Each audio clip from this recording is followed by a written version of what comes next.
Welcome to Parallel Universe. 2 weeks after Lucifer Rising, Sam and Dean find themselves facing an unexpected twist.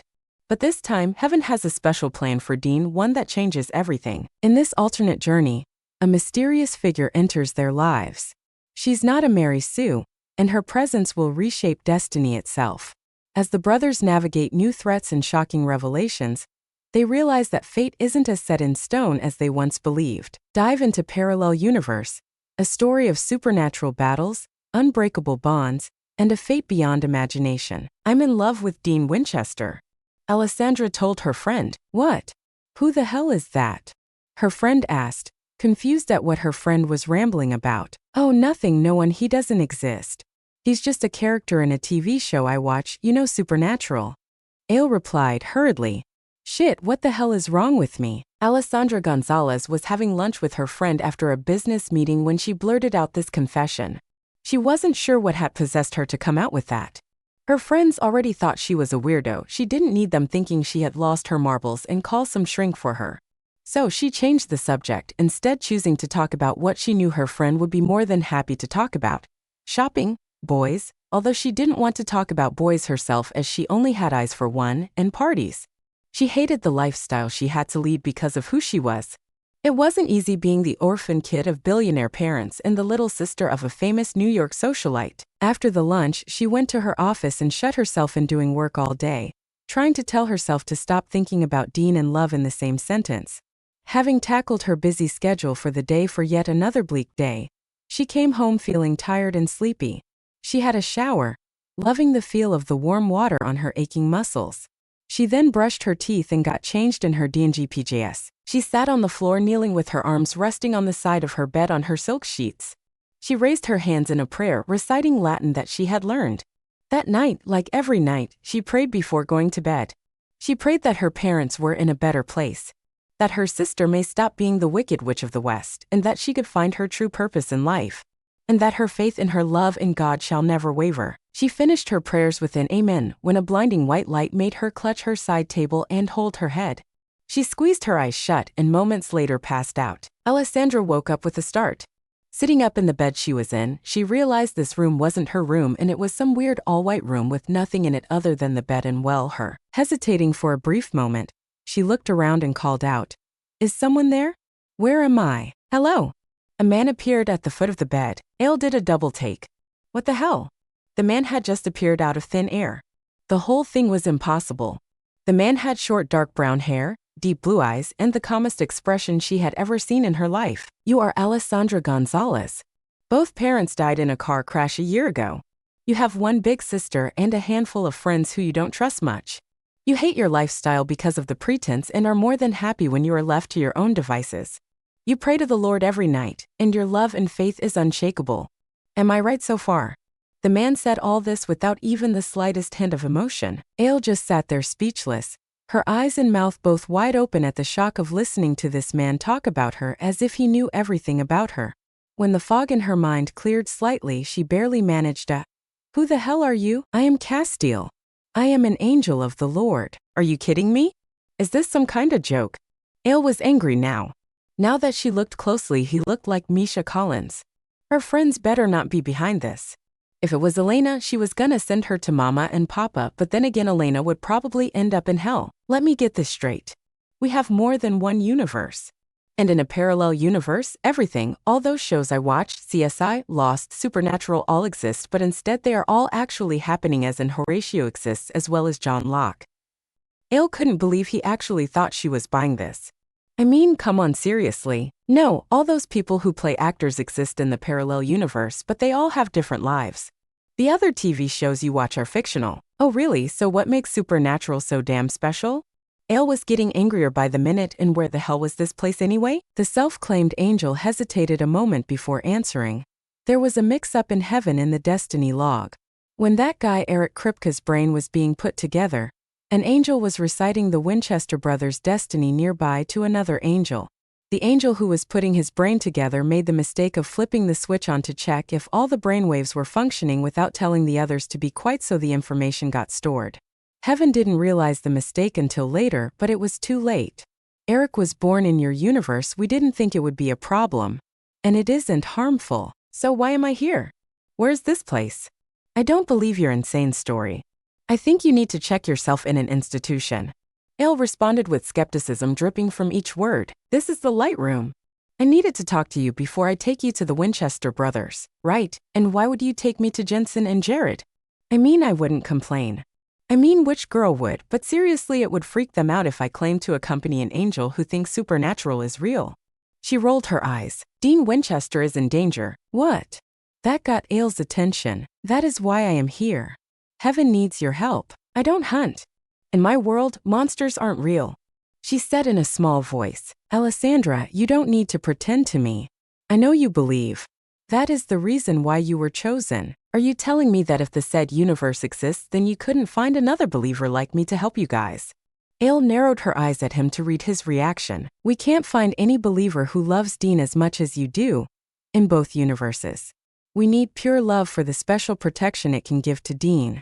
If you agree to come save Dean, then you will stay with him all of the time for his protection, until the war is over. What about my work in life?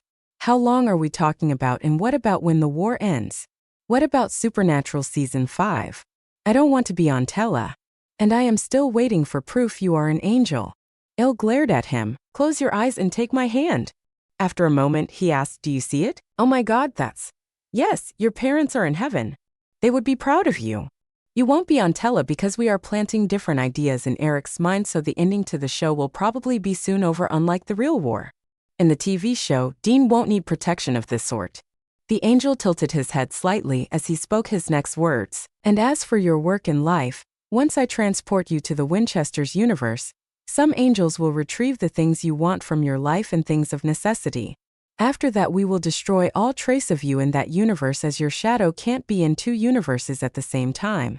And once the war is over, God shall reward you, and you may choose to remain in your new universe or come join us in heaven, but you cannot go back to the life you had. So, what would you like us to bring to you? I haven't agreed to doing what you ask of me yet.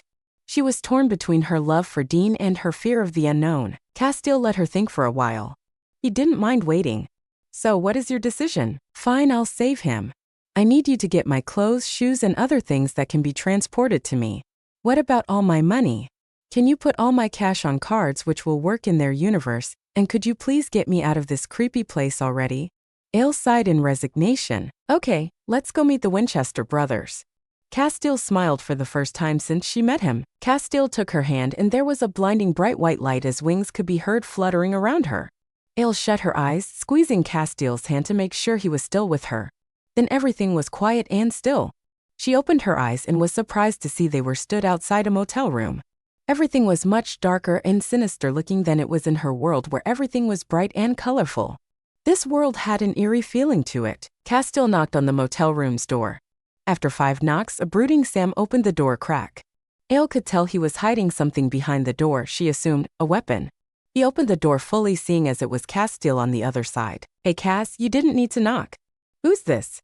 Sam said, smiling at both Cass and a very shy Ale. Cass walked into the room, barely acknowledging Sam with a nod as he passed him. Dean. What the hell, Cass? Where have you been? Dean got off the bed where he was sat flipping through channels on the motel TV with the remote. He threw the remote on one of the beds after putting the volume on mute.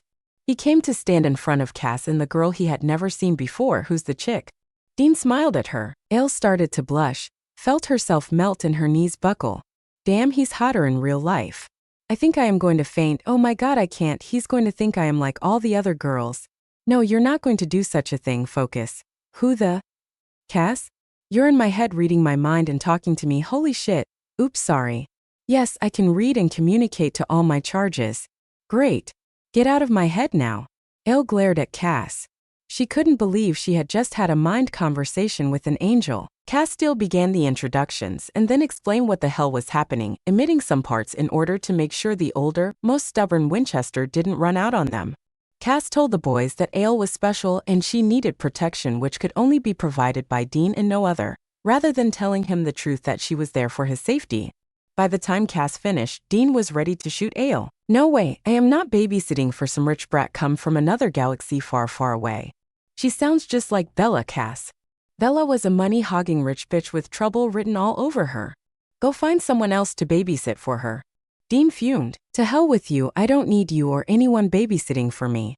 How dare you compare me to her? She's nothing like me, but there was one thing about her I really like. She always came out on the top. You tried your best to outdo her but failed, didn't you? You just hate rich people. Money doesn't grow on trees. I earn mine and I don't steal or con people to do it. You're such a hypocrite. I mean, you talk about Bella, but what about yourself? You run credit card scams and hustle. If looks could kill, Dean would have fallen flat right then and there. She stared him down, giving him the daggers. Ale was furious. No one got away with insulting her.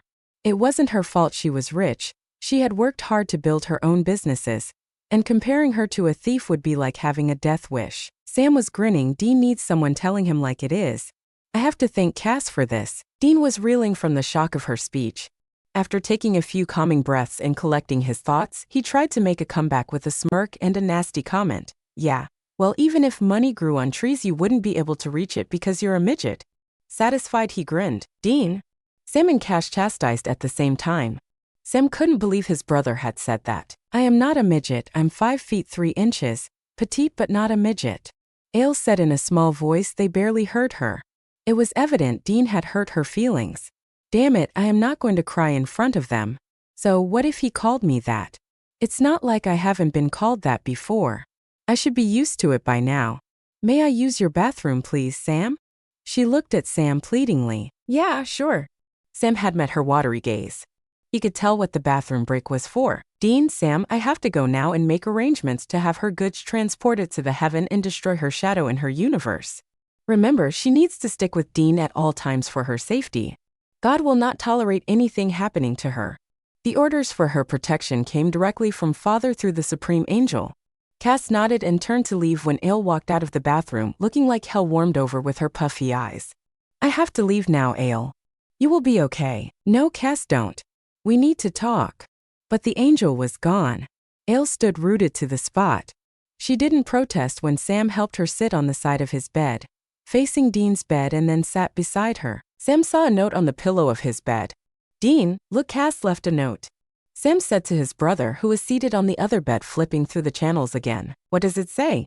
Dean asked, not paying attention and taking a swig of the beer he had got out of the little fridge in the small kitchen of the motel room. It says that under no circumstances Alessandra should share a bed with Sam because of his demonic connections. Heaven believes she would be safer in every way if she always stays next to Dean, her assigned protector, even in her sleep. Sam could understand why Heaven would want her to stay away from him, especially at night, as he still got nightmares about demons which could affect her. Dean was angry as hell. What? Sam, you're not good enough for them now, the bastards? And no way am I sharing my bed with anyone. No, Dean. I understand what they mean. She will be safer with you. They probably knew you would try to make me share with her, that's why they had to spell it out. Sam huffed. Alessandra sat in the same place listening to the brothers bickering, her heart aching with the realization that agreeing to come to this reality had been a mistake. She didn't belong here. She was already creating problems for them. They were fighting over who she would share with. She couldn't help but think of the irony that her life was. She was stuck with her true love, but he hated her. It broke her heart. At least in her world she knew he wasn't real, so it didn't hurt as much. Here, everything was different. She kept quiet, didn't argue because she didn't have the energy to pretend that it didn't matter, the energy to laugh it off, or the energy to think of clever comebacks. She had been taken whilst in her PJs, so she was ready for bed. She silently got off the bed and headed to the wooden chair which accompanied the small table in the room. She sat down on the chair, folding her legs up so she could fit on the chair. She hugged her legs to herself, resting her chin on her knees, and shut her eyes. She tried to relax. She evened out her breathing, planning to fake being asleep. She had mastered the skill some time ago. A lifetime of faking sleep could do that to a person. She heard the brothers continue to whisper, probably talking about her. After a while, she heard the lights go off. She kept her breathing even and didn't move at all for an hour in case she woke Dean, who she knew was a light sleeper. Well, according to the TV show Supernatural, he was. After taking the pain for over an hour, she shifted. Her ass was on fire, so were her legs. But she wasn't going to whine, cry, or moan about it. She was gonna suck it up like a soldier. Couple of more bum shifts later, she just couldn't take it anymore. She sat up on the chair, leaned against the table, and rested her head on the cool surface of the table. She heard someone move, but before she could move back in her position and pretend sleep again, Dean picked her up in his arms and was carrying her to his bed. He tucked her in and then got him beside her without uttering a single word. Dean immediately fell asleep after bringing her to bed as if this was the moment he had been waiting for since he had gone to bed. Ale lay there, thinking about her whole situation and Dean's close proximity to her. Sleep was hard to come by, but it did come to her when he subconsciously wrapped his arms around her petite body and pulled her in the cocoon of his warmth, where she felt safe enough to fall asleep. Sam woke up in the early morning, feeling a shiver run down his spine. It was chilly outside. He half opened his eyes. With only one eye open, he looked over at the window. The window was open, which was weird. His brother would have been raising hell by now because Dean hated getting cold. He looked over at his brother's bed and found the reason why Dean was still peacefully asleep. He smiled to himself. So much for Dean swearing. He wasn't going to be sharing his bed with the female version of the devil. Sam knew his brother was a stubborn asshole most of the time, so that declaration hadn't surprised him much. What surprised him the most was Dean's reaction to the poor girl. She just seemed to rub Dean the wrong way. She didn't strike Sam as being like the other rich girls he had met at Stanford and all through his life. She seemed different somehow. Sam looked at the bedside clock and decided it was time to hit the shower before the others woke up. And he seriously didn't want to be there when that happened.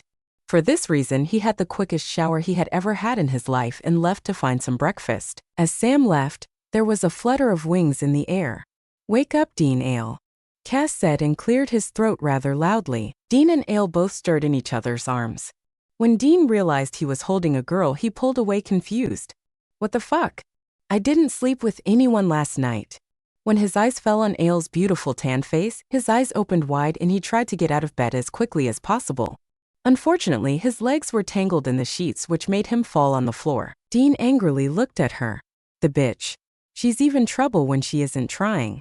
She was looking between him and Cass with her big hazel eyes. Her hair slightly disheveled and a confused expression which quickly turned into an angry expression adorning her face. Dean couldn't help but admit that she looked gorgeous first thing in the morning. No one can be this beautiful, can they? What the hell am I thinking? Dean panicked as he looked at Cass, still sat on the floor. He leveled his gaze back at Ale, who now was pouting, making herself look even more sexier. Damn it, what is the bitch playing at? Dean thought he needed a cold shower before he embarrassed himself in front of an angel and God's favorite female human. He hastily got off the floor, glaring at the others. Cass could tell Dean was incapable of speech with the thoughts he was having right now. So instead he focused his deep blue eyes on Ale. She seemed to have a perpetual expression of sadness and anger on her face. If it was even possible, she looked like her cat had died and someone was gonna pay. Some female angels who were in charge to get your wardrobe transported have done so, but as you may be aware, you can't keep your entire wardrobe here because there wouldn't be room for it, so I told them to pack one suitcase with all your favorite clothes in it. Cass said, face expressionless and head tilted to the side. That is it, he added, pointing to a large Chanel suitcase. Elle was horrified. Are you joking? That is the smallest case I had. Couldn't you have used the larger one? This is so unfair. All of my clothes, what will happen to them? They're in a warehouse in heaven. Cass patiently answered. You guys have warehouses in heaven, you've got to be kidding me? Dean asked, amused. Your angels had better sent me my Marc Jacobs leather jacket because someone's gonna pay if they haven't. Ale glared at both men. Everything you love should be there. I have to go now. The angels are sorting through your shoes wardrobe now, so you will have to wait for them. Whoever thought one girl could have 500 pairs? Anyway, I shall see you soon. Cass turned to leave. Cass, you better bring me a few pairs of my Blahniks and Louboutins. Otherwise I quit this job. She pouted. Dean wanted to kiss her, she looked so adorable. What the hell am I thinking? He was going to tell Cass that she will only need her running shoes, but Cass was gone. Ale got off the bed and rushed to her suitcase. However, her happiness was short-lived. The case was too heavy for her to lift onto the bed. She tried several times with no luck. Dean, could you lift my case up on the bed for me? Ale asked after her 5th attempt. No. I thought you didn't need anyone. Can do everything yourself. He replied, smirking. So do it yourself. He grabbed some clean clothes from his bag and then walked in the bathroom at a leisurely pace, grinning to himself. Her shocked expression had been priceless. Ale heard the shower go off after a few minutes. She was still seething with anger. Who the hell does he think he is? The Dean I love isn't like that. She had daydreamed about Dean for over 4 years and loved him unconditionally. But she had never actually wished that something as heartbreaking and dark as Supernatural existed. She didn't understand why she had been chosen. She knew the TV show had many diehard fans. She just couldn't accept that God would actually think of her as special. She had had the best night's sleep she had ever had last night because he had been holding her. But she wasn't ready to trust him just yet, not like that anyway. He was a womanizer. She knew that better than anyone. She heard the doorknob turn and turned to find Sam entering with a puppy dog look in his eyes and a huge grin on his face. "Morning. Breakfast," he said, holding up a bag and a tray with 3 cups of hot drinks to show her. "Please tell me you got me coffee and no fried food. I would be sick if it's one of Dean's greasy faves. I can't take eating those kind of things first thing in the morning." Ale pleaded. "I'm sorry. I didn't know what drink, so I went with hot chocolate for you. Since everyone likes that. But you'll like the breakfast, it's pancakes and cinnamon rolls. I am glad Dean will blame food choice on you from now on. At least he won't call me names anymore." Sam smiled a genuine smile at her. "What is this?" he asked, pointing at her case. "Oh, my clothes have arrived, Samantha. Care to try them on?" She laughed when he gave her the kicked puppy look. "Oh, Sammy, I'm just joking. They only let me have 1/5 of my wardrobe. Said I had too many clothes, didn't need that many. Cass is gonna come back with the footwear soon, he better bring me some of my heels.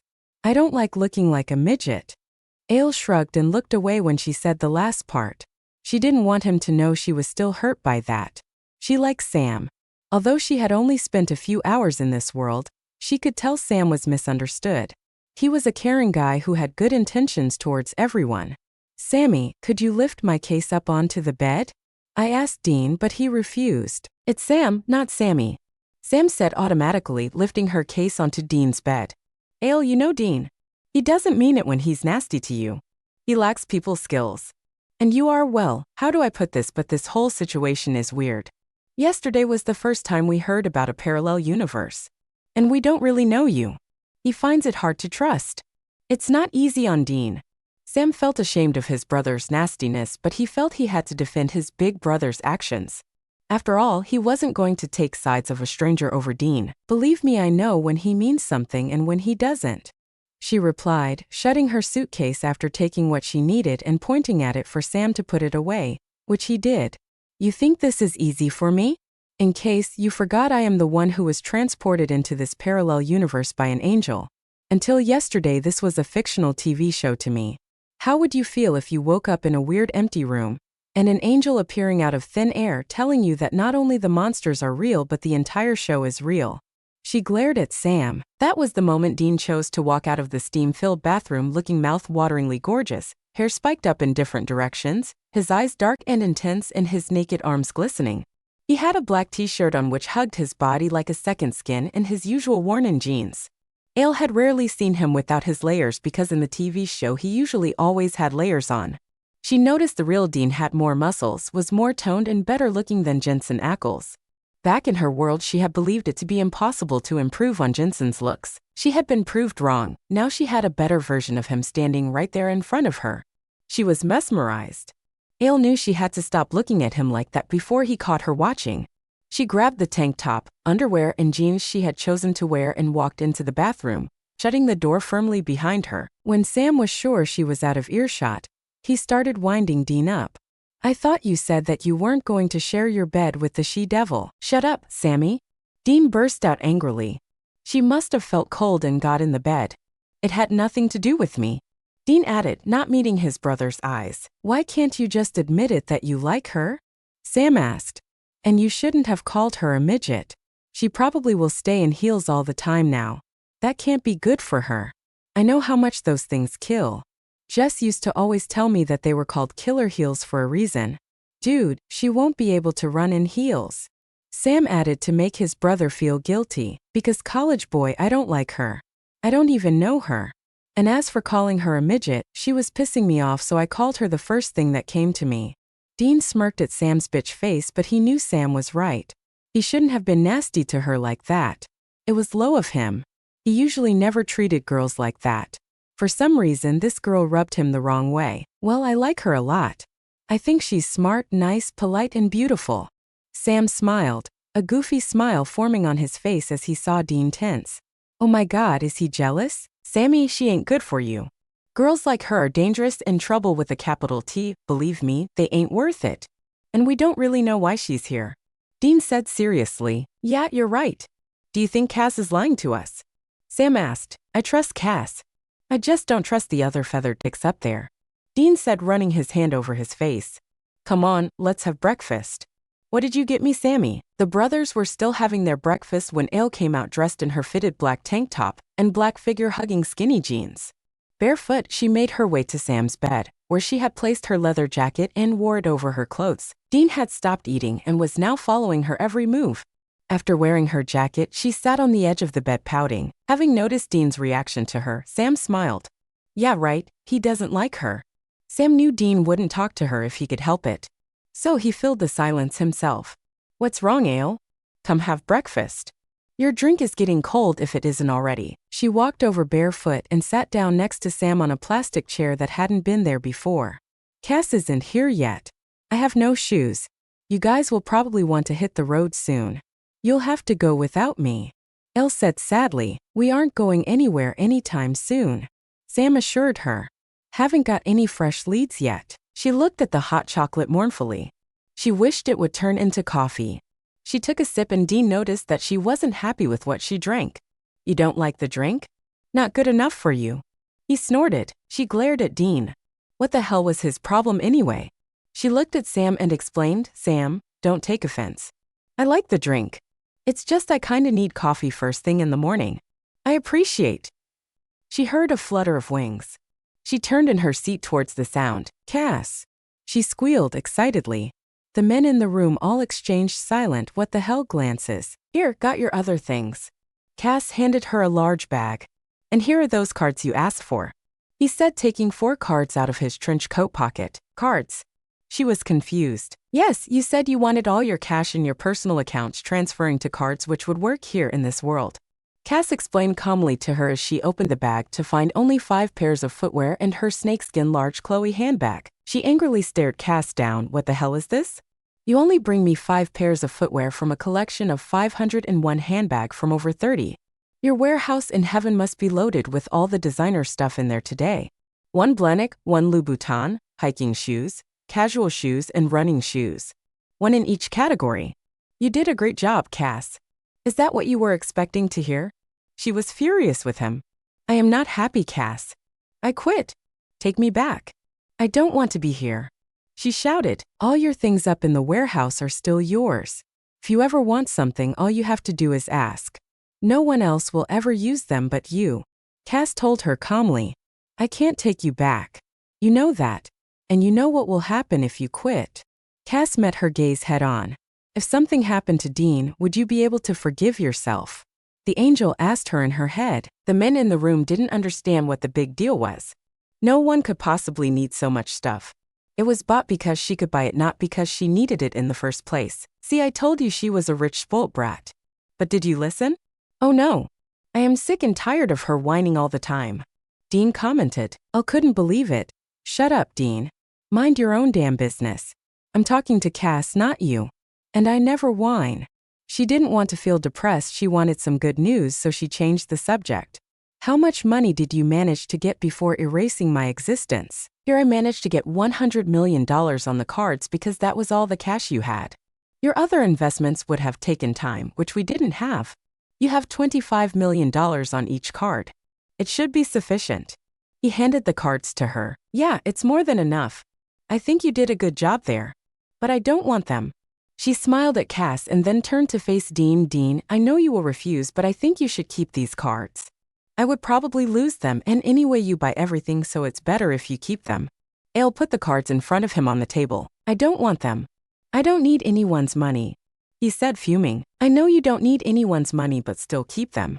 I don't need the money now. At least, like this, it'll be getting spent on a good cause. Dean, we have a war to win. I don't want to die. If having money means not having my nanny risking himself in a bar when hustling, or us being safe and not having to think about anything but the waging war, then what the hell is your problem? If it makes you feel any better, then pretend it's a credit card scam you are pulling off, or think of it as payment for your babysitting service. Ale said, exasperated. At least we'll be able to stop at places where they have clean rooms and decent mattresses to sleep on. I should have guessed. Nothing is good enough for you, is it? You're probably used to sleeping rolling in cash on silk sheets. Dean muttered under his breath, but loud enough for everyone to hear.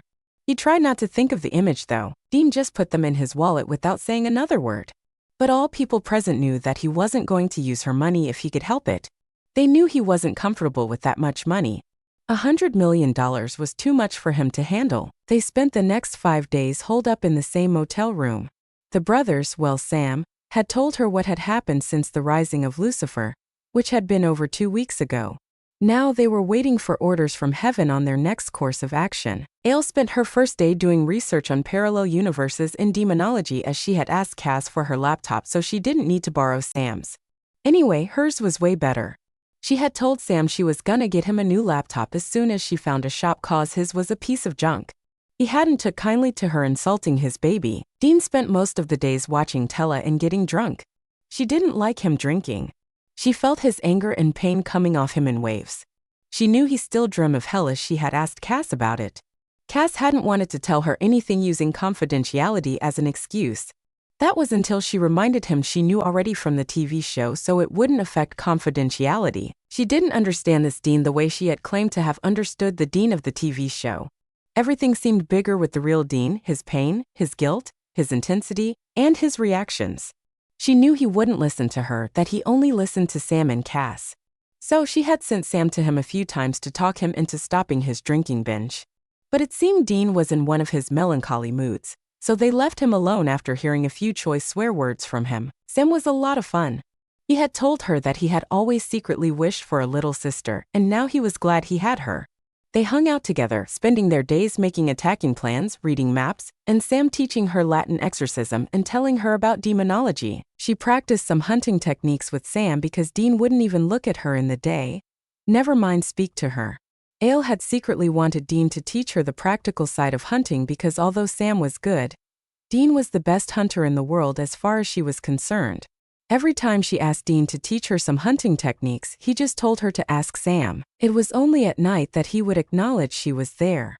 She always started her night on the chair, and after Sam fell asleep, Dean would walk over to her and carry her to bed, tuck her in and then join her. He would wrap his arms around her and pull her close to him. She had a feeling he did it as much for himself as he did it for her. He needed comfort, someone to hold to try and stop his nightmares. A few times in the middle of night, she had woken up to his moans and him tossing about with a painful expression marring his beautiful face. On those nights, she had tried to soothe his pain by stroking his face and holding him tight against her until he relaxed and his erratic heartbeats slowed down to a normal rhythm. They never spoke about their nightly routine. There seemed to be a mutual silent agreement between them. After being stuck in the motel room for so long, they were finally given orders to take out some demons, including the notorious Meg. Ale and Sam were packing because the next day they were headed to a small town in the east where it was rumored Meg had surfaced. Dean was out getting last-minute supplies and food for the night. They were gonna hit the road in the morning. Sam corrected, bitch face firmly in place. Yeah, Ale, what's wrong with Dean? I know he's usually angst-ridden, but he has been acting weird lately. Is it because of me? He probably thinks I am trying to take you away from him or something, which I am not. I know he hates me, but he doesn't have to ignore me like this. She said honestly, you got it all wrong. Sam laughed, resuming his task. What? You mean you know what's wrong with him? Sam nodded at her, so Ale demanded he tell her what he knew. It's pretty obvious. Sam sniggered. What's obvious? Sammy, quit stalling.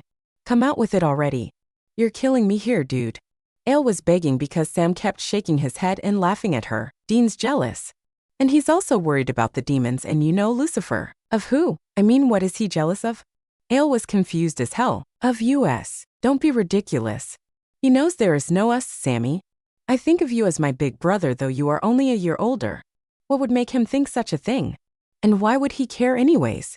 She asked, frustrated by his lack of explanation. You figure it out. I'm not sure myself what made him think that we like each other in that way, but at least we know that he does care. I really think you should. Sam cut off as Dean entered the room carrying their food. At the sudden quietness, Dean thought he had walked in on something. So he told them he thought he left something in the car and walked out as fast as he could. Sammy, can you leave us after dinner for a while? I need to talk to him. Ale said seriously, I still on the door waiting for Dean to come back. Sure, but you guys seriously need to sort this out. I am sick of watching you both either sulking or fighting depending on your mood at the time. It could affect the hunt. And you can't even imagine what would happen if we're not all paying full attention. Sam walked over to the kitchen and started to wash his hands for dinner. At dinner, Sam and Ale chatted about the next day's hunt and her being excited at the prospect of taking out Meg in her very first hunt. Sam smiled at her enthusiasm. It won't be an easy hunt. Just stick with the professionals and you'll be fine. I know it won't be easy, but I can take on the bitch and her puppies. I ain't scared of her. I know what to do. Ale argued, though it was still hard for Ale to believe she was actually living in a reality she had thought to be non-existent. Dean was quiet. He just sat picking at his food. She had never seen him pick at his food before. He was usually eating mouthfuls without a breath. He looked like a stray lost puppy that had been kicked and told that no one loved him. Well, he was wrong. She loved him more than anything. That was why she was here in the first place. After dinner, Sam told them he had something to do, so he was heading out. Dean had already gotten ready for bed. He was sat, legs stretched in front of him under the sheets and back leaning against the headboard watching Tella without really watching it. He just nodded his head and told Sam to be careful. When Sam left, she quickly got ready and got in bed beside Dean, sitting next to him in the same fashion as he was sat. Dean, I need to talk to you about Sam and me. Ale started, but Dean cut her off. I don't want to hear it. It's none of my business. He's more of an idiot than I first thought he was if he trusts you. Dean told her harshly. He switched the tele off, threw the remote on Sam's bed, and then lay down on the bed properly, facing away from her. Ale felt angry. Well, you'll have to hear it. I am here because of you, you moron. She huffed and then continued. Not anyone else. Sammy and me, we think of each other as brother and sister. There is nothing between us. If you had got your head out of the gutter for a minute, you would have seen this. And can you quit your sulky ignorance towards me from now on? It's downright rude. I don't want to be worrying about you when I have Meg to think about. She looked at his back and sighed. She wished she could tell him how much she loved him, but she knew the rules. If she confessed and he didn't feel the same for her, then her protection of him wouldn't work anymore. And as for him trusting me without having any doubts scares me too. If he hadn't trusted Ruby, we wouldn't have been in this situation in the first place. You wouldn't have had to put up with me. I wouldn't be here. She added sadly. She was about to get off the bed when he grasped her wrist. You don't have to sleep on the chair. You can sleep here. Dean told her as if it was the first time he was going to share his bed with her. After hesitating for a moment, she obliged. Somehow it felt different to join him in bed like this. They didn't move for 5 minutes, each occupying one side of the bed as far away from each other as possible. Finally, Dean moved closer to her and pulled her into his arms, holding her tightly to himself. They stayed like that until sleep claimed them both. When Sam came back from his drive round town, he couldn't help but smile at the two idiots. In heaven, Cass was watching his most important charges fall asleep. He smiled. He was free of his vessel, so was finding pleasure in being able to move his own form more freely. He heard a sound behind him and saw the supreme angel Gabriel standing behind him. Cass bowed slightly in respect of his older brother. Castiel, are you watching your charges sleep? Gabriel inquired. Yes. Cass turned back to watching Dean and Ale sleep. Father has planned a great destiny for those two. Do you know what is the reason Father wanted Dean to have female help, and why does only love bind the protection? Cass asked, curious. Gabriel always seemed to know everything, for Father has a big plan for the two of them. Gabriel smiled, his eyes shining. Rest, Castiel, tomorrow is a big day for you. Father will be meeting you tomorrow. He needs to discuss something with you. Castiel's light shone bright with the pure joy he felt at this news. It was a rare honor for any angel other than the superior angels to meet their Father God. Morning came too soon for all of them. The air was fraught with tension as the two Winchester brothers and Alessandra sat in a diner having breakfast. Their breakfast, eggs, bacon, and toast for Sam, pancakes with honey for Dean, and a cinnamon roll for Ale, was just being picked at as none of them felt like eating anything, but they knew they had to, for the sake of the battle ahead. The only thing that was actually welcoming to their nervous stomachs was the cup after cup of strong coffee each of them was drinking. The boys noticed that Ale was unusually quiet. She was normally always asking questions about demonology or some other things to make sure she understood everything right. And especially now they figured she would have been asking the most questions. Right, let's go. Dean said, placing money on the bill. Dean didn't want to admit it to himself or anyone, but he was worried about her.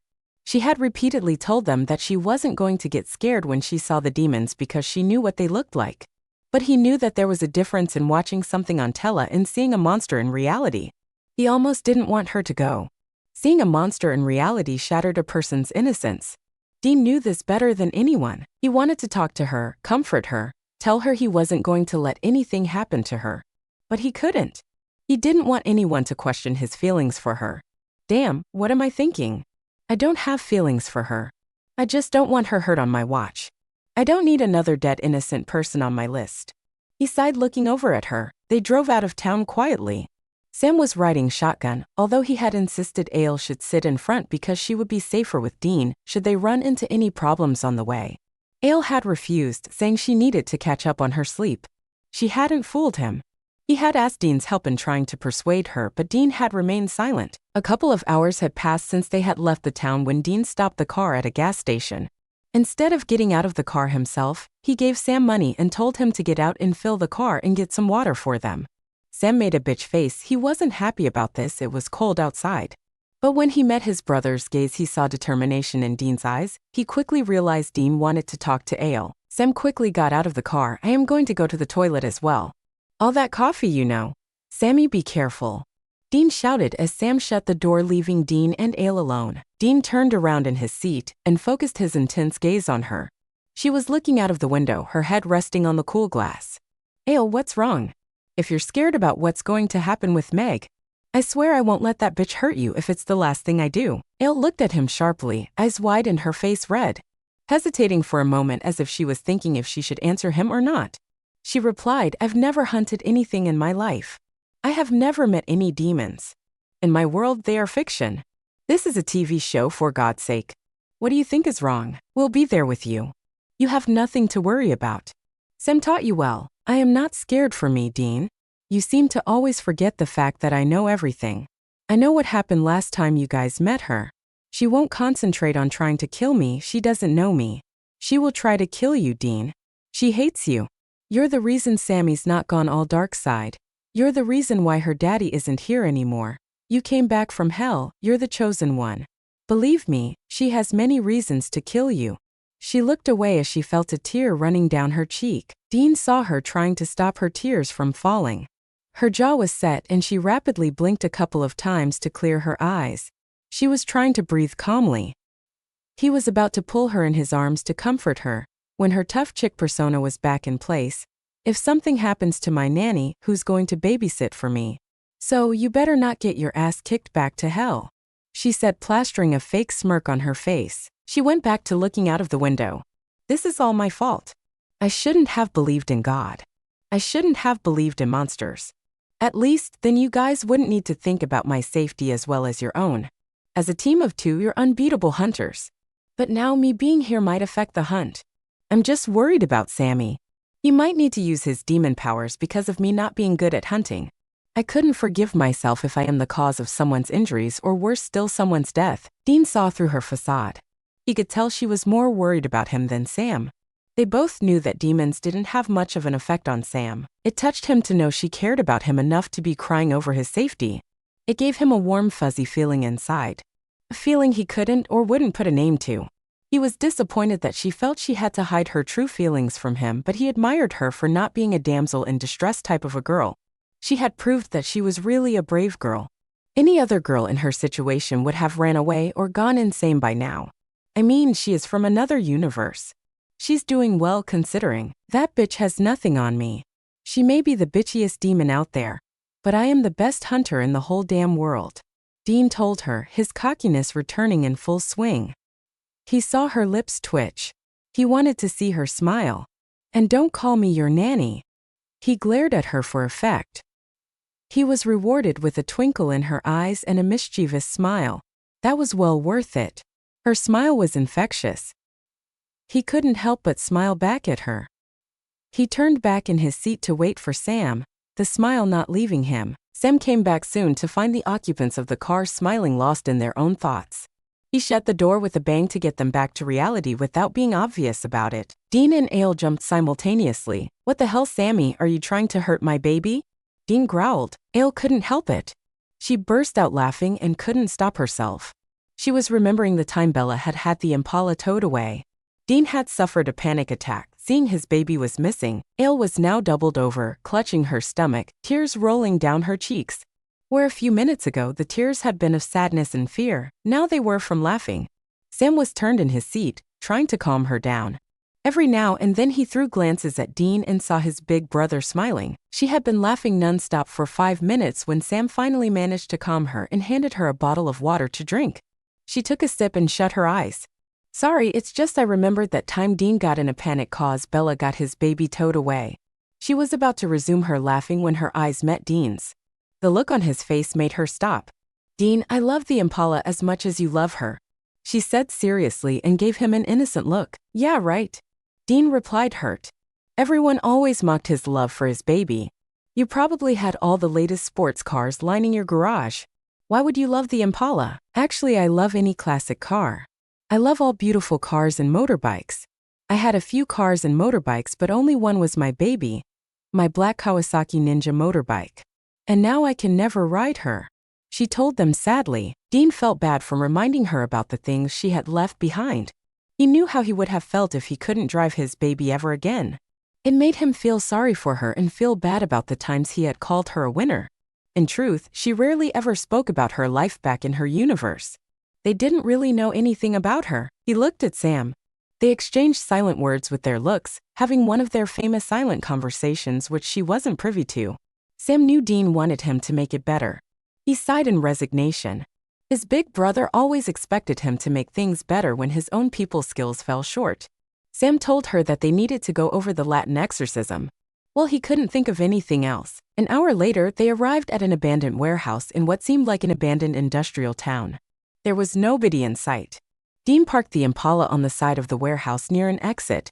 They got out of the car and headed to the warehouse, each armed with their own weapons. Ale was not good with knives, so Sam had told her to stick with the Latin and the gun. Dean had given her his favorite gun. She knew this from the TV show. She wasn't really sure if it really was his favorite. Otherwise, why would he have given it to her to keep, though Sam had looked surprised. Maybe she was reading into things. Ale knew how seriously Dean took his job. He just wouldn't want her dead on his watch. So she was going to try her best not to do just that. They entered the warehouse, alert and staying back in the shadows. She was wedged between the two brothers. It annoyed her to no end that they seemed to think that she was in more danger than them. I mean, come on, why don't you guys get it? She only wants you two dead. Elle couldn't help but think of negative thoughts. Her anxiety was making her lose her concentration and focus. She nearly fell once and was hauled back by Sam before Dean noticed. She thanked Sam silently. She didn't need the most vulnerable target amongst them losing his focus and getting himself killed because of her. At least we have something in common. She knew he always felt guilty about everything. She had the same tendency to blame herself for everything that went wrong around her. Together they walked around the warehouse. They found nothing. Just when they were going to call it quits, Ale felt a chill run down her spine. She didn't know how she knew it. She just felt they were in danger. She moved closer to Dean and grabbed hold of his hand. He looked at her and squeezed her hand in reassurance. A dozen demons came out of the shadows.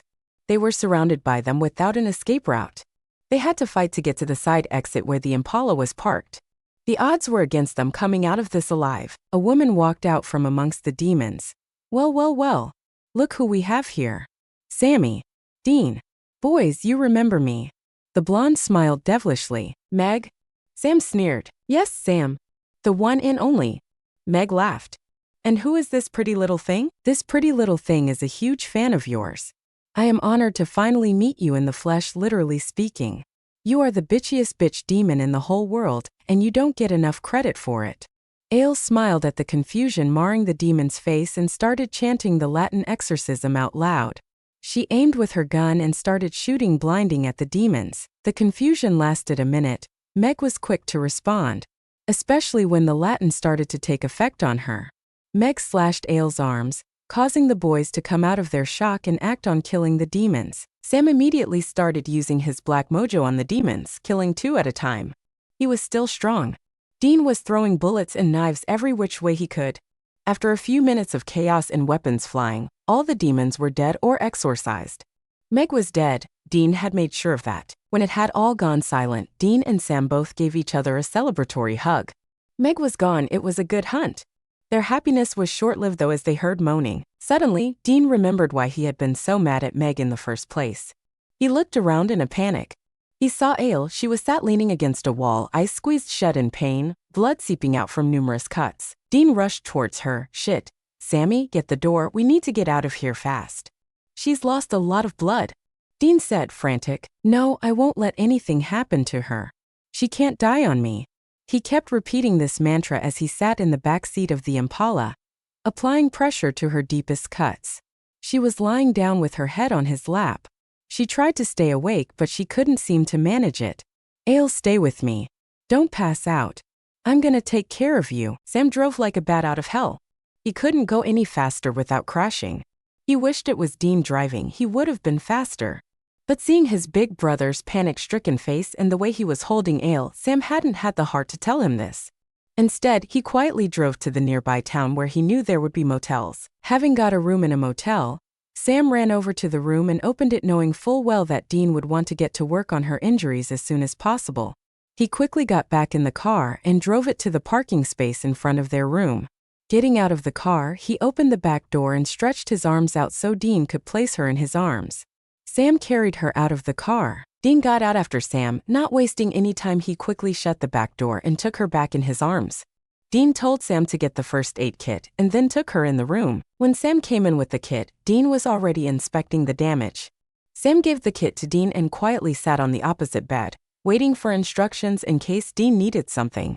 He watched Dean as he tenderly worked on cleaning each cut on her body and dressing them in turn. Dean having to cut her tank top open and leaving her in just her bra had no effect on Dean's concentration on her wounds, which had surprised Sam. He knew his big brother couldn't concentrate around half-naked girls. But Sam realized Ale wasn't just any girl to Dean, not anymore. She had more than proved it in the hunt that she was worthy of admiration and adoration. She had 3 deep slashes on her body, 2 on each arm and 1 across the full width of her stomach. She had other smaller cuts, but they weren't deep enough for stitches. She didn't wake up through the whole patch-up process, not even moving whilst Dean stitched her cuts. Sammy, I'm done here. Could you get the bags from the car? I'll just wash my hands. I'll be right back. Dean said and went to the bathroom. Dean washed his hands off her dry blood with tears blurring his eyes. He gripped the edges of the wash basin to stop himself from breaking down and crying. She hadn't waited for them to act. She had gone in all guns blazing, so to speak, on her first damn hunt. Dean had seen her in action, his heart swelling in pride. She hadn't been great at her aim with the gun, but she hadn't backed down. I am gonna have to teach her how to aim properly and throw knives as soon as she gets better. Splashing his face with cold water, he dried himself and returned to find Sam carrying their bags into the motel room. Sam placed the bags on the floor, and then got to work on laying the salt lines in front of the windows and the door and drawing a devil's trap on the door. Dean moved over to his bag and got a change of boxers and t-shirt for himself and a t-shirt for her. He put the bag back and carried his own clothes into the bathroom, leaving a t-shirt on the bed she was asleep on. Appearing after a few minutes, showered and dressed for bed, Sam took the opportunity to take his own change of clothes to get ready for bed. Sam felt tired and drained after using his powers on the demons. He knew a shower would help soothe his pain and it would give Dean some alone time with Ale. He knew Dean was pretending he was okay when he wasn't. Sam was surprised to see his brother twisted into knots over a girl. Dean's feelings seemed to be more intense for her than any other girl that had ever come into Dean's life, Cassie included. This scared Sam slightly. But if she could make Dean happy, then Sam vowed he would make sure they got together despite their stubbornness. He had seen enough today to know she meant something to Dean. Dean went and sat beside her on the bed. Moving the sheet off her body, the one he had wrapped around her to keep her warm after patching her up, he gently pulled her up in a sitting position and dressed her in his t-shirt. Laying her back down, he moved onto the bottom part of her body. He removed her jeans, which were stained with blood.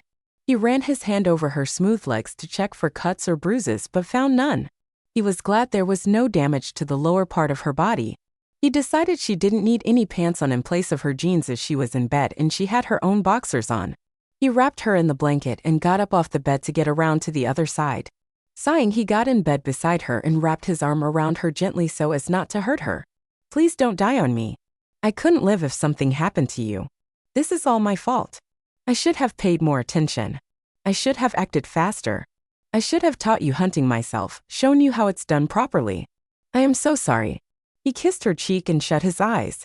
He was out before his head hit the pillow. Early in the morning, Dean woke up to find her missing from the bed. He looked over at the other bed. Sam was still sleeping. Dean got in a state of panic. He got up and checked the salt lines, which were intact. He was about to wake Sam up when he heard the bathroom door open. She walked out clutching her stomach. You should have woken me up. I thought. Dean just looked at her annoyed, his panic turning into anger. Come on, I'll help you. No, I'm fine. You don't have to worry about me. Ale walked slowly over to the bed. She got in, wincing at the pain. Dean got in beside her. Why did you put yourself in danger like that? You pissed her off on purpose. You don't just start chanting Latin exorcisms like that. I am gonna have to teach you how to hunt, he said, exasperated. I had to make use of the element of surprise. She didn't expect me to know the Latin exorcism. It did kinda work. I got one demon even before they knew what I was doing. It's not my fault I was 1 against 12 or more. It was my first time hunting. I'll get better with practice. Ale replied in a whisper. She didn't want to wake Sam up. And stop shouting. Sammy will wake up. You put us all at risk. What do you expect me to do? Congratulate you. He rolled his eyes. Meg is dead now. We don't have to worry about her anymore. Yeah, I know I saw you killing her. I am so happy she's dead. I never liked her. She reminded me of my sister Elena. Ale told him, You don't like your sister? Dean asked, curious. It was the first time she had mentioned her family. No, she is the Wicked Witch of the West. And she isn't my sister anymore. I don't exist there anymore, remember. She can't be that bad. He pushed, wanting to know more about her life before she joined them. If you call living on your parents' wealth and status, not doing a single day's hard work, treating non-rich people like they are inferior to you, calling your little sister names if she doesn't want to be a media whore like yourself, and pretending you're talented when your biggest talent is being talentless, not being bad, then I guess I may be wrong, Ale said, flushed in the face. Thinking about her sister always made her mad. She even managed to use my parents' death to get herself sympathy from the public by being photographed outside the cemetery or buying flowers for their graves. She sounds nothing like you, Dean stated. Aren't I glad about that? She replied. I'm glad you're not like other rich chicks. Can't say the same for your shopping habits though, he said, grinning. Well, I had a lot of money. I inherited a lot and I had my own businesses too. Most of my inheritance was donated to the Hope Network, a charity I founded. I only kept some presents from my parents, like a private island and a yacht. All my other things have come with my own hard work.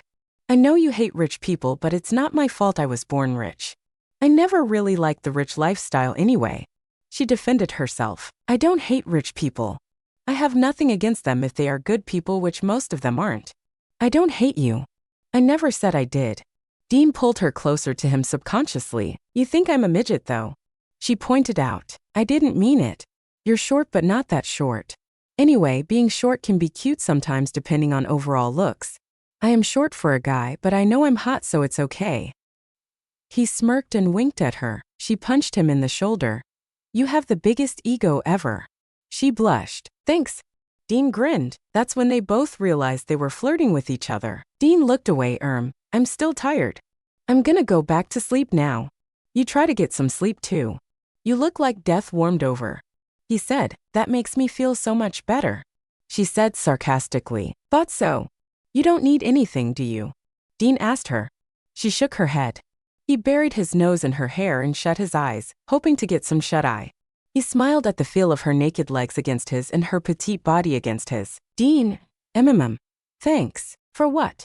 He opened his eyes and looked at her head as she was now facing the other way in his arms. For everything, he nodded. You're welcome. It's the least I can do, he said, shutting his eyes. I have been assigned to look after you after all, he added after a minute, not wanting her to start thinking about his reasons. She was hurt that the only reason he had took care of her was because he thought looking after her was his job. But it is, isn't it? She had hoped he had done it because he cared about her. I guess that would be asking for too much. Ale was lying on the bed when Dean came and sat beside her. Ale, let me look at your stitches. Dean came closer to her and started to lift her arm. She quickly pulled it away as if she had been scalded by his touch. No, I'm fine, Dean. She huffed stubbornly. It's been 2 days since I stitched your cuts. I need to check them out. Come on, be a good girl and don't make me call Cass. He smirked at her when she glared angrily at him. Fine. She finally gave up. Sam was not there with them. He had gone to get some food and some supplies. They were alone, which was the reason why she had refused. She felt nervous and uncomfortable being so close to him. She watched him carefully check each arm for any ripped stitches, running his fingers over every cut and bruise almost seductively. Lift your top, he demanded, not lifting his eyes from her arms. What? She nearly fainted. I need to check the cut on your stomach, he answered her, meeting her wide eyes. She looked away, lifting her top without looking at him. Her breath hitched when his fingers touched her stomach. She looked at him and gasped when she met his intense gaze. His eyes were dark with desire and something else she wasn't sure of. You'll be lucky if this doesn't leave a scar, he said in his low, sexy voice. He then dropped his head and placed feather-like kisses on her stomach. Ale couldn't help but moan. This was something she had dreamt of since she had fallen in love with the character, Dean Winchester. Suddenly, she felt very hot. After kissing her for a few seconds, he straightened up and got off the bed. He headed into the bathroom, leaving a stunned and blushing Ale in his wake. Dean locked himself in the bathroom. He couldn't believe what he had just done. He had only recently started to accept the fact that he was attracted to her and had feelings for her. He didn't need her knowing about it. She already annoyed him enough. He couldn't be sharing chick flick moments with her too. What was I thinking kissing her like that? He was just glad he had come to his senses before doing something really stupid like really kissing her on her mouth, on other parts of her body or places where he shouldn't even be thinking about. At least he could now pretend he had just tried to kiss her cut better. Yeah, and I am Einstein if I really think she'll buy that excuse. Sam returned to find Dean locked away in the bathroom and Ale looking like she had a fever. He placed the food bags on the table and then walked over to her and placed his hand on her head. She waved him away. You are way too hot. I think you may have a fever. You were fine when I left. And he had only been gone for 30 minutes. He didn't get an answer from her. Are you okay, Ale? Ale? He said a little louder. Hey Sammy, you're back. You got some food? I'm starving, dude. Ale smiled at him, noticing him for the first time. Yeah, sure. Sam said, confused as all hell. What the hell? Dean, I'm here. Food's on the table. Sam shouted at the closed bathroom door. I'm coming. Dean came out, glaring at his brother as he took his seat. They ate in silence, which was unusual. Sam tried to talk but soon found out that the others weren't in the mood. Dean and Ale both seemed to be avoiding each other. Sam noticed that Dean would only look at her when he thought she wasn't looking and Ale would only look at Dean when she thought he wasn't looking. Sam had also figured out why she had looked feverish. He now realized she had been blushing. That means something happened between them when I wasn't here.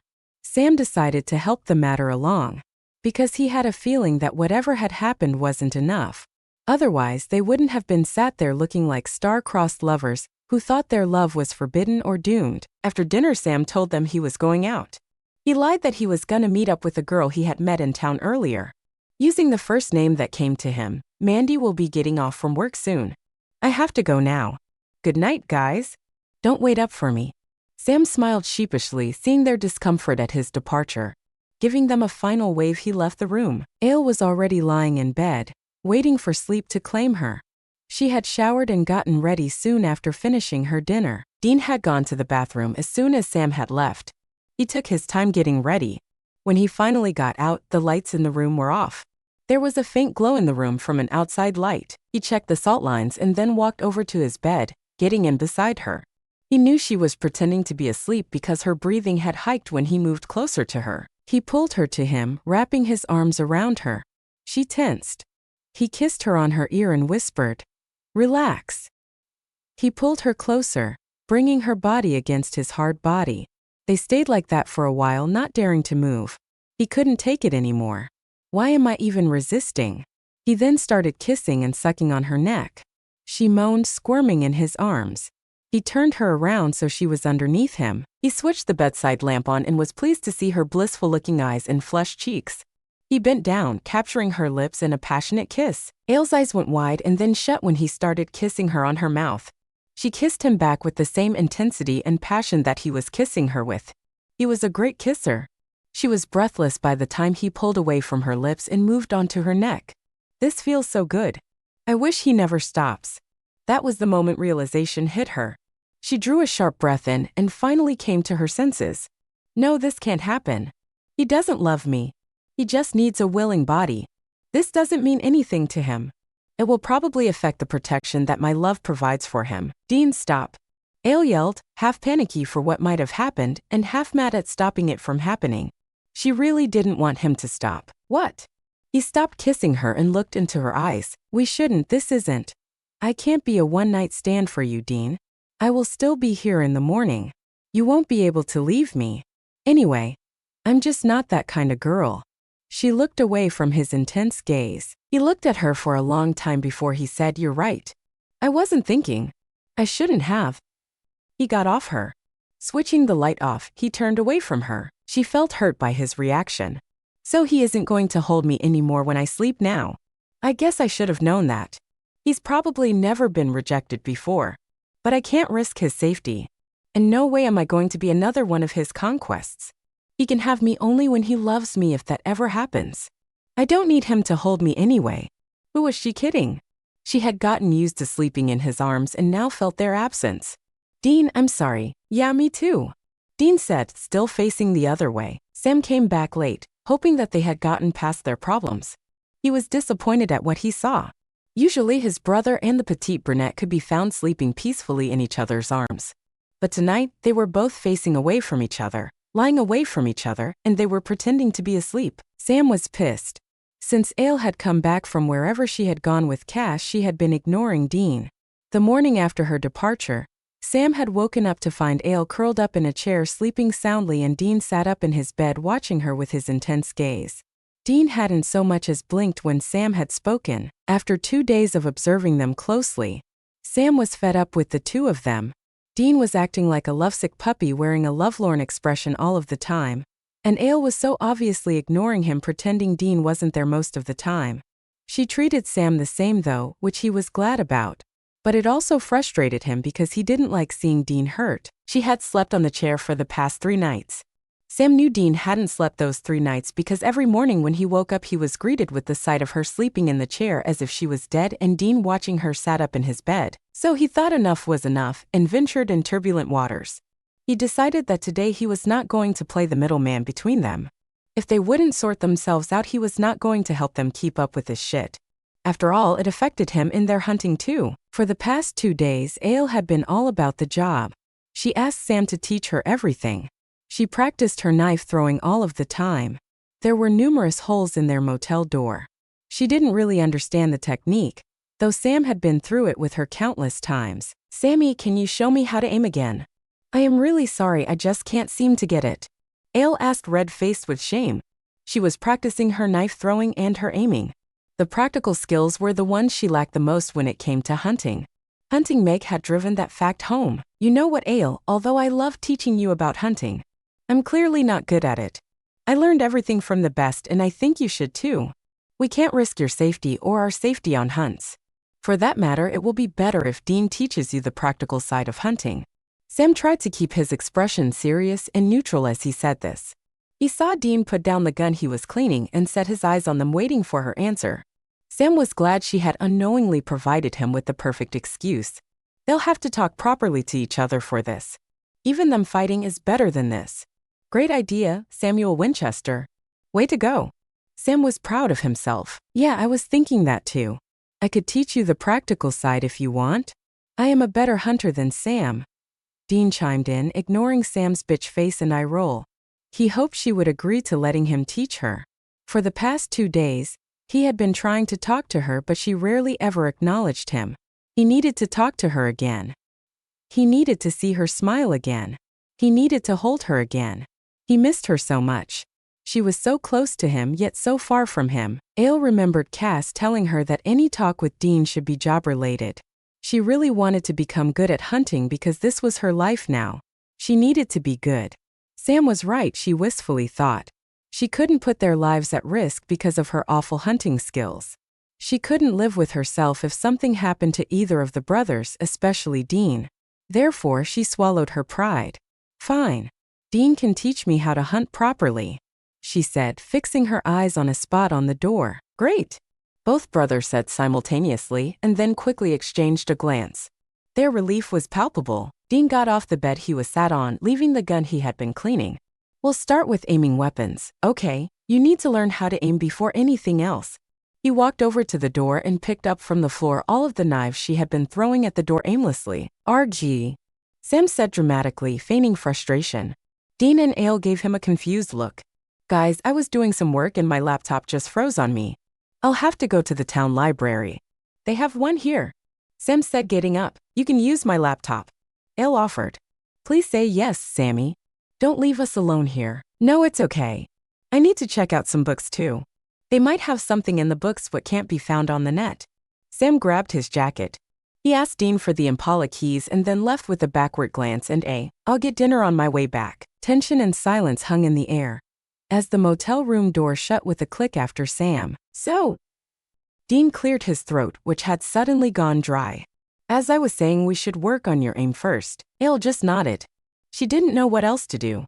She was stood facing the door, a knife still clutched in her right hand. Dean was still carrying all the knives he had gathered up from the floor near the door.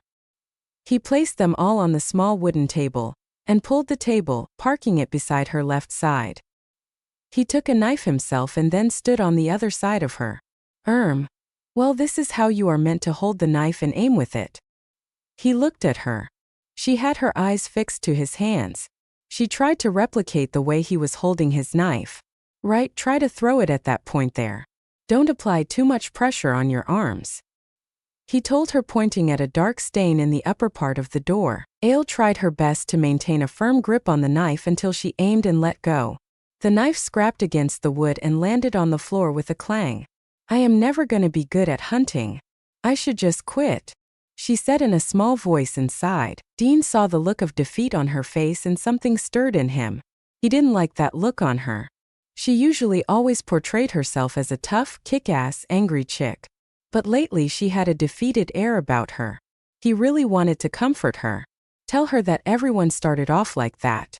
That he was himself good only because of a lifetime of practice and experience. I'll show you how to do it.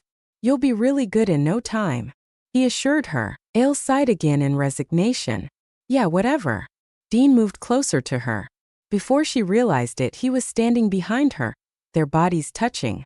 She sucked in a sharp breath, feeling her heart rate quicken. He ran his hand down her arm gently, lifting it at the elbow. Looking over her shoulder, he replaced the knife she was holding in her hand with another. Taking hold of her hand, he whispered in her ear. Relax. Loosen up. You're too tense. She was about to pull away from him when he added, I missed you so much, Ale. He used his free hand to move her hair away from the back of her neck. She bit her lip, trying to stop herself from moaning at the feel of his lips on her neck as he started to kiss her. Tears started to fall from her eyes. She moved away from him. Ale, why don't you tell me what's wrong? What's eating you? He moved to grab hold of her. No, Dean. I'm fine. Ale wiped at her tears. No, you're not fine. Ale, I need to know. I can't take this anymore. I can't live like this. Dean admitted hoarsely. His emotions were threatening to spill over. He felt like a broken man. Dean, just leave it. It's nothing to do with you. Why do you care anyway? Ale just shouted at him, letting out her pent-up anger. She couldn't take this anymore. Heaven can go and find someone else. I'm done with love. Just get lost, okay? Why don't you go to a bar, get drunk and late until Sam comes back? I can't even be in the same space as you. Dean suddenly remembered the day Cass had took her away.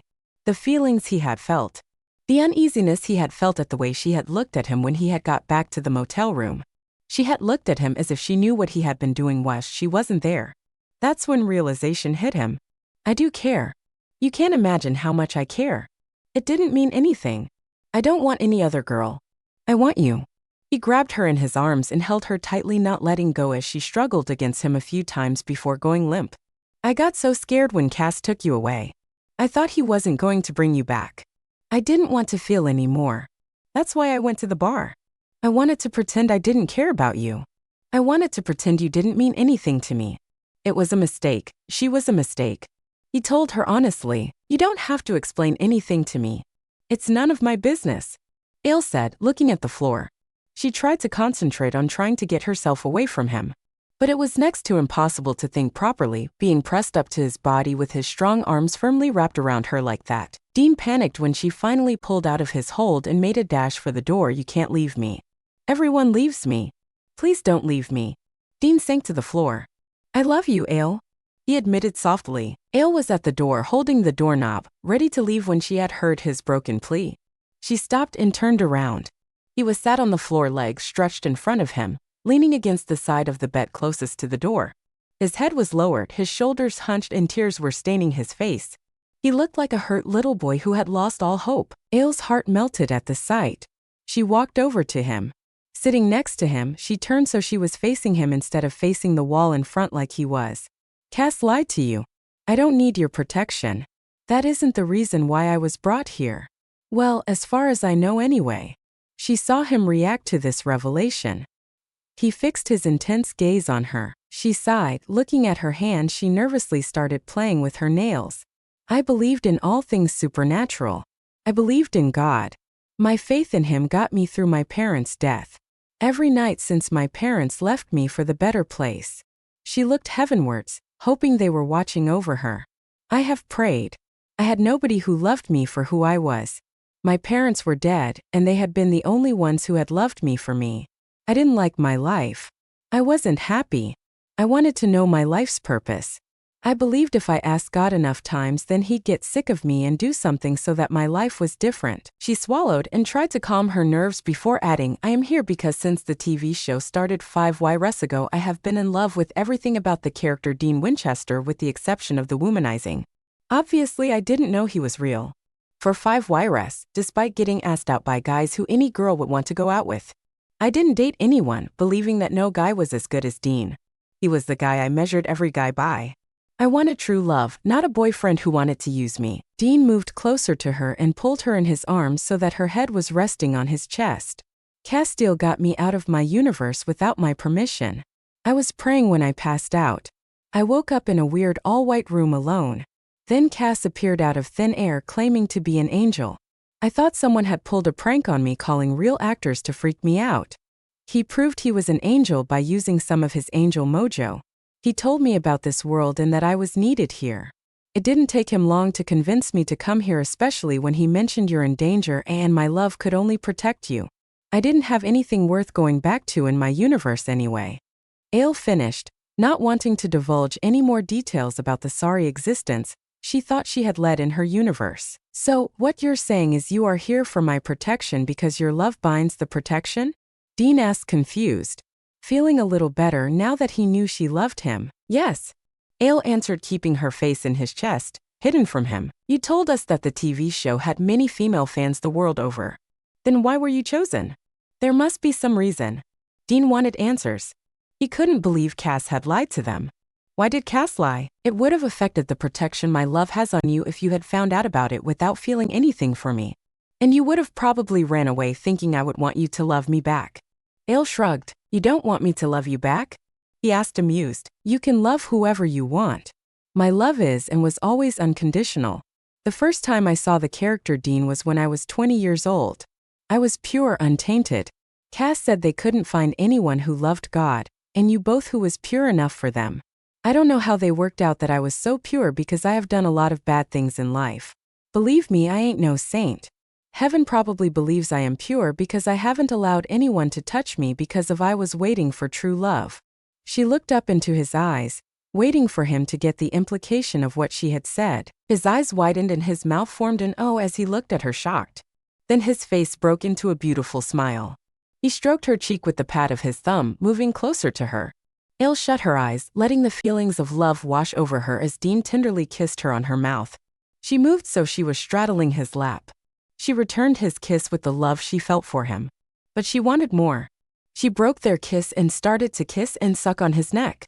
His head fell back, giving her better access, and he moaned low in his throat. The sounds he was making nearly drove her crazy with want. How can a guy sound like that? He sounds better in real life, but that was an actor anyway, not the real Dean. Ale pulled at his shirt, making it crystal clear what she wanted. But Dean gave her a long, passionate kiss on her mouth and then straightened up with her still straddling his lap. "Dean, I want."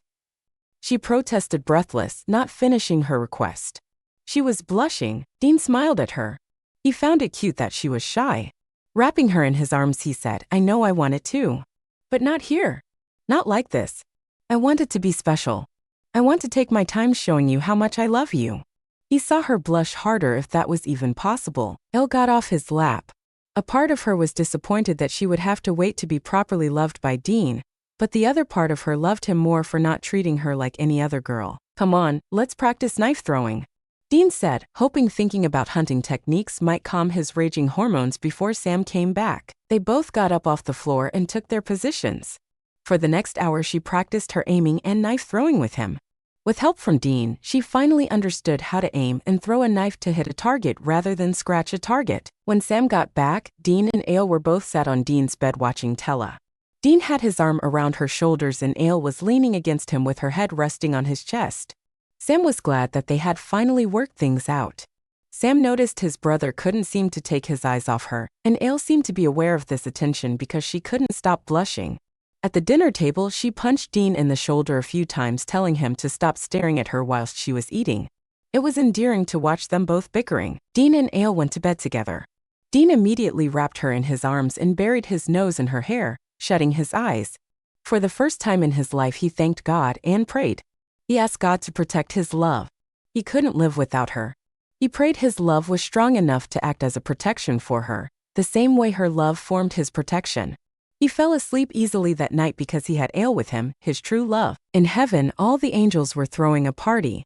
They were all celebrating the fact that Dean and Ale had admitted their love for each other. If only Father had allowed me to interfere, they would have done the deed, Salusa moaned. She was the angel who was in charge of sexual chemistry and other physical acts. So you know you are not supposed to interfere in the course of pure love. Otherwise, you wouldn't be any better than lust. Raphael, the true romantic, pointed out how he hated lust. Just the thought of lust made him angry. How dare you compare me to that evil bitch? Rafa, I hate you. Don't ever speak to me. Salusa was about to leave him and go over to another angel when Raphael started reciting Salusa's favorite poem. It was a poem about a brother and sister. I am sorry, Sal. You know that isn't what I meant. I love you. And I would be sad if you never spoke to me. After all, I am your big brother. Raphael reminded her. Yeah, whatever. Salusa replied, leaving him standing alone sipping his wine. What's wrong with Sal? Cass came up to Raphael looking flushed. Nothing. Her usual whine. She wanted to interfere with your charges. Raphael shrugged. Did she? Cass was horrified. No, Father wouldn't let her. It's pure love, she can't interfere. Why are you so red? What happened? Raphael asked his little brother, amused. All the mother angels thought I did a good job with my charges and told me to keep it up. Cass looked away uncomfortably. And that made you red, how? Raphael mused. They were hugging and kissing me, dishing out their maternal love towards me. Cass answered, embarrassed. Raphael started to laugh. Everyone does seem to want to cuddle up to our golden boy. Cass rolled his eyes at the nickname. He left the party and went to a quiet corner to watch his charges. He smiled to see them awake in the middle of night, whispering to each other in the dark. He was about to listen in to what they were saying when a young angel named Lizel came running towards Cass, shouting in full voice. The kid angel quickly bowed in respect. Castiel, Gabriel, and Michael need to see you now. It's about the apocalypse.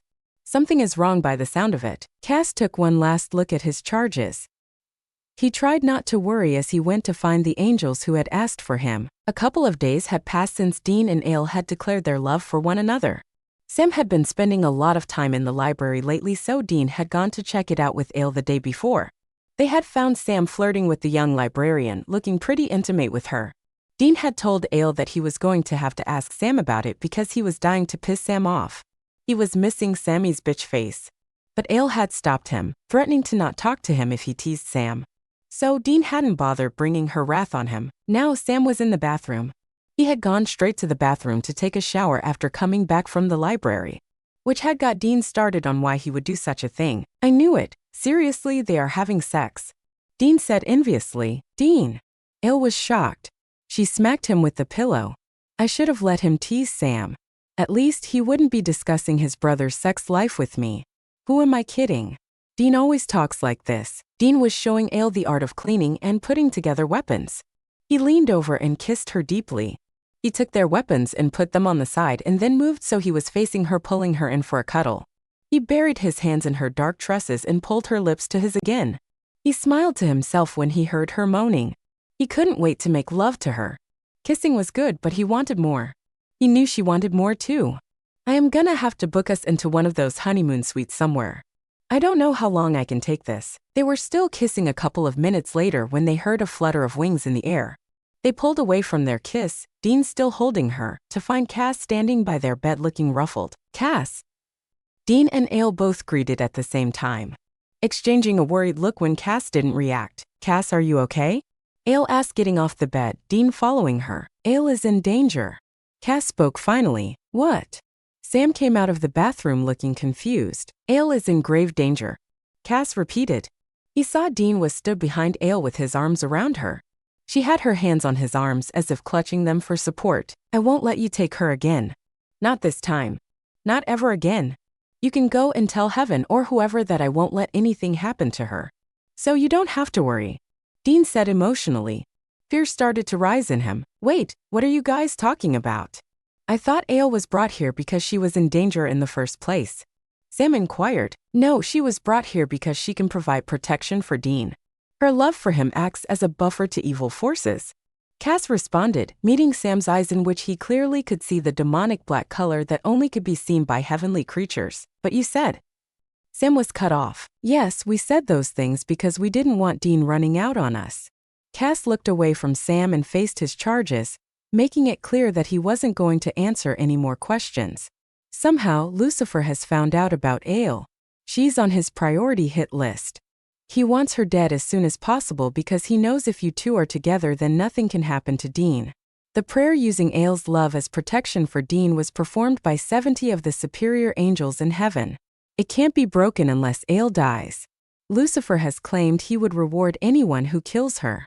Cass sighed sadly. Can't my love for her act as a protection as well? Dean asked hopefully, not letting himself think about the fact that he was admitting his love for her in front of his brother for the first time. It had been something unspoken till that moment. No, it would take too much time, which we don't have. It took 4 YRS to make her love work as protection for you. Cass saw everyone's reaction as his confession sank in. You knew about this 4 YRS ago? Dean growled angrily. Father knows everything. The past, present, and the future. I only follow orders, Dean. I don't know anything I am not told. Cass shrugged. Heaven has come up with a solution for now.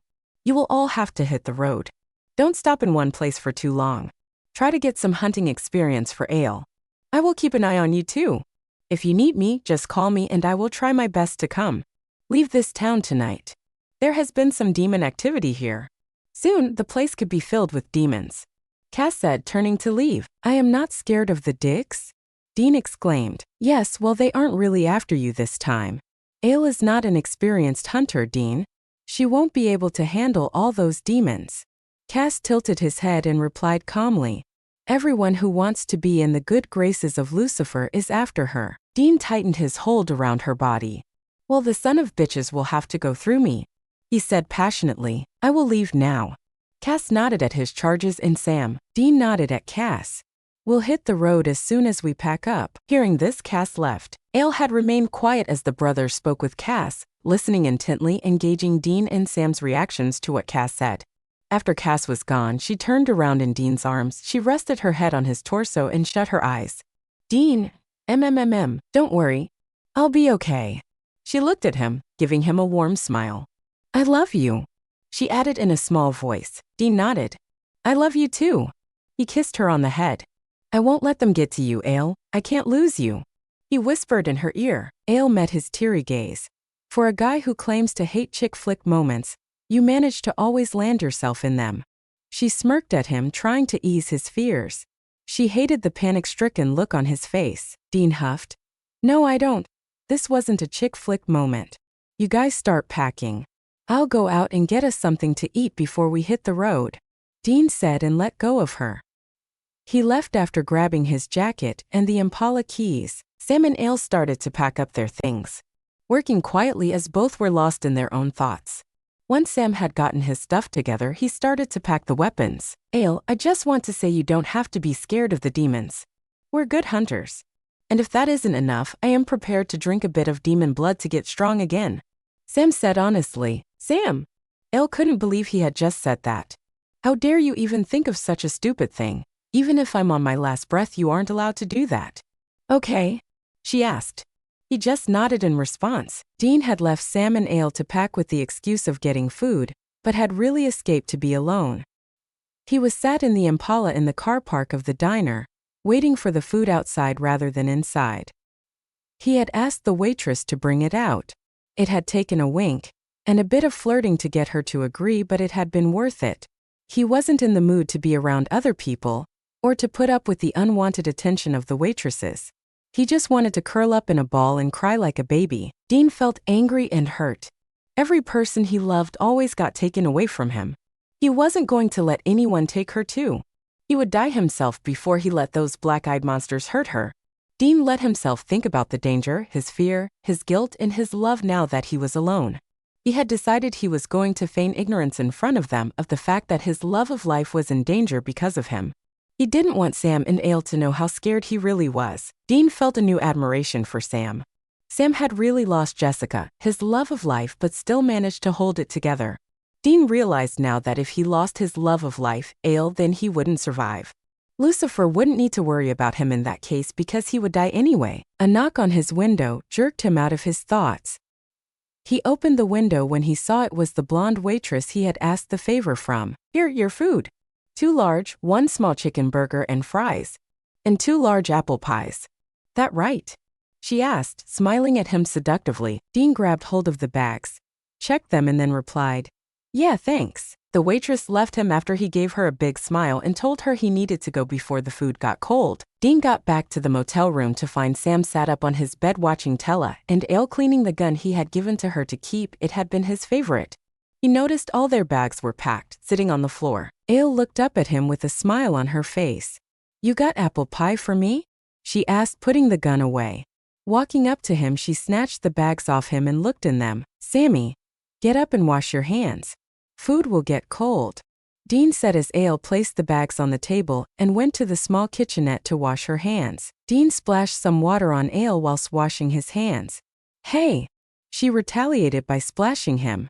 Dean grabbed hold of her to stop her.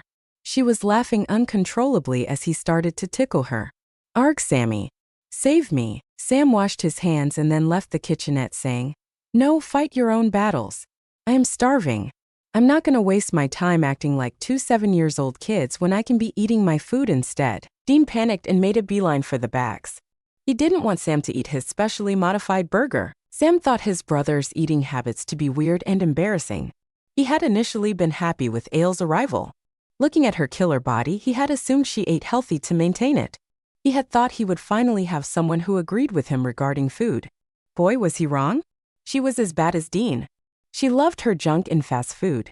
The only difference between their eating habits was that she couldn't eat the bad food in the morning, her portions were way smaller, and she didn't eat any meat other than poultry and fish.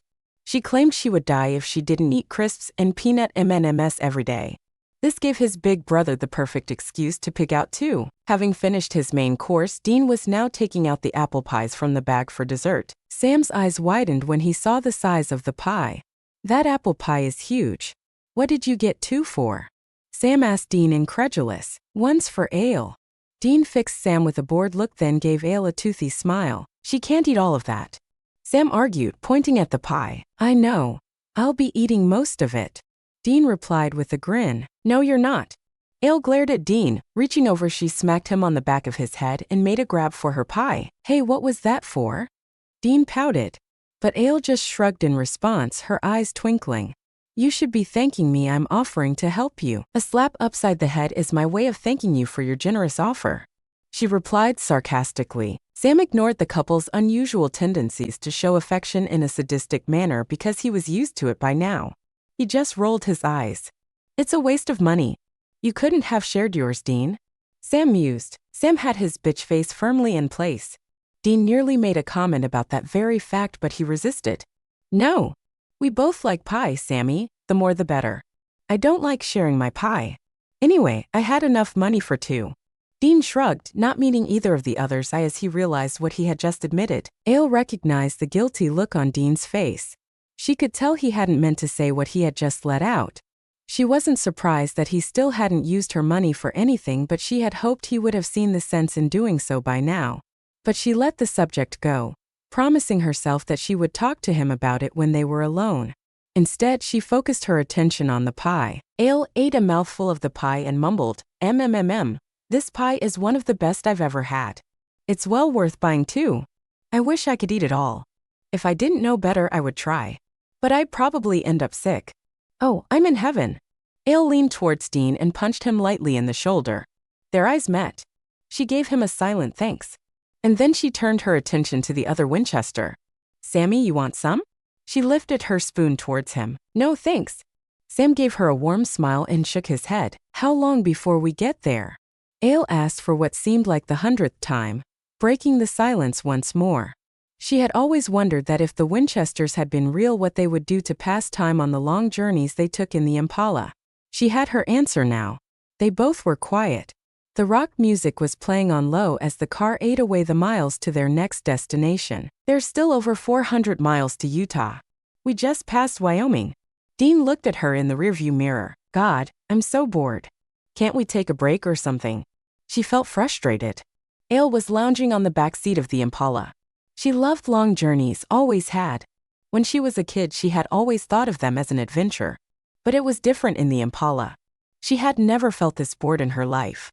There was only so much time one could spend admiring Dean's looks. Why do we have to go to Utah?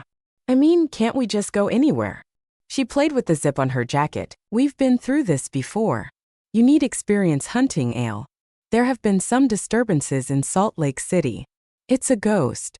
An angry spirit. Sam told her patiently. How do you know it's an angry spirit and nothing else? Ale sat up and crossed her legs Indian style. She started to inspect the heels of her Blaniks. You ask more questions than Geek Boy here. Dean smirked at Sam, slapping him on the leg. I do research. Sam answered Ale, then leveled his gaze at Dean. Jerk, bitch. Dean gave him a toothy smile and turned his attention back on the road, which was empty as it was late in the evening. The car was filled with silence again. This time it took 5 minutes before Ale broke it. She yawned and stretched. Seeing Dean watch her little routine made her blush. She looked away from his intense gaze, thinking of something to say. Dean, I don't mind your music taste, but seriously, enough is enough. We've been listening to this for the entire drive so far. 6 whole HRS of it. I can't take it anymore. She complained. Dean rolled his eyes. Well, what music do you want on? He asked her, switching the tape off. Sam gave a laugh. He couldn't believe it, Dean asking someone's music taste without defending his own. The old Dean would have told her to shut up and put up with the driver's choice. This was a whole new side of Dean that Sam had never encountered before. And he was loving what he was seeing. Man, he's so whipped. Here, connect my iPod to the player. Ale handed the iPod to Sam. She knew the boys wouldn't know the singers or the songs on her iPod because they were from a different universe. She hadn't known the rock bands Dean played in his car. All she knew was they were definitely classic rock. She was glad that both universes had the iPod, though the inventors and companies behind the invention were different. Sam connected her iPod in the car. The car was immediately filled with Shakira and Alejandro Sanz singing La Tortura. She happily started to sing along with it. Oh my God, is that a banshee singing? What the hell is this? Dean was horrified. Ale stopped singing and gaped at Dean. Shut up, Dean. It's a Spanish love song. How dare you call Shakira a banshee? She's the most successful Latin singer ever. Ale said, insulted by him. And in my opinion, Alejandro has the sexiest voice I have ever heard. She added for revenge. She saw Dean's face fell. Sam was having a laughing fit. Ale had rendered Dean speechless. Dean looked like he had been kicked to the curb by her. Dean, it ain't that bad. I mean, the song is quite good if you understand Spanish, and the guy does have a good voice. Sam saw Dean's knuckles turn white on the steering wheel. His jaw was set and his hazel green eyes were hard as they looked ahead. Sam couldn't believe Dean was sulking over such a small thing. They drove quietly as her chosen music played on. Every time Sam would like a song, he would ask Ale for details. Dean hadn't spoken for 3 hours, only breaking his silence when he stopped at a motel and told Sam to go get a room because he needed some shut-eye. Sam, wait. Ale shouted out. Dean's not going to like what I say. How do I say this? Sam came back to the car. What? Ale looked at her hands and then started playing with her nails. Dean knew it was a sign that she was either nervous or scared. He was about to say something to ease her, but she spoke first. I was thinking, don't the monsters you guys hunt know you stay in cheap motels? The car can be seen here, out in the open. It's hardly a way to stay anonymous. The brothers were both looking at her expectantly. She realized they assumed she had something else to say. And Sam finally asked when she didn't say anything, I think we should stop being so predictable. From now on, we should do everything the opposite. We should stay at proper hotels for starters, where they have underground car parks. At least we'll know we're safe and the Impala's safe. Most hotels do free breakfasts in my world. Don't know about here. Ale was trying to count every little thing that was good about being in a hotel because she knew it would be hard to persuade Dean. No. Dean shook his head. Why? I think it's a good idea. Ale said, Of course you think it's a good idea. It's your idea. He pointed out, I think it's a good idea. Sam chimed in, finding the idea of a comfortable mattress to sleep on too tempting. No. Dean repeated, like hell no. You're just mad at me cause I said Alejandro had the sexiest voice ever. She huffed. Dean, we are going to a hotel and that's it. What the hell is your problem anyway? Ale crossed her arms over her chest and stared him down. It would be too expensive. I can't afford. Ale didn't let him finish. If you really loved me you wouldn't say that. I guess I am the only one who thinks what's mine is yours and what's yours is mine. All that money, I can't do anything with it.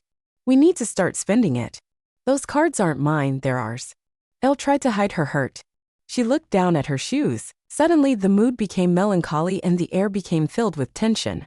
Sam decided to get them back to reality because he wasn't up for standing in the cold waiting for either of them to start arguing again.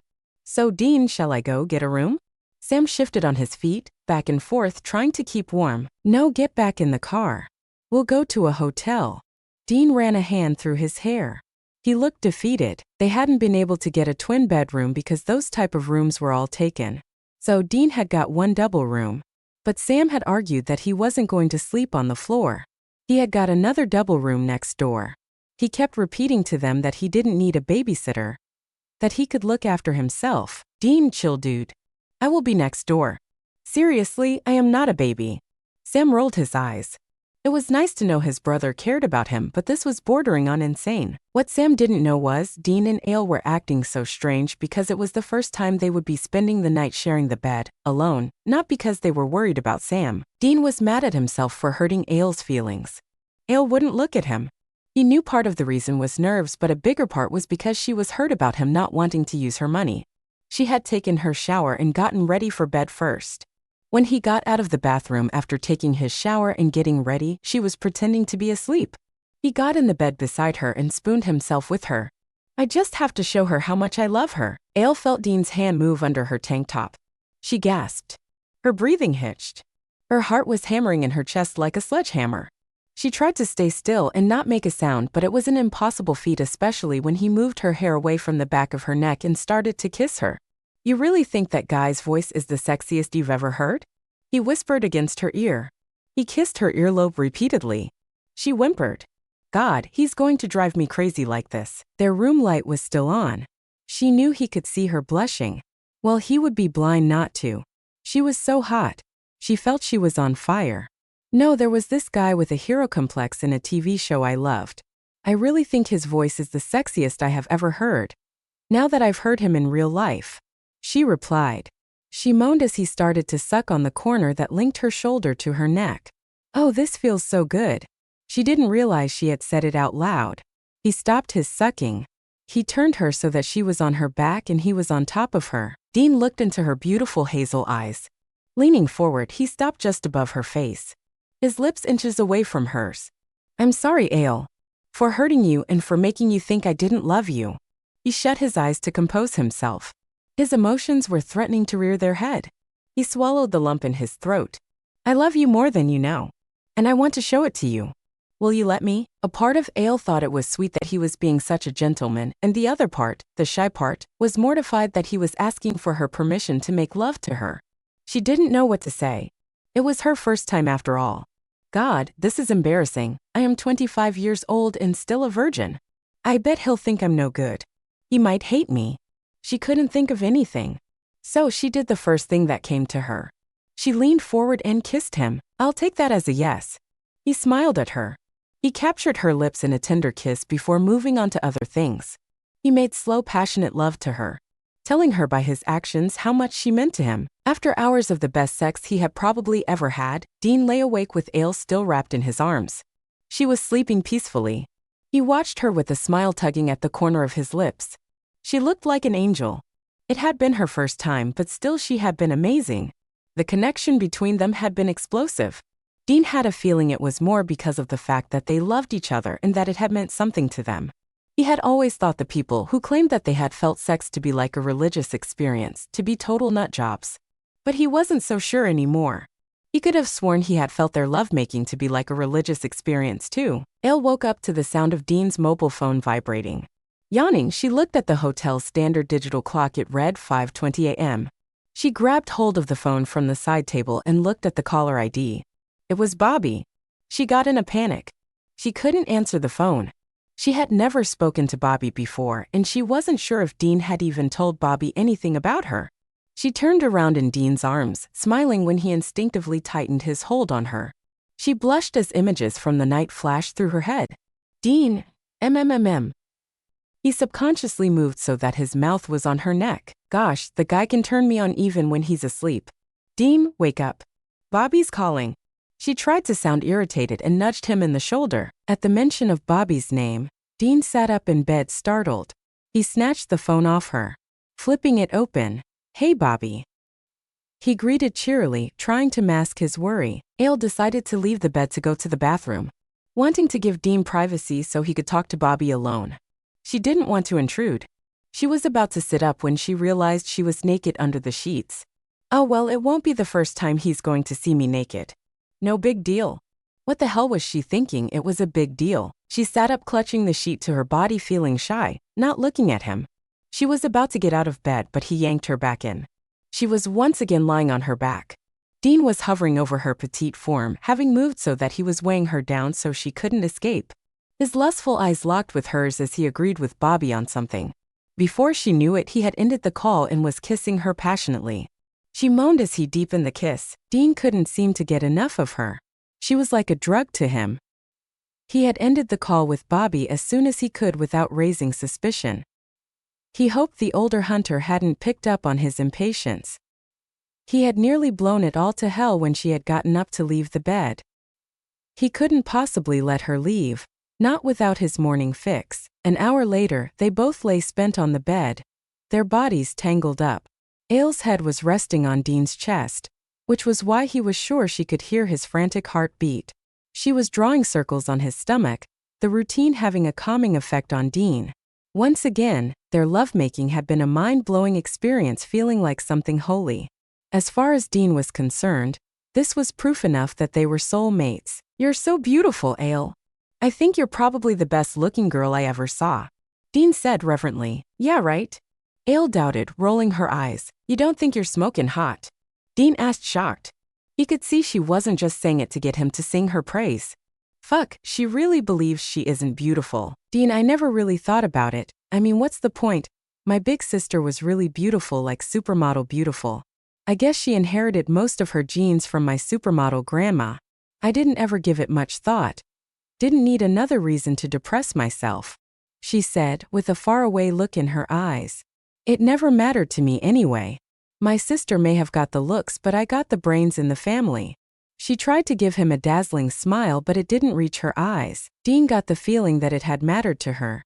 It matters to me that you should know how beautiful you really are. He saw tears glistening in her eyes. What's wrong, Ale? He asked her, concerned. Not getting an answer, he repeated. Ale, it's funny.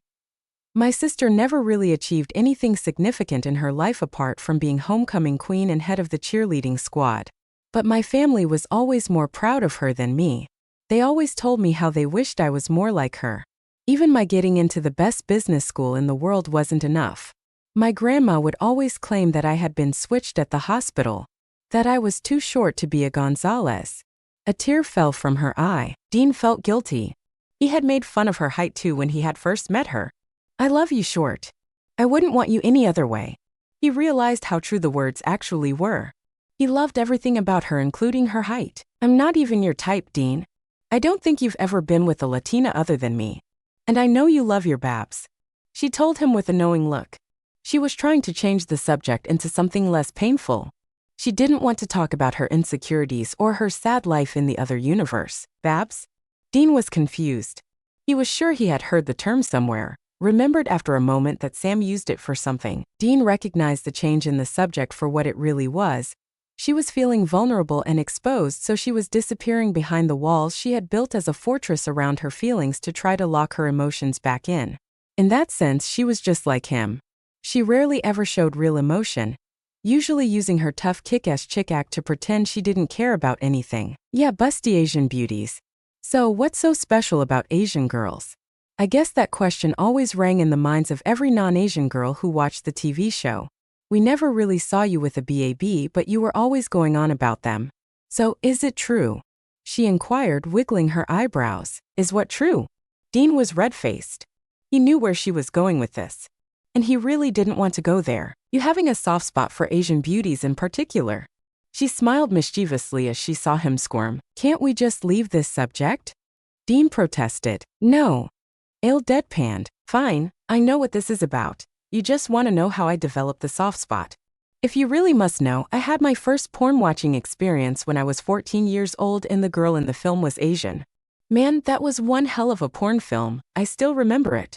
Dean said with a dreamy look in his eyes and massive grin on his face. I should have known. Ale snorted. She couldn't help but feel jealous. He's never had a soft spot for Latinas. If only I was anything but a Latina. No, I'm happy with what I am. I'm not a full Latina anyway. I'm part European. He must like something about me. If he doesn't, I don't care. Dean had seen Ale's face fall. He remembered back to her earlier conviction that she wasn't his type.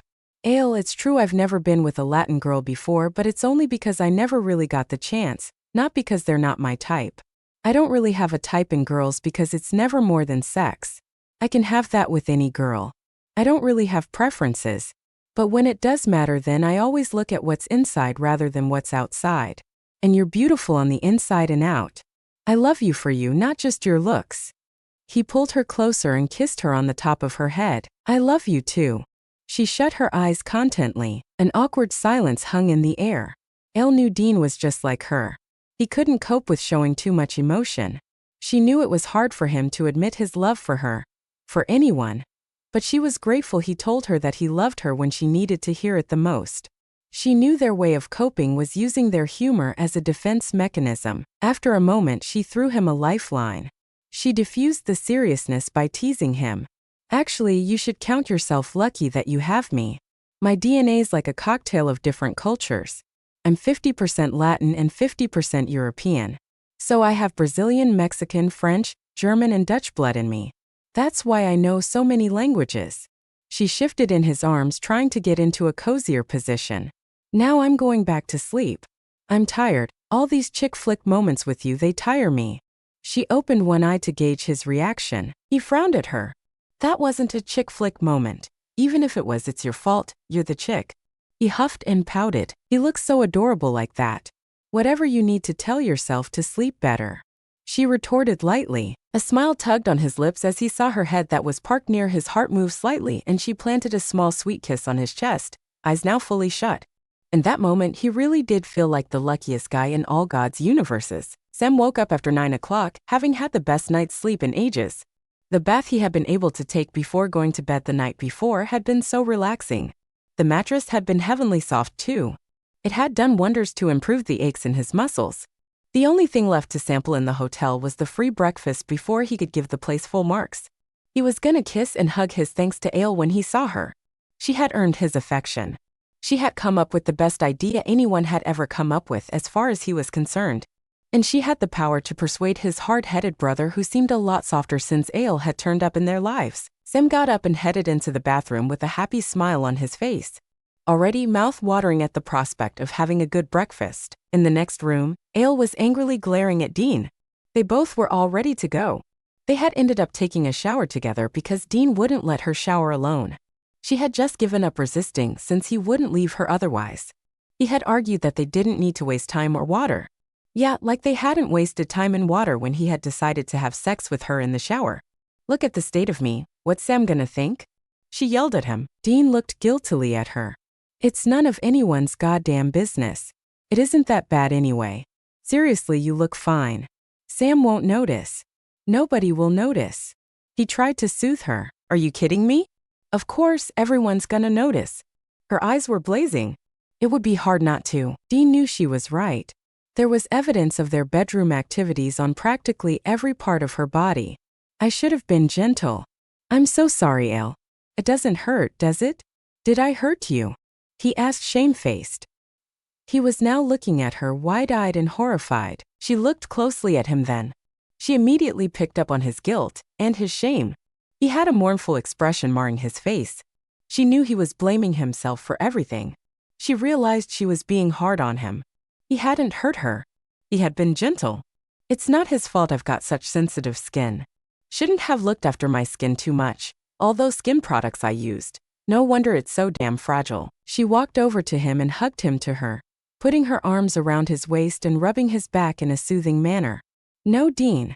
You didn't hurt me. It doesn't feel painful. Everything that happened between us was beautiful. Is beautiful. I'm sorry that I made you think you hurt me. She hastily stopped her display of affection and redeemed herself by annoyingly adding, I'm just pissed I won't be able to take my jacket off because everyone's gonna know. You've left your mark pretty much everywhere. Do you always do this? She pointed at the love bites adorning her upper torso, which was only covered in a tank top over a bra, her usual attire. No, I put in a special performance only for you. I knew you'd love it. He smirked and winked at her. She punched him on the shoulder. What makes you think I liked the performance? Well, you kept telling me how good it felt and how you didn't want me to stop.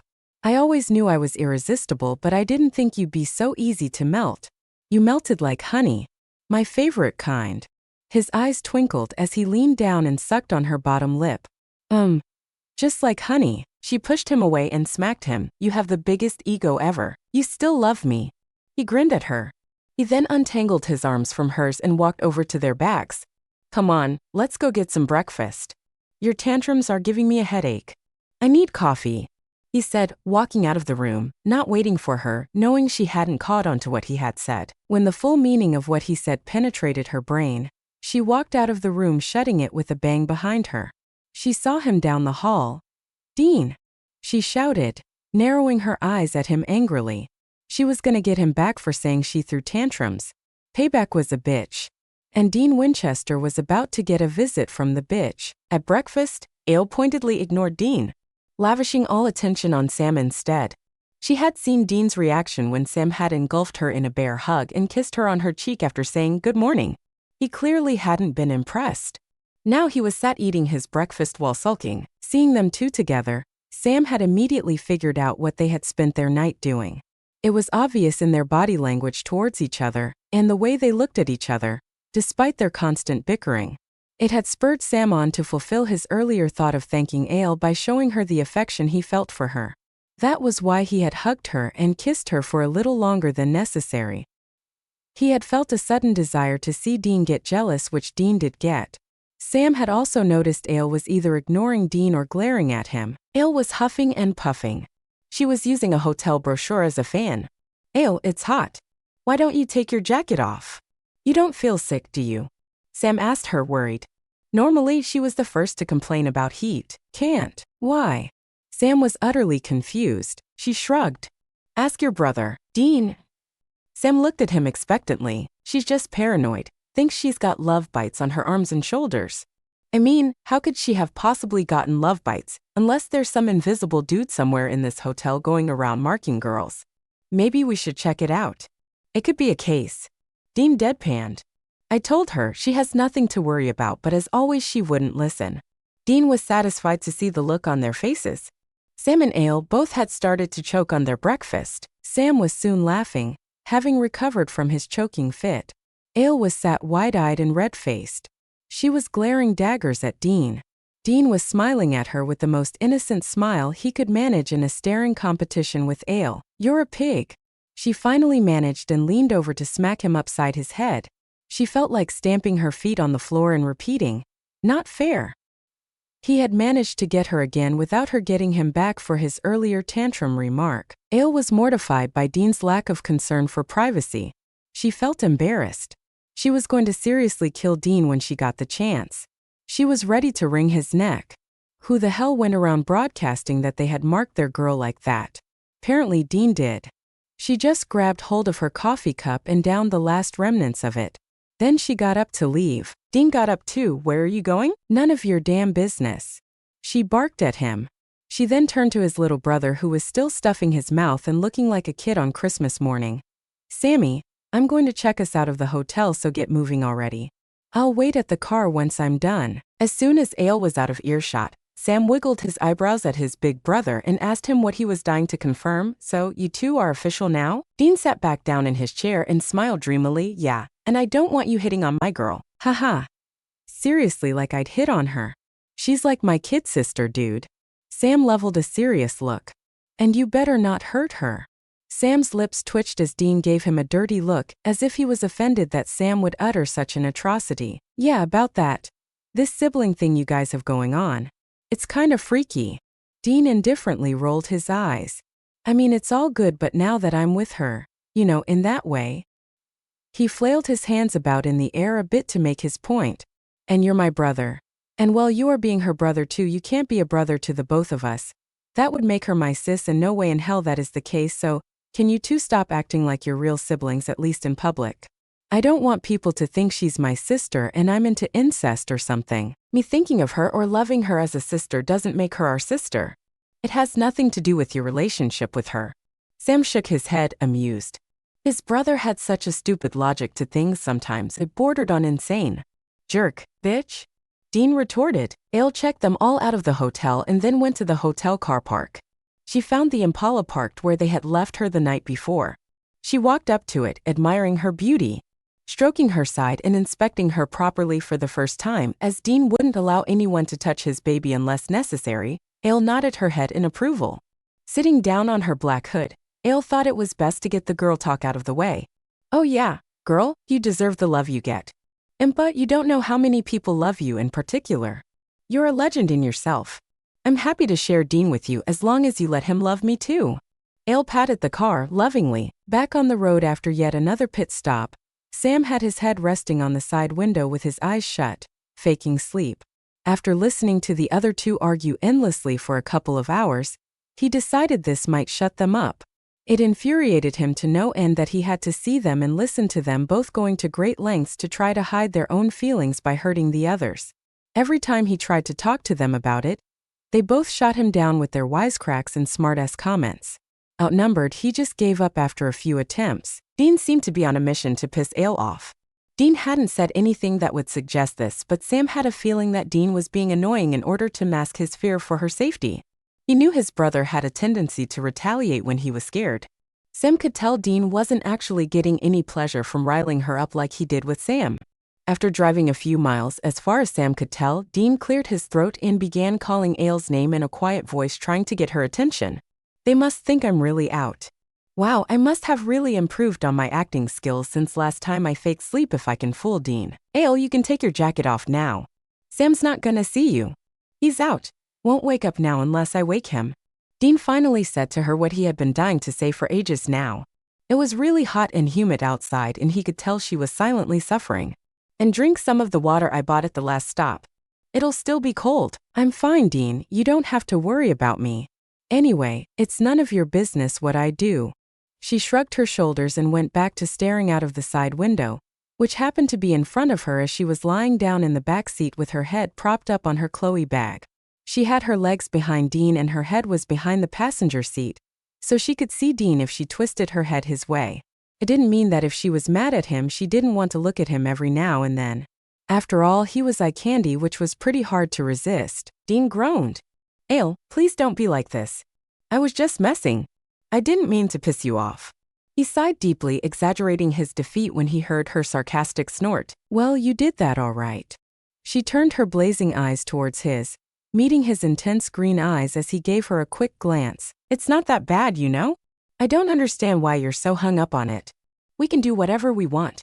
The marks are given so others can see them in the first place. It's like a mark of possession. Some people give them consciously and some subconsciously. I guess my subconscious wants everyone to know you're mine. I've already said I'm sorry if I hurt you. What more do you want me to say? Dean responded. What's so bad in anyone knowing about it? It's not like we're not together. I don't get it. Ale couldn't believe his nerve. Seriously? You go around broadcasting that I've got hickeys on my body, and you're asking me why I'm so hung up. You probably went into details with Sammy. You think it's a joke to talk about these things in public. I don't. You embarrass me in front of Sam. Now, you're telling me you went all primal on me subconsciously. When I get the chance, I'm going to seriously kick your ass. Next time, you'll think twice before messing with me. Ale let out in one breath. Disbelief evident in her tone of voice. Dean got livid at her accusations. I would never discuss our sex life with anyone. You're not a one-night stand I get to make crude jokes about. I love you. I only said those things about the marks because you hurt me. He confessed, gripping the steering wheel hard in his frustration, making his knuckles turn white. He felt like banging his head somewhere or bashing something until that something broke. Damn it, that girl knows how to irritate the hell out of me. I hate feeling vulnerable like this, but she did hurt my feelings. What? Ale was shocked. So what now? He's gonna pin the blame on me? You said it yourself. I didn't hurt you, Ale. They're just marks. I told you that it wasn't anyone's business, that you looked fine. But you would rather bake yourself in heat than let anyone know that a guy, who loves you more than life, had spent the night doing that to you. I didn't know you were ashamed of what happened. I guess you don't want to belong to me, be mine. Am I not good enough? Have you realized that you preferred the imaginary character rather than the real me? Dean said softly in a small voice, the fight in the pretense of the not a care in the world attitude gone from him. He didn't look at her. He just kept his eyes on the road. A deafening silence fell in the car. Ale hadn't thought about Dean's feelings. She had been too consumed by her own selfish need to keep her pride and honor intact. As always choosing self-preservation and her reputation above all else, she had forgotten that in this universe nothing could be taken for granted. She had dismissed his unsaid need to hold on to something as his own. She belatedly remembered his confession to Sam just after they had burned their little brother Adam's body. He had claimed that nothing was his own, his car, his jacket, his hunting techniques, everything a shadow of John Winchester. But she did want to be his, was his. She reminded herself that his universe was a bad place with bad monsters lurking in every corner and he was the guy fighting the evil. Being touched by love was something precious to all of the Winchesters as their lives had been spent in the clutches of negative emotions. Love was the only thing that lessened that kind of burden and pain. And she recognized the fact that Dean was the only Winchester who hadn't been loved by a woman for who he was until her. She felt like a betrayer. He had allowed her access to his heart and she had let him down. Hell, I've really screwed up. How am I gonna fix this? He always thought no one really loved him, that he was just needed for a job. I've made things worse. She watched his profile from her vantage point. His jaw was set, eyes fixed ahead and face expressionless. She knew that look. He was sad and hurt and trying his best to keep a lid on his emotions. She couldn't see his eyes, but she knew all his emotions would be reflected in those beautiful eyes of his. He had been through a lot in life, had literally been to hell and back, but he never complained about his pain, his hurt. I don't deserve him, he deserves better. Much better. Despite appearances, she knew that deep down Dean didn't believe anyone could ever truly love him for who he was. Thought that he was a sinner and not good enough for any blessing. Dean tried to not think of anything as he drove on. He found comfort in the familiar smell and feel of his baby. At least you don't hate me. He affectionately stroked the steering wheel. It was nearly dark outside. He had been driving for just over 8 hours. He was glad they were close to their destination because he felt physically and emotionally tired and beaten. He just wanted to go to sleep so that his thoughts didn't fuck up with his mind and his heart which was hurting for some reason. Sam, who had heard the entire conversation, was astonished by what Dean had admitted to Ale. Sam knew his brother never put his heart on the line to get hurt like that. Even with his eyes shut, he knew Dean was feeling sad and hurt. He didn't need his eyes. Felt his brother's sorrow in the air surrounding them, hitting him like a tidal wave. He wanted to comfort Dean, tell him that he was better than everyone in the world, but he was sure if Dean knew that he had heard the whole thing, then he would feel humiliated. Sam felt mad at Ale for not comforting Dean. I thought she's supposed to love him, then what's with the silent treatment? Something told him that she had a reason for her silence. Although Sam was dying to intervene in their angst fest to try to stop it, he knew the best thing to do was to not do anything. So, he kept up his act for the remainder of the journey, which wasn't long. They had found a decent hotel in the heart of Salt Lake City and checked in. Dean had insisted they got one room with 2 beds, but Sam had refused. His excuse? He liked taking his time in the bathroom and he had enough of seeing them 2 in the day. Didn't want to spend the night with them too. Currently, all 3 of them were huddled together in front of Sam's laptop in his hotel room. They were reading the research on the case. It looks like a simple salt and burn. Dean rubbed the back of his neck, trying to soothe the muscles there. I think we should do the job tomorrow. I'm tired. It was a long drive. He hastily got out of the chair he had been occupying. He grabbed his jacket from behind the chair. He then walked out with a backward glance and a quick good night thrown over his shoulder. Ale followed Dean's departure soon, telling Sam to get some rest and wishing him a good night's sleep. Sam just hoped that tomorrow would be more of a typical hunting day than a Dean versus Ale who wins the award for being the biggest bitch today day. Ale got in their room quietly. Hesitating by the empty bed, she walked to the bathroom door, fully intending to barge and demanding to be forgiven by Dean. The door was locked. She could hear the shower running. She felt a pang of disappointment knowing she could have been there with him at that very moment. Instead of waiting by the door, she went over to her case and opened it, grabbing her sexiest boxer shorts and spaghetti strap, barely their tank top, both black, to wear for the night. If only I can seduce him, I'll prove to him how much I want to be his. She resumed her place by the bathroom door. He got out, dressed in black boxers. God, he looks yummy. He walked straight to the bed without giving her a glance. Ale had just one aim, to be out of the bathroom whilst he was still awake. Having had the quickest shower she had ever managed, she got ready and out in just under 10 minutes. Looking at him, she wasn't sure whether he was asleep or not. Well, I'll just have to find out for myself. She approached the bed in caution, part of her wishing he was out for the count, and the other part praying silently to heaven that he was awake. She needed him to forgive her. It wasn't just a want, it was a need. She needed him. Ale slipped under the sheets beside him. She breathed in his unique male scent, shutting her eyes. Their bodies weren't touching, but she felt her body's reaction to him. Dean was lying on the edge of the bed facing the wall. That act in itself spoke volumes. She moved closer to him and started to rub soothing circles in his back, hoping to get a response. He was so tense. She could feel the tension in his muscles as she moved her hands on his back, his shoulders and the back of his neck to check for signs of reaction. She still wasn't sure if he was awake or not. His back must really hurt with all that tension. After discovering the tension in his back muscles, she forgot about her plan to seduce him, her only concern being that he was in pain. She didn't give it a second's thought. She got to work on his back, starting to massage it. He moaned low in his throat. That was the sign she was blessed with, telling her he was awake. She smiled at his pleasure. She was happy she could do something for him. She leaned towards his ear. Turn around. I want to do it properly. She whispered in his ear and placed a small affectionate kiss on his ear. She didn't wait for his reply. Sitting up in the bed, she gave him a small shove to turn and he obliged. Turning so he was now lying flat on his belly, she sat herself on the small of his back, straddling him. She massaged him, starting from the bottom, working her way up to the back of his neck. She knew he was turned on.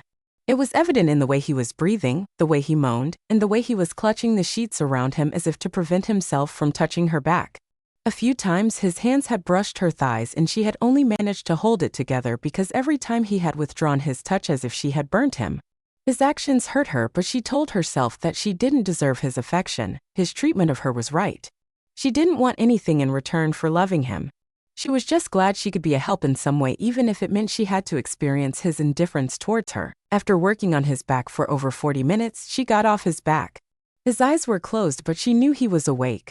Taking advantage of his lack of attention, she leaned forward, her eyes burning with unshed tears, and kissed him on the cheek. She didn't say anything, fearing her voice might come out broke.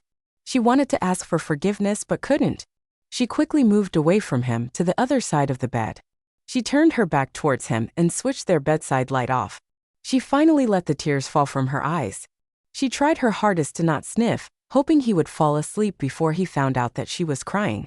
She didn't need anyone knowing how hurt and alone she felt. It'd be bad for my reputation as the unfeeling bitch. Dean had felt the pressure of her soft lips on his cheek. He hadn't opened his eyes to acknowledge her for fear of giving in to his desire to kiss her back. Now he lay in the bed trying hard to get to sleep, but he was restless. He heard her trying hard not to sniff. He felt bad because he knew why she was crying. It was his fault. She had lovingly lavished him with attention and took care of him. Still, he had treated her like crap.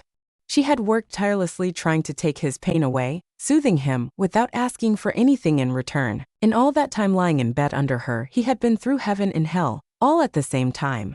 He had felt so much pleasure as she worked her magic on his tense muscles. Never had he thought a mere massage could do that. It had also been torture. It killed him to not touch her back, give something back. The first time his hand had brushed her thigh, he had felt her move, impatiently trying to get the touch, but he had quickly withdrawn his hand, wanting to punish her. When it happened again, her hand had momentarily stilled on his spine, but at his swift withdrawal, she quietly resumed her massage as if nothing had happened. After that, every time his hands brushed any part of her body, she tensed but didn't react otherwise. He heard and felt movement in the sheets. He turned around to see what she was doing. Just as he turned, he saw the bathroom light come on and the door shut with a low click. He felt self-loathing when he realized that she was still thinking about him and his rest, trying to be as silent as she could have been. He was pretty sure she had left the bed because she hadn't been able to control her crying, and she didn't want him to know about it. Feeling awful, he mentally kicked himself for being so selfish and ungrateful. No one deserved to be treated the way he had treated her. He recognized now that, to her, it must have looked like displays of displeasure, as if he didn't want to touch her anymore. She hadn't really done anything wrong now that he thought back to it. She had looked surprised when he had come clean about what he felt. At the time, he had took her silence to mean she didn't want to belong to him, but he wasn't so sure anymore. His concern for her mounted when a lot time had passed and she was still locked away in the bathroom. Still, he didn't go to the bathroom to try to coax her out because his pride wouldn't let him. For that reason, he patiently waited for her to come out. He saw her silently come out of the bathroom after what seemed like an eternity to him. He didn't say anything or even move in case she guessed his intentions. Instead, he pretended to be in the land of the dead. When she was back in bed, he took a good look at her. She looked sad. She was looking up at the ceiling and seemed to be lost in her own thoughts. Moonlight filled the room, this being the reason why he could see her even with no lights on in their room. In one swift move, he pulled her beneath himself in the middle of the bed. He met her eyes and couldn't look away. The amount of pain and sadness that shone in her beautiful hazel orbs took his breath away. He leaned forward and tenderly kissed her first on her cheeks, then her lips. She started to cry, her heartbreaking sobs piercing the silence of the room. He lay down beside her and then pulled her into his arms. Watching her cry like that broke Dean's heart. Hell, he had never seen her cry like that before.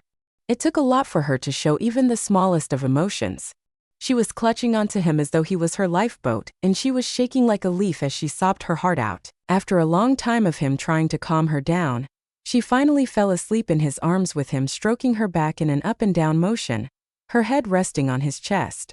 He wasn't sure what had triggered the complete meltdown. It had been so wrong to see her break like that. She was always so strong, his warrior princess had melted like candle wax. He had a feeling it had been an anxiety attack. He had only seen one other person suffer a meltdown before. Sam had suffered from anxiety attacks as a kid, but Dean had always known how to handle his little brother. He always tried to prevent Sam having the attacks. He had always figured the reason behind the attacks was that Sam was such a princess anyway. The emotional and sensitive type of guy who took everything seriously.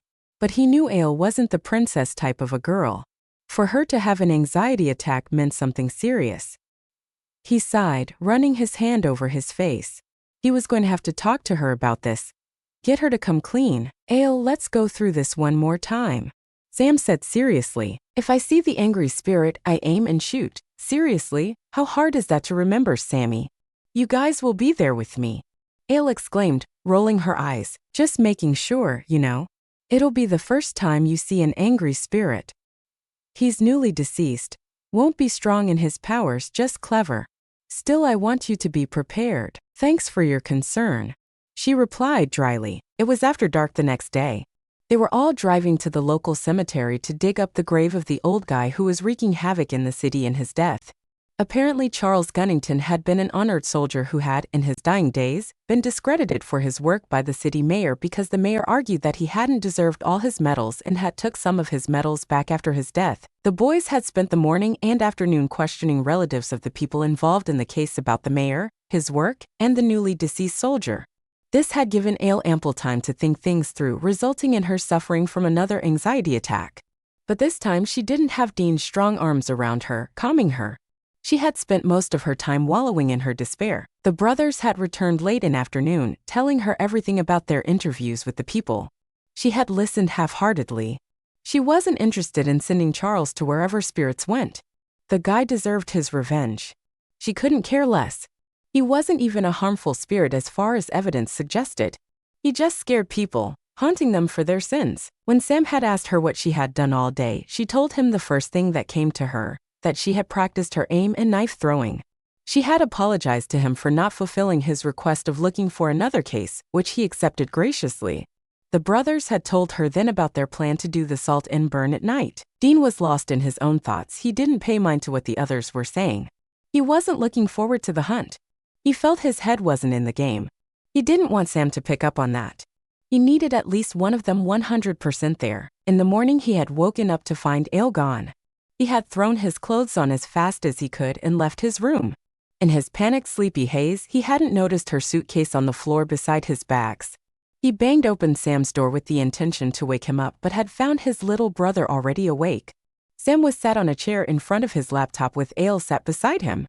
They had both looked up at him and greeted him with smiles on their faces. After that, she had been silent. He had noticed she only spoke when she was spoken to. She wasn't ignoring them. She even managed to smile at their brotherly bickering. She was withdrawn. He hadn't spent much time with her all day, but the little time he had spent was enough for him to pick up on this change. They arrived at the cemetery after the short drive. Dean parked the car behind a line of bushes in case someone noticed. Grabbing hold of the shovels and their weapons, the Winchesters made their way into the graveyard, followed closely by Ale. "Let's split up. The place is big. We'll cover more ground that way," Dean suggested. Sam exchanged his silent agreement with Dean. He pointed towards their left side. "I'll take that side. You can take this side. Call me when you find the grave." Sam stopped talking and pointed behind Dean. Dean turned around, gun at the ready to shoot whatever was there. Instead of finding their spirit or some other monster, he saw Ale making her way to the row of gravestones. "What the Ale, what are you doing?" He growled at her, placing his gun back under his shirt. His question, loud enough to even wake dead people up if that's what they wanted to do. She walked back. "I thought you said to split up," she asked him, perplexed. At first, Dean thought she was challenging him. He assumed she was intentionally trying to piss him off. He had been about to tell her where to shove her smartass attitude if not for the look on her face. He was surprised to find her genuinely confused. "I didn't mean you. You're staying with me," Dean said to her pointedly and then faced Sam. "Dude, let's move. Be careful, Sammy," he said to his little brothers back as Sam walked away. He then turned back to Ale. "Calm on. Stay close to me." They silently walked around the rows of gravestones, reading each in turn. A chill hung in the air. The graveyard looked something out of a horror flick. Old, dark and eerie. Ale felt chilled to her bone. It was her first time in a graveyard at night. She had never been to many in the first place, and the times she had gone it had been daytime. She hated these type of places, always had. She had felt them to be desolate places filled with sorrow and hopelessness. She hadn't told the boys her extreme dislike of such a god-forsaken place. As she trudged beside Dean, she controlled her shivering as best she could, and didn't voice her revulsion because she didn't want Dean to think she was a moaning Minnie. Dean kept a lookout on Ale from the corner of his eye. He had picked up on her dislike of the place. He got the vibe that she was feeling miserable. He saw Ale jump near a grave. He instinctively moved closer to her. "Okay, yeah, sorry, it was just a rodent, I thought." She shrugged, giving him a small polite smile. Dean quenched a sudden urge to hold her hand by grabbing hold of his gun from under his shirt. She looked at his gun and asked, "Are we in danger?" "Yeah, I'm in danger of fucking up this hunt. Can't stop thinking about you." He saw her gripping her own gun firmly and darting nervous glances around her. "No." He then pointed at his gun. "This is for the rodents. Don't want rodents to scare you away from here before the real fun begins." He wiggled his eyebrows at her and grinned. He was rewarded by her shaking her head slightly and smiling at him. Once again, an awkward silence fell between them as they recommenced their search for the grave. Dean, Ale, over here. The muffled cry shattered the silence. Dean, did you hear that? She looked towards the patch of land Sam was covering. Yeah, it's Sammy. He started to walk toward Sam's calls. Ale followed him closely. After half an hour of digging, Sam got out of the pit and handed Dean, who was still standing in the grave, the rock salt and gas cans. Dean doused the bones in the coffin, and then hastily got out of the grave. Ale, wanna do the honors? He asked her, annoyed. She was lounging on a huge slab of rock, some poor bastard's gravestone. She had been sat for the past half hour doing nothing. A part of him was pissed that the good old Chaz hadn't shown up. As if on cue, Ale was dragged off the rock. Shit! Before he could grab hold of his shotgun, he was thrown to a rock. Ow, Sammy, light him. Sam was stood watching the whole scene unfold in front of him. He found himself unable to move for a mere second. He then grabbed the lighter. Lighting it, he threw it on the bones. He saw Ale lying on the floor looking pretty dazed. He went to her. All right? He asked, helping her to her feet. Yeah, Sammy, thanks, you're my hero. Ale gave him a warm smile. Sam blushed, embarrassed. He returned her smile awkwardly. They both turned to Dean then, who was clutching his back moaning. They both rushed to him and were at his side in no time. The blood coming out of Dean's head and his failed attempts to get up brought tears to Ale's eyes. Sam saw her face crumble. He decided on his course of action. Now she is going to help me take care of Dean, she can cry later. Taking charge, he said, Ale, could you carry the shovels and the bag to the car? I'll carry Dean. Receiving a silent nod from her, he got up with Dean in his arms, who was threatening Sam, promising he was gonna kill him for treating him like a kid and carrying him. The trip back to the Impala had taken quite a bit of time because Dean kept asking for rest breaks. His excuse that he felt dizzy when Sam moved him about. By the time they got to the car, Sam was prepared to dance with joy. He loved his big brother more than anything, but sometimes putting up with an injured Dean tested his limits. The guy wouldn't shut up for even a second. Sam's respect for Ale had doubled in the time they had walked back to the Impala. She hadn't uttered a word since they had found Dean in the state he was in. She hadn't stopped crying, but when Sam had told her what to do, she silently obliged. The shovels were heavy, he knew that from experience, but this didn't deter her. She dragged them both behind her, one in each hand. She had wrapped the weapons bag around her small body. He had a feeling that Dean was asking for rest breaks more for her than himself. Dean had been frantic, repeating he had seen her get hurt. He kept asking Sam if she was okay. Sam knew that she was hurt somewhere. He didn't know where. All he knew was she was in some pain, judging by the forced look on her face. He kept telling himself that she couldn't be that bad if she was carrying all that weight. I'll check her after I've took care of Dean. Sam drove back to the hotel as fast as he could and sneaked in from the back while she went in the normal way. Once they got to their floor, Sam took Dean straight through to Dean and Ale's room because Dean insisted on it. Sam wasn't happy about this. He wanted to look after his brother himself. He wanted to be there beside Dean until he got better. Although he knew he was being unreasonable, that it was wrong. But Sam couldn't help but feel resentment towards Ale. Sam assessed Dean's injuries and then got to work patching him up. Sam had assumed that Ale would force her way into trying to help him. He was surprised when she quietly sat in a chair in the corner of the room watching them. Dean was a mess. Blood was seeping out of the cut in his head and he had bruises decorating his back from his fall. He was more dirty than injured though, which was a relief to Sam. Sam pressed one of his hand on Dean's wound to staunch the flow of blood. Oh, Sammy, are you trying to kill me?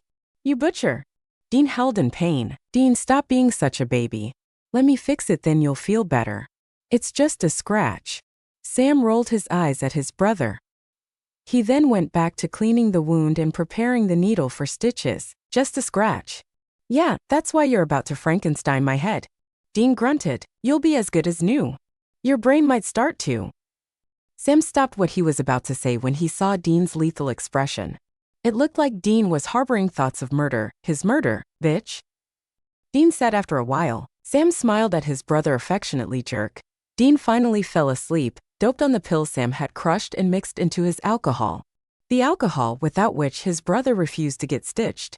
When he was done with Dean, Sam walked over to Ale and sat beside her in the other chair. Ale, come on. Let's take a look at your injuries. She shook her head at him. Ale. He tried to sound commanding, that he wasn't going to take no for an answer. Sam, I'm fine. I only fell off the rock. I'm clumsy, always fall. I'm not hurt. She stubbornly jetted her chin out. Is Dean gonna be okay? She looked over at Dean and asked after hesitating a moment. Sam was taken aback by the sudden transformation of her attitude, from that of a stubborn rebel to that of a scared and mournful little girl. Yeah, he's fine. Will feel a little pain in his head for a couple of days, otherwise he's okay. He should sleep through the night because of the pills. If you're sure you don't want me to check you for injuries, then I'll get going. If you need something, just call me, okay? Sam got up to leave. Sam, if you want, you can stay here tonight. I know you'll be worried about him if you're not close to him, she said sincerely. Sam felt awful for having felt even an ounce of resentment towards her. She was willing to give up her privacy so that Sam didn't worry about Dean. No, I need a shower. And there's only one bed here anyway. But thanks for asking. He gave her a heartfelt smile. She followed him to the door and gave him her key card. Sammy, if you feel the need to come to check on him at night, you're welcome to do so. I'm not good at checking vitals and medical stuff anyway. Thanks, Ale. It means a lot to me that you care about these kind of things. Sam pointed at himself and Dean. He knew she understood the meaning of the sign. No girl that I know of would give a crap about mine and Dean's close relationship. They would want him to themselves. I was wrong about her. She isn't trying to take my place, my brother, away from me. As soon as Sam left, Elle took her jacket off and lifted her tank top to take a look at the damage. Tears stung her eyes as she acknowledged the pain for the first time since she had taken the fall and hits from the spirit. And I thought he was harmless. To be fair, I would be pissed too if someone tried to burn me. She sighed deeply, wincing at the sharp pain that suddenly flooded her. She had bruises forming at the place of her ribs and on the now barely there scar on her stomach. She was sure some of her ribs were cracked if not broken. It hurt like hell. She told herself that a good night's sleep would make everything better. She got in bed beside Dean. Staying away from his body after she remembered the night before, she whispered, "Please be okay. I love you," and shut her eyes. Ale woke up in the morning to find Dean sitting up in bed, flipping through the TV channels, and Sam reading something on his laptop, sat at the table. She looked over at the bedside clock, 10:05 a.m. She started to watch Dean silently. Being the hunter that he was, he met her gaze after half a minute. She blushed. "How are you feeling?" she asked him softly. "Good. How about you?" he asked back. Ale ignored his question. She didn't want to lie, but that didn't mean she was going to tell them anything either. "That's great news. You hit your head pretty bad. You already don't have much of a brain. I got worried that you might lose the little you do have." She smirked at him. "At least you're admitting you were worried about something," Dean countered. He knew she was trying to deflect attention away from her own injuries. Sam had told him everything that had happened since he didn't remember anything himself. He had been mad at Sam for letting her carry their stuff whilst she had been in pain. But shit had hit the fan when Sam had told him he hadn't checked her injuries because she said she was fine. Dean had been furious. "Morning, Sammy." Ale looked over at Sam. He smiled at her. "Morning to you too. How are you feeling?" "Fine." She decided to get out of bed. If she was going to stick with her act, then she had to get up and shower. She tried to get out of bed, a task in itself. Moving slowly so the boys wouldn't notice her discomfort, she nearly cried out in pain. Catching herself just in time, she bit her lip, drawing blood in agony instead. Dean had witnessed the entire thing. He had a really bad feeling that she was in a poorer state than him. He gently pulled her back on the bed. Laying her on her back, he lifted her tank top up and sucked a sharp breath in. He looked up into her eyes, which were red from crying. Tears welled up in his eyes seeing her body battered and bruised. He never wanted to ever see her body hurt like this again. "Sammy, get me the first aid kit." Dean exchanged a look with Sam, silently telling him that yes, she was badly injured. "Why didn't you let Sam check you?" He tried to yell at her, but his voice came out thick, filled with emotion. "I didn't want him to worry. He was already worried. Besides, I'm fine." Ale answered him in a small voice. Dean moved his hands over her, assessing and cataloging her injuries in his head. He heard her sharp intake of breath.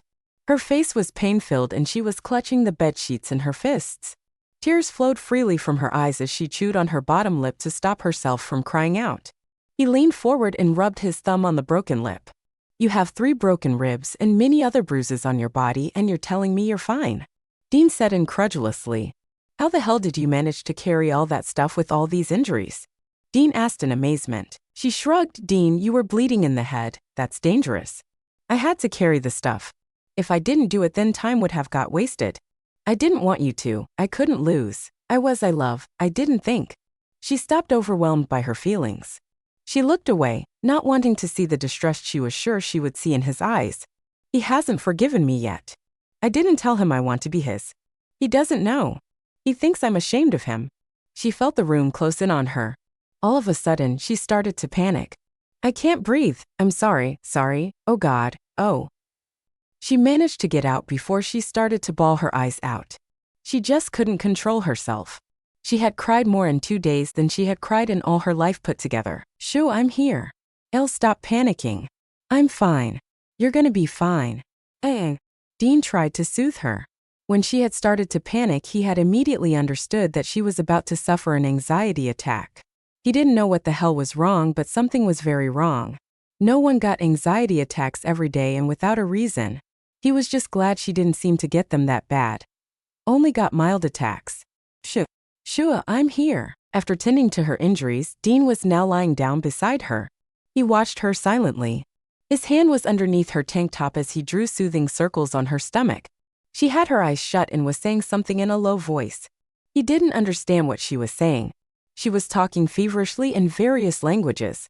The only thing that he did understand was the word sorry, and that was because Sam, being the geek that he was, had once forced Dean to learn such basic words in different languages when they had gone undercover on a job at a famous tourist theme park.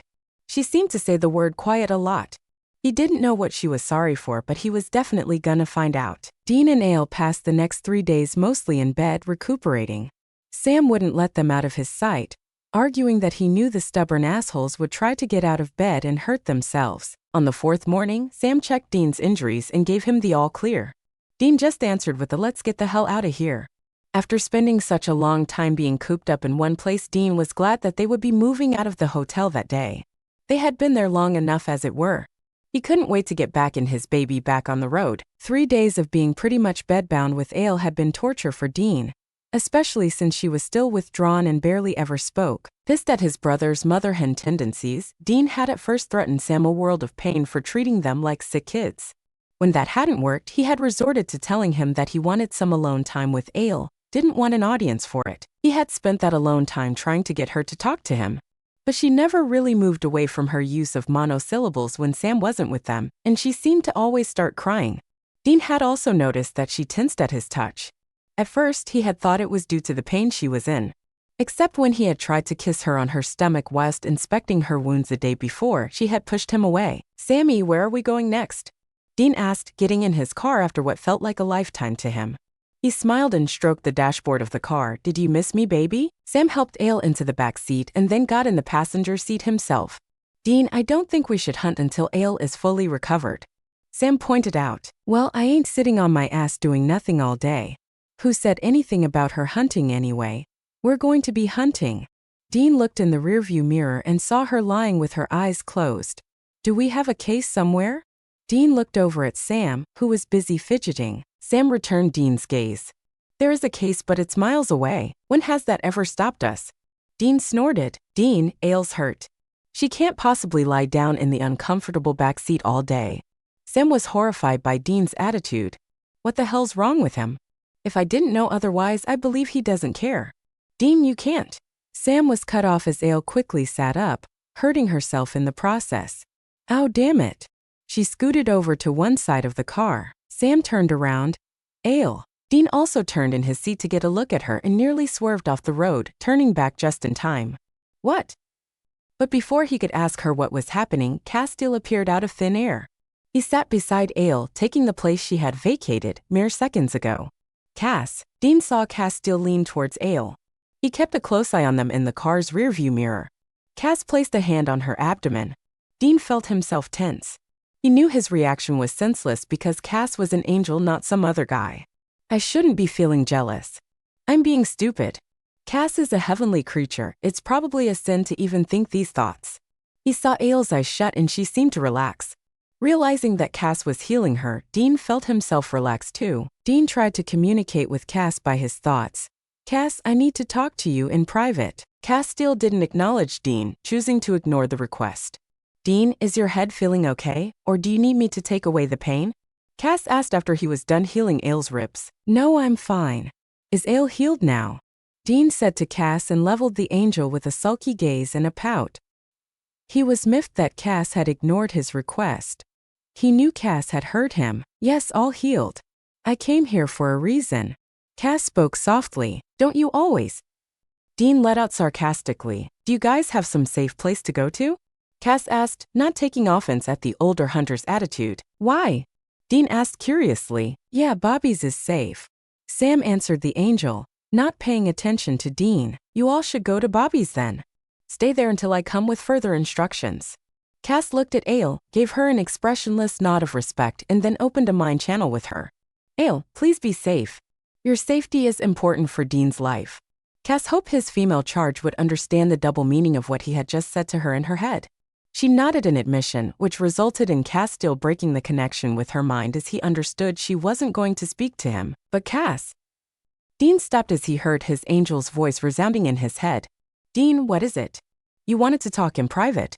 Dean hesitated for a very long moment. Elle keeps getting panic attacks. I don't know what's wrong with her. I need to know, Cass. I can't tell you. It's confidential. Are you kidding me? Cass, you tell me or I will never listen to a word you ever say. Sorry, Dean. I can't. It's not right. Dean tried not to visibly freak out. He didn't want Aile and Sam being privy to his silent conversation with the angel. Therefore, he tried to keep his face as expressionless as possible. Like hell, it's not right. Next time, you can take your orders and you can shove up your feathery white ass cause I ain't listening to you if you can't tell me what's wrong with the girl I love. Aile thinks she hurt you and that hurts her. She feels you don't want her anymore. She's scared she's lost you. Fuck. Really? I'm sorry, Dean, but that's all I can divulge on. She has a right to keep her thoughts private, just like you. You wouldn't like it if I talked about your feelings to others, would you? Castile severed the channel with Dean's mind. I should leave, Cass said, breaking the silence in the car, and then left with a flutter of his heavenly wings. So we're going to Bobby's? Sam asked Dean. But Dean was lost in his own thoughts. His forehead was creased in concentration and he looked ready to explode. Sam recognized this expression on his brother's face. He could tell Dean was angry. He had a feeling it had something to do with Aile if the glances Dean kept throwing to the back seat were anything to go by. Probably another one of their lovers' tiff. Sam shook his head in amusement, wondering when they were both going to grow up and act like adults. They arrived at Bobby's at a little after midnight. Bobby was waiting for them because Dean had called him to tell him that they would be coming and staying for a while. Against his better judgment, he had nervously added a little information about Aile because it had been necessary. Sam had forced him into it, saying Bobby would need to know if he wasn't to suffer a major heart attack or try to shoot first, ask question later. As they parked the Impala and got out of the car, the old hunter opened the door wide and stood waiting for them at the door. They grabbed their bags and made their way to him. Bobby. Sam and Dean both greeted at the same time. Boys. The old hunter gave them both a warm smile and then a bear hug each. Aile stood a little away, watching the whole scene unfold in front of her. The whole thing felt surreal to her. As the scene played out before her, a sense of déjà vu overcame her feelings. She felt as though in that moment she was sat in her New York apartment watching this very scene being played out. Aile, meet Bobby. Bobby, this is Aile. Dean's voice filtered into her mind. That's when she came back to reality. She realized somehow she was now standing with the men. When she felt pressure on her leather-clad arm, she looked down to find Dean's hand holding her at the elbow. She understood then that he must have led her to the men and she hadn't been paying attention. She knew zoning out like this was never a good thing. For some reason unknown to her, she had been doing it a lot lately. Hey there, girlie. The boys tell me you are helping the angels. Bobby flashed her a big toothy smile. Hey. Aile nodded timidly. She had always loved Bobby. She had always thought he was a great father figure to the boys. All of them migrated to the inside of the house then. Sam and Dean left the other two in the living room looking awkward. They picked all of their bags up and headed upstairs. Dean throwing a sideway glance at Bobby from the steps. I'll shower before I come down, won't be long. He shouted before disappearing. At first, Dean wasn't sure where to place his bag because at Bobby's and any other place for that matter, he always shared the room with Sam. They had a reserved room at Bobby's. I guess things have changed now. In the end, he placed his bag in the guest room with Aile's, thinking that if Bobby asked anything he'd just tell him the truth that they were together. I'll have to tell Bobby about this anyway, to explain everything. Dean took a shower before going back down. He needed it. His body felt too tense. Also, he knew he would be staying up most of the night because the old hunter would want to know everything. He came down to find the others in the kitchen. Bobby and Sam were sat at the table telling Ale something about a hunt. She was laughing at the jokes Bobby was making about Sam. Dean watched silently from far for a few minutes. She was stood at the kitchen counter making coffee for all of them. Dean felt a warm fuzzy feeling in his heart at the sight. He loved Bobby like a father, and to see Ale and Bobby getting along like this made him love her even more. Noticing him back, they all looked at him wide-eyed and guilty. The identical look on their faces looked almost comical. "Ah, boy, I told Ale I'd make coffee. She wouldn't let me, said it's the least she could do for my hospitality." Seriously, words like that. I never thought I'd hear classy words after Bella, but I guess I was wrong.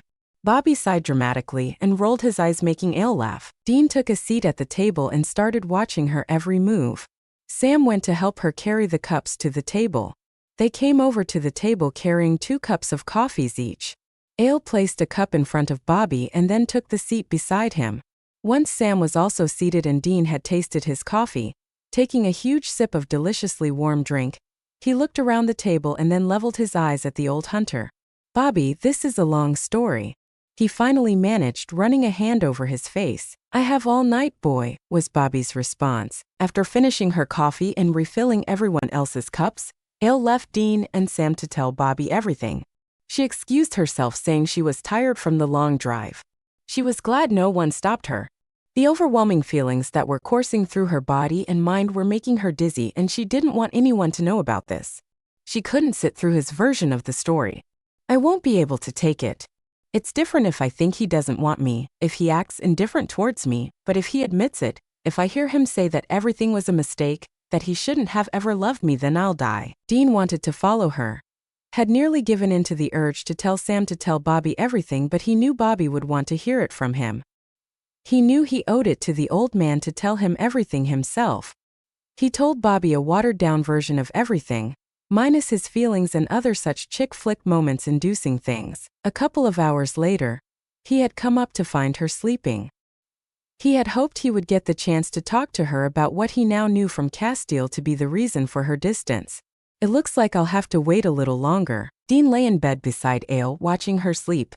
He felt knackered, still he couldn't get to sleep. He was restless, had been since his conversation with Cass. Dean wanted nothing more than to make things better between himself and Ale. He needed her, emotionally and physically. He had his arm around her small waist, but it wasn't the same. He was used to her being pressed against him, spooning with him. Not her body barely touching his and her on the edge of the other side of the bed. He hadn't given their lack of touch much thought whilst she was injured because he had thought it temporary. He felt it now more than ever. He didn't pull her back into himself. He wanted her to be in his arms willingly, not like this. Dean woke up to an empty bed in the morning. He felt so pissed that he could have cut a bitch then and there with just his anger. And that was putting it mildly. He hopped out of bed, throwing clean clothes on as fast as he could. He stomped his way down angrily. Storming into the kitchen, where he could hear laughter coming from, he gaped at the sight before him. Sam and Ale were both making what looked to be a very appetizing breakfast. Ale had an apron on and looked to be doing most of the cooking. Sam was just washing dirty dishes and clearing up. Bobby was sat at table, an article in one hand and coffee cup in the other. "Dean, didn't think you'd be up early." Bobby greeted him. "Smelled the breakfast." Dean replied and sat himself down on a chair after washing his hands. "So what's cooking?" he asked, rubbing his hands in anticipation. Sam started to bring plates of food over. Sam sat himself down and started to help himself with the food. Bobby leveled Sam with a stern look, which only got a shrug from Sam. Bobby and Dean soon followed suit. By the time Ale came to sit at the table, the men were already halfway through the breakfast, which consisted of muffins, eggs, toast, waffles, pancakes with honey syrup, and cheese sticks. Ale handed Dean his coffee and then went to grab her own. Sitting down, she grabbed a muffin and a pancake. She glanced around at them and couldn't help but smile. Wow, they seem to be enjoying the food. I should cook for them more often. It's the least I can do. Ale had always tried to cook for herself in her world, though hardly ever cooking for someone else because the time she had cooked for others they had discouraged her, saying she didn't need to be wasting time cooking when she could leave that to the professionals. She had never really thought about their comments before because she had never cared of what others said about her cooking because she liked her own cooking and enjoyed doing it. All of a sudden, concern filled her. Oh my God, they might have discouraged me cause I'm a crappy cook and they didn't want to hurt my feelings. It doesn't mean if I like what I make, others will too. Does everything taste okay? She asked worriedly. You actually made all this? Dean asked incredulously. Ale nodded. Why, is something wrong? She asked, horrified at what might be his answer. Till that very moment, she hadn't known how much it would mean to have him like her cooking. No. Everything is perfect.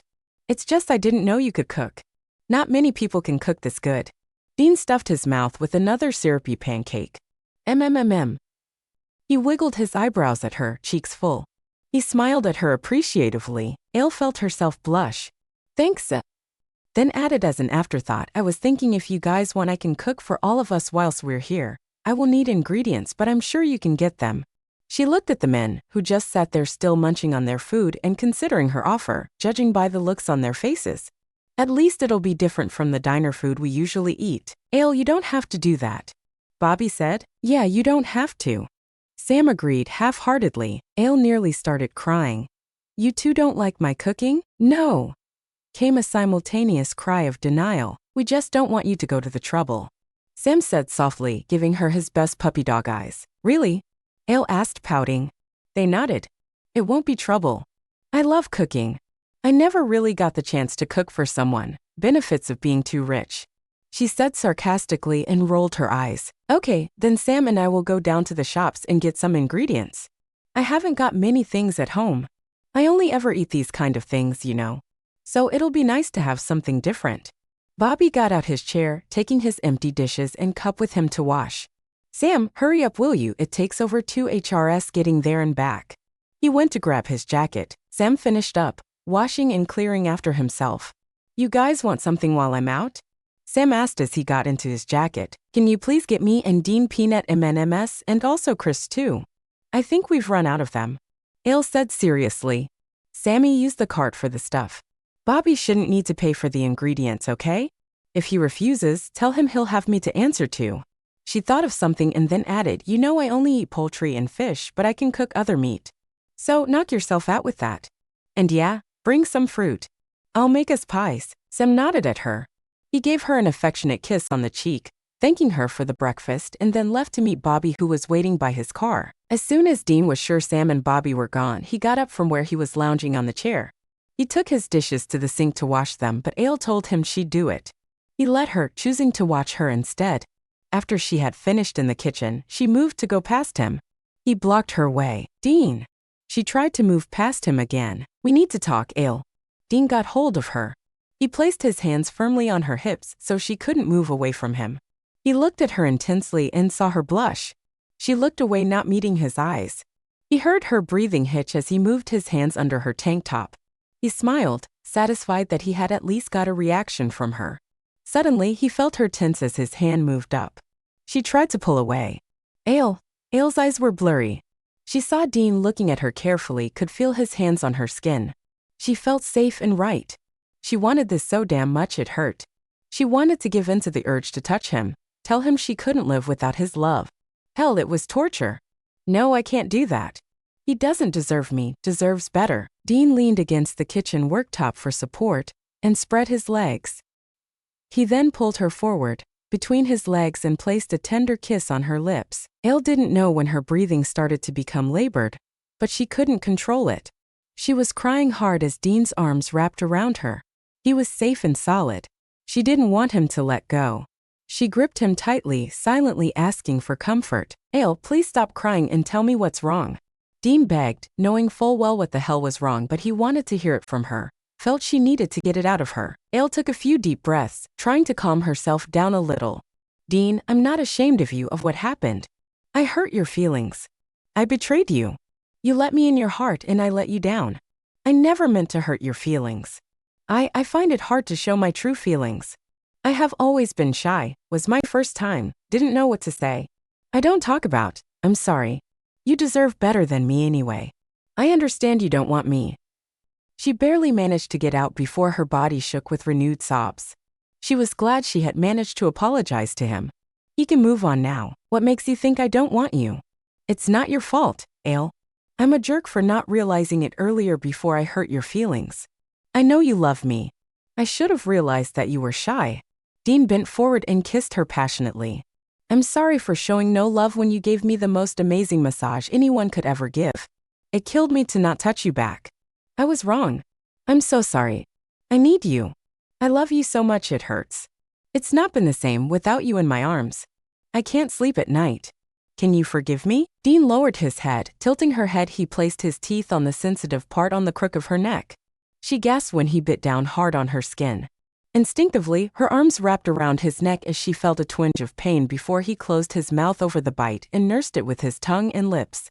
Her pain turned into pleasure and she couldn't help but moan. When he pulled away to look at her, she gave him a shy smile and then pulled his lips to hers and gave him a sweet kiss. She pulled away after a moment. He grinned at her. Am I forgiven? Dean asked. She nodded. Am I? He answered her with a bruising kiss. He lifted her up in his arms and carried her up to their bedroom. He placed her on the bed and started stripping. Dean, Bobby, and Sam might come back. She was blushing like mad. It'll take them over 2 hours and I've locked the door. He pointed at the locked door. He was now only in his boxers. He saw her shyly looking at him from under hooded eyes. He thought it was cute. Like what you see? He gave her a cheeky smile and jumped onto the bed. He started to help her strip, kissing every inch of her that became exposed as her clothing came off. Sam was lounging on the couch reading a book. He was happy that Bobby had so many interesting supernatural books. Otherwise, he didn't know what he would have done while staying at the old hunter's place. Everyone appeared to have their own thing to do. Bobby worked on cars all day, which Sam wasn't really interested in, but Dean was, so his big brother helped out. And Ale seemed to spend most of her time cooking in the kitchen, not letting any of the men in the kitchen unless they were there to eat. Sam had offered to help out in the kitchen, but she said he should relax and let her be of use for something. He really couldn't complain about it because her cooking was amazing. As a result, he had spent most of the week in Bobby's living room alone. Sammy. Ale came in from the kitchen. Sam looked up at her, irritated by the nickname that Ale never gave up on using, Sam. He corrected. He had always thought that Dean was annoying in his persistence, but Ale wasn't any less. She might even be better. Whatever. Where's Dean? She asked, looking around. Outside with Bobby. Where else would he be? Sam said grumpily. Someone's in a bad mood today, aren't they? Anyhow, we'll deal with your bitchiness later. Now I need you to go find Dean and Bobby and drag them back here. She crossed her arms over her stomach and impatiently tapped her 6-inch Blanix on the floor. Why? Sam asked automatically. You'll find out soon enough. I ain't gonna repeat myself. And I ain't waiting here all day either. She tilted her head towards the door. Her signal loud and clear that he should move it. Sam grudgingly got up. You're so annoying, Ale. He said as he dragged himself to the door. Gosh, I hate you. He huffed out childishly when he saw her grinning. Thanks for the psychoanalysis and I love you too, Sammy. She smiled and went back to the kitchen. It was after an hour when Dean and Bobby came into the kitchen, followed by a moping Sam. Seriously, that guy is akin to a girl suffering from PMS. Elle gave them all a disapproving look. She had to curb the urge to kick them all out of the kitchen. Watching them file into the kitchen grated on her delicate nerves, a result of her mild OCD. Bobby and Dean were dirty with all the grease and sweat of working on the muscle cars. Ale couldn't say she was used to dirty-looking men because that would have been a lie. All the men she had ever come into contact with in her life had been rich men who probably didn't know what being dirty was. For some insane reason, a part of her was fascinated by the whole dirty look, especially on Dean. She knew on any other guy, the look would have made her feel repulsed, but on him it turned her on. He looked sexy as all hell with his overshirt wrapped around his waist, his muscles bulging in his tight dark t-shirt and face and arms covered in what appeared to be dark smudges of grease. She felt a sudden urge to lick it off him. What the hell am I thinking? That's gross. But damn, he does look sexy. I need a cold shower.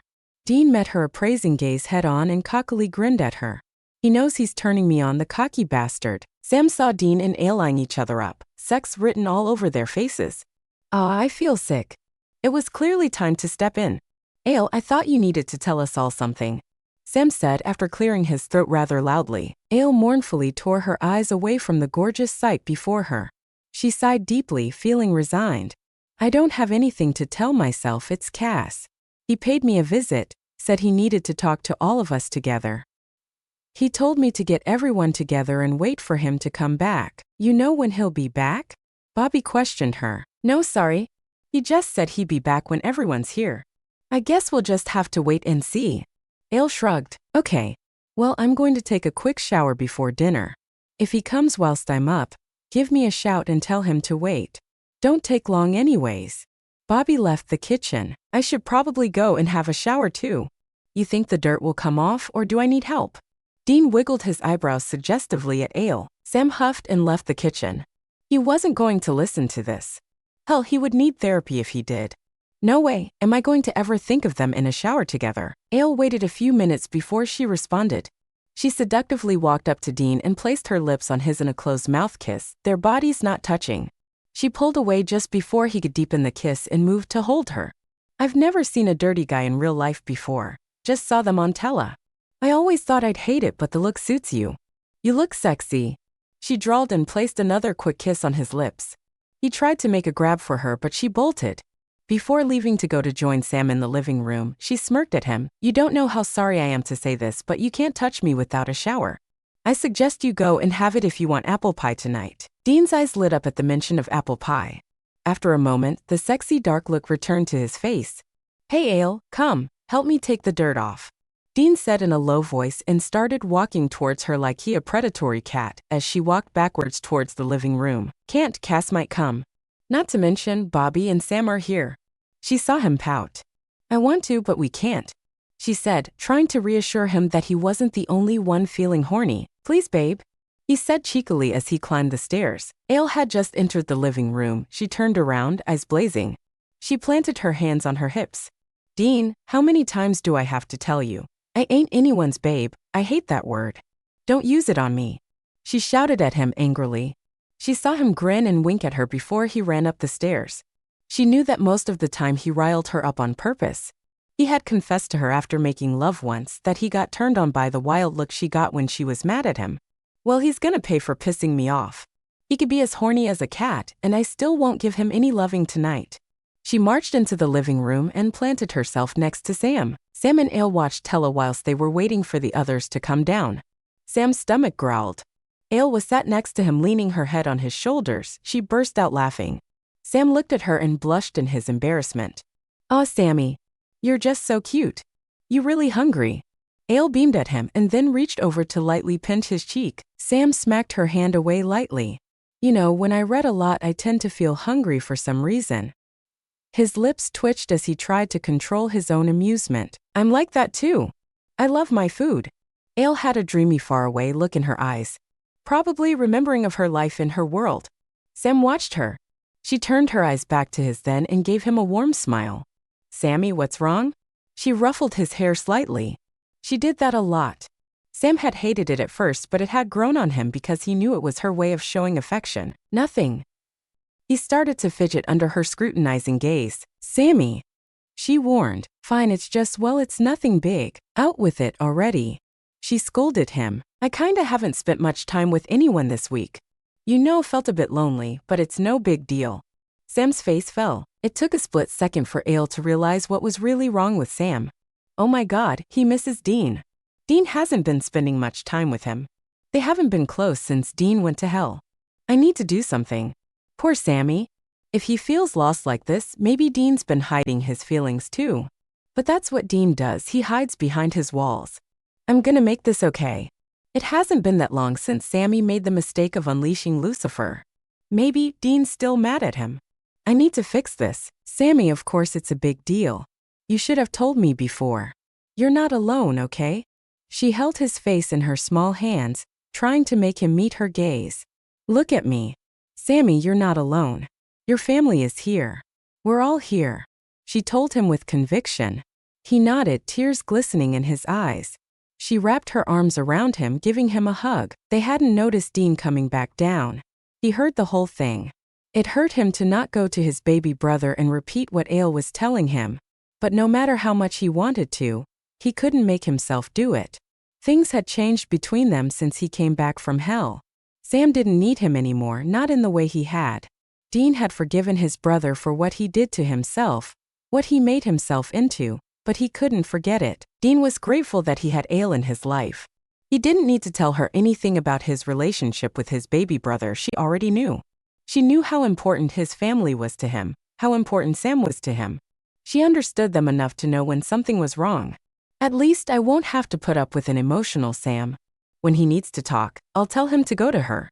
They can have all the chick flick moments to their heart's desire and leave me out of them. Dean smiled to himself. Then he backtracked into the hall and went to the kitchen. Ale. He yelled from the kitchen to let them know he was down. Ale came in the kitchen, fire blazing in her eyes. What the hell are you yelling for? She walked over to Dean and smacked him upside his head. Ow, why the hell do you always hit me? Dean scowled at her. Bobby came in the kitchen, followed by Sam. Knock it off, kids. Kids. Ale and Dean both said at the same time, indignantly. I hate you. Ale glowered at Dean. She then stomped her way over to the stove to heat up the food she had cooked earlier for dinner. Dean gave a laugh and then cleared his throat unceremoniously. Are you sure about that, sweetheart? Dean asked nonchalantly, taking a seat at the table with the others. Her lips twitched and there was a twinkle in her eye as she answered him. More sure than I've ever been about anything. You hurt my feelings. Dean placed a hand on his heart, with a hurt look on his face which earned him a beaming smile from her. Okay, stop the flirting at the dinner table at least. Some of us have gotta eat, you know, idiots. Bobby rolled his eyes and shook his head. Seriously, even an idiot would know they love each other. I'm not flirting. Ale vehemently denied. Why the hell would I flirt with this dumbass? I have better things to do in life. Dean rolled his eyes and didn't bother to make a smart-ass comeback of his own. He was far too busy stuffing his mouth with food. They all sat in the living room after dinner watching flipping through channels really. The Winchester brothers were sat on either side of Ale on the couch. Bobby was sat in his favorite chair. At the moment, Dean and Sam were fighting over the remote. Dean, will you just stop flipping the channels, dude? I'm getting a headache. I want the remote. Sam tried to snatch it off. I don't know what you're talking about. I'm not flipping, it's been on this channel for ages. Dean said and then flipped to another channel. Sam tried to jump over Ale to get to Dean, but she had had enough of the two. So she decided it was time to mediate the situation. She had been quiet up until that moment because she thought they needed this. She recognized the act as something normal.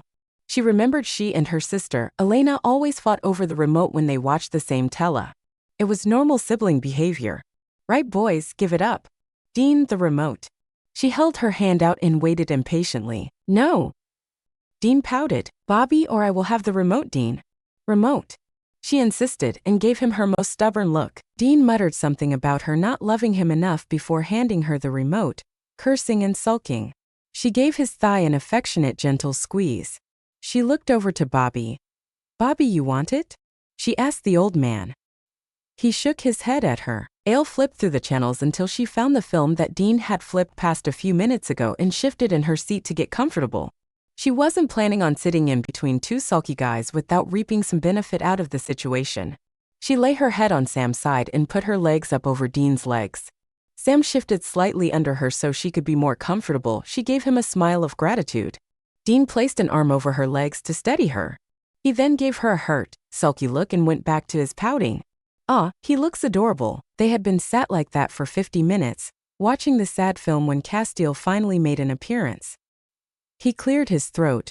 I apologize that I have to interrupt this, he said in a tone of voice that clearly was unapologetic. Ale sat up, getting back to sitting between the brothers rather than sitting over the two. Cass, you finally made it. You want some pie? Left you a piece. Cass tilted his head slightly, reading her to see if she meant it. He read it in her face that she was being serious. His curiosity getting the better of him, he replied, yes, please. I have never tried pie. For a full minute, everyone in the room looked at Cass in a shocked manner. He felt weird under the attention of all the people in the room. He was never good at being in the spotlight like this. Ale got up, sure. I'll make coffee for everyone, shall I? Ale was about to leave but Cass stopped her, gently placing a hand on her shoulder. She turned around. Yes, you and Dean can't drink or eat anything now. You may make coffee for the others. Cass informed her. Why? Dean cried out in outrage. What do you mean we can't eat or drink? Cass ignored Dean and silently nodded at Ale, telling her to make her trip to the kitchen. The three men and the angel all waited quietly for Ale. Ale came back from the kitchen with a tray in her hand. She passed the coffee cups to Sam and Bobby, silently mouthing sorry to Dean, who looked like someone had run over him. She handed the pie to Cass and then sat back down in her place. This time she sat closer to Dean, pressing her side into his and put a comforting arm around Dean's back. He smiled at her and put his own arm around her shoulders. Once Cass was finished with his pie, he looked at the others' expectant faces and sighed deeply. Why did I have to get this job? Father was probably expecting me to screw up. Thanks, Ale. The pie was nice. He smiled at her as he saw her blush in happiness at his praise. Back to the reason why I'm here. Dean and Ale, you are to come with me to heaven. You are invited to a meeting. It is very important. You will both have to come with me now.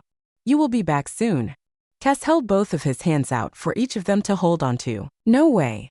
Dean stood, taking Ale with him. He wrapped her in his arms protectively. Dean, we don't have time for your attitude.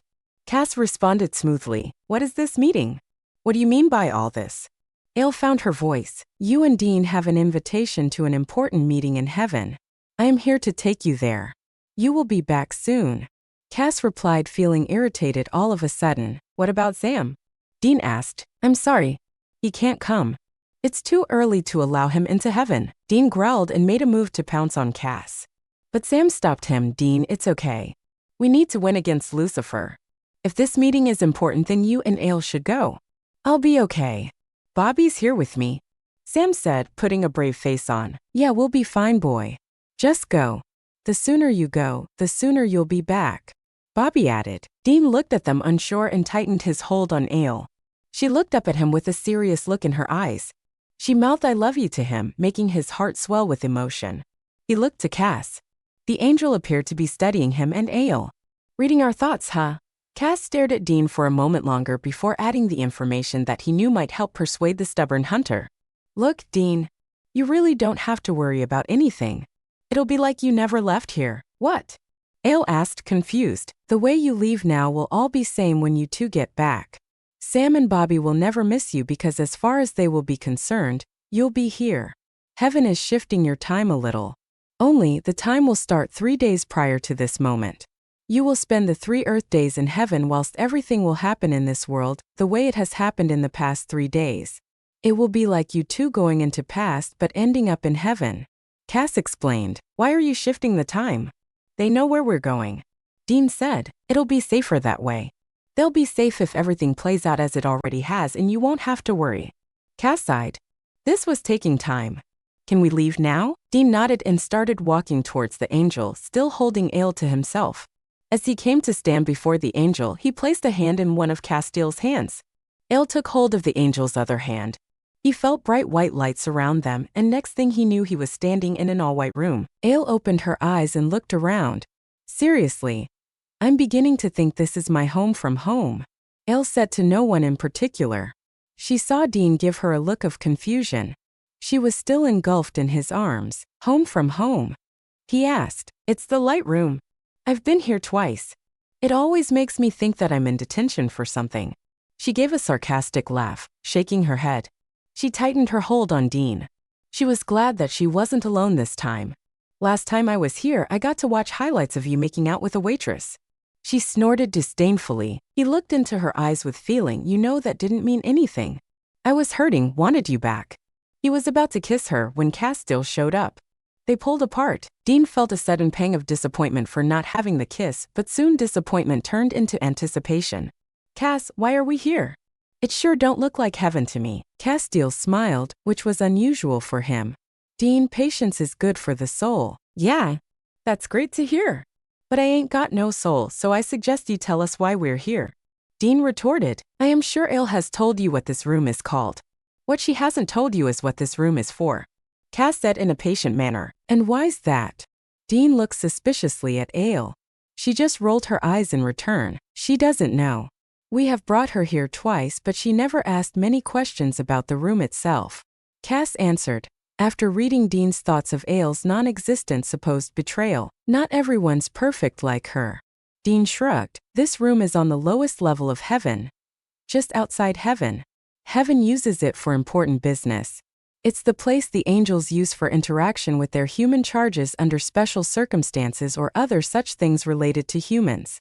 I brought you here before taking you straight to heaven because not many living humans have been granted entry in heaven, and those that have been, were special like you. There are rules you need to know before you enter heaven. And I also need to tell you about the meeting. Castiel stopped, gauging his charge's reactions to his words. They both nodded for the angel to continue. Cass saw Dean move behind Ale and wrapping his arms around her shoulders, so they both seemed to be one person. Ale gave Dean a loving glance. You will be spending 30 days in heaven. The most important rule, and I think the hardest for you, Dean, to follow is that you can't get physical with each other in heaven. It is a pure place. You will not be allowed to taint it, no matter how pure your love is. Cass saw their expressions change from confusion to embarrassment to finally anger. Are you telling me sex is forbidden in heaven? Dean asked, horrified. How can it be heaven then? He muttered under his breath, but clear enough for the other two to hear. No, but the part of heaven you have been invited to is the most purest and ancient. Sex outside marriage is sin. You are not married, therefore you will not be able to show physical affection towards each other. Ale has always believed in this, so it won't be hard for her to follow, but Father understands you might have some problem with it. He has requested for you to respect your surroundings. The orders came directly from him. Cass clarified, looking pointedly at Dean. This might encourage Dean to marry her. Dean, it's okay. Ale patted his arm in reassurance and leveled her steady, respectful gaze at Cass. Cass, you have nothing to worry about. There will be no physical contact between us. I just hope and pray God can forgive me for having sinned in the first place. I only did it because I love him. She smacked Dean on his hand lightly to show her affection. Ale, you and Dean are a special case. Your coming together outside of marriage was not a sin. You don't need to ask for forgiveness because heaven never cataloged it as a sin. But there are rules to enter in heaven, as I said. I am sorry, but you will never be physically together in heaven unless you ever get married. Cass saw identical stunned looks adorning the faces of his charges. Dean felt speechless. He felt Ale tense in his arms. He planted a kiss on her hair. He couldn't see her, but he knew all of a sudden she was uncomfortable with the talk. He was uncomfortable too. The angel's words carried huge implications for the both of them. He wanted to calm her. He hated it with a passion when she tensed. He cleared his throat. Cass, are there any other rules? Because if there aren't, can you get on with explaining why we are going to heaven in the first place? Suddenly, Dean remembered something Cass had said earlier. And I thought you said 3 days when you brought us here. Now you're telling us 30. Dean glared at the angel. I said 3 Earth days, that's 30 heaven days. There are 2 more rules. They will be easy for you to follow. You both have to be respectful to every angel you cross paths with. Dean, I mean this mostly for you. You can't treat them the way you treat me. You will be in one of the most sacred parts of heaven. Every angel you see there will be a supreme angel or above. So keep your attitude in check. And the third and final rule is you will only speak when you are spoken to and not interrupt when an angel is speaking.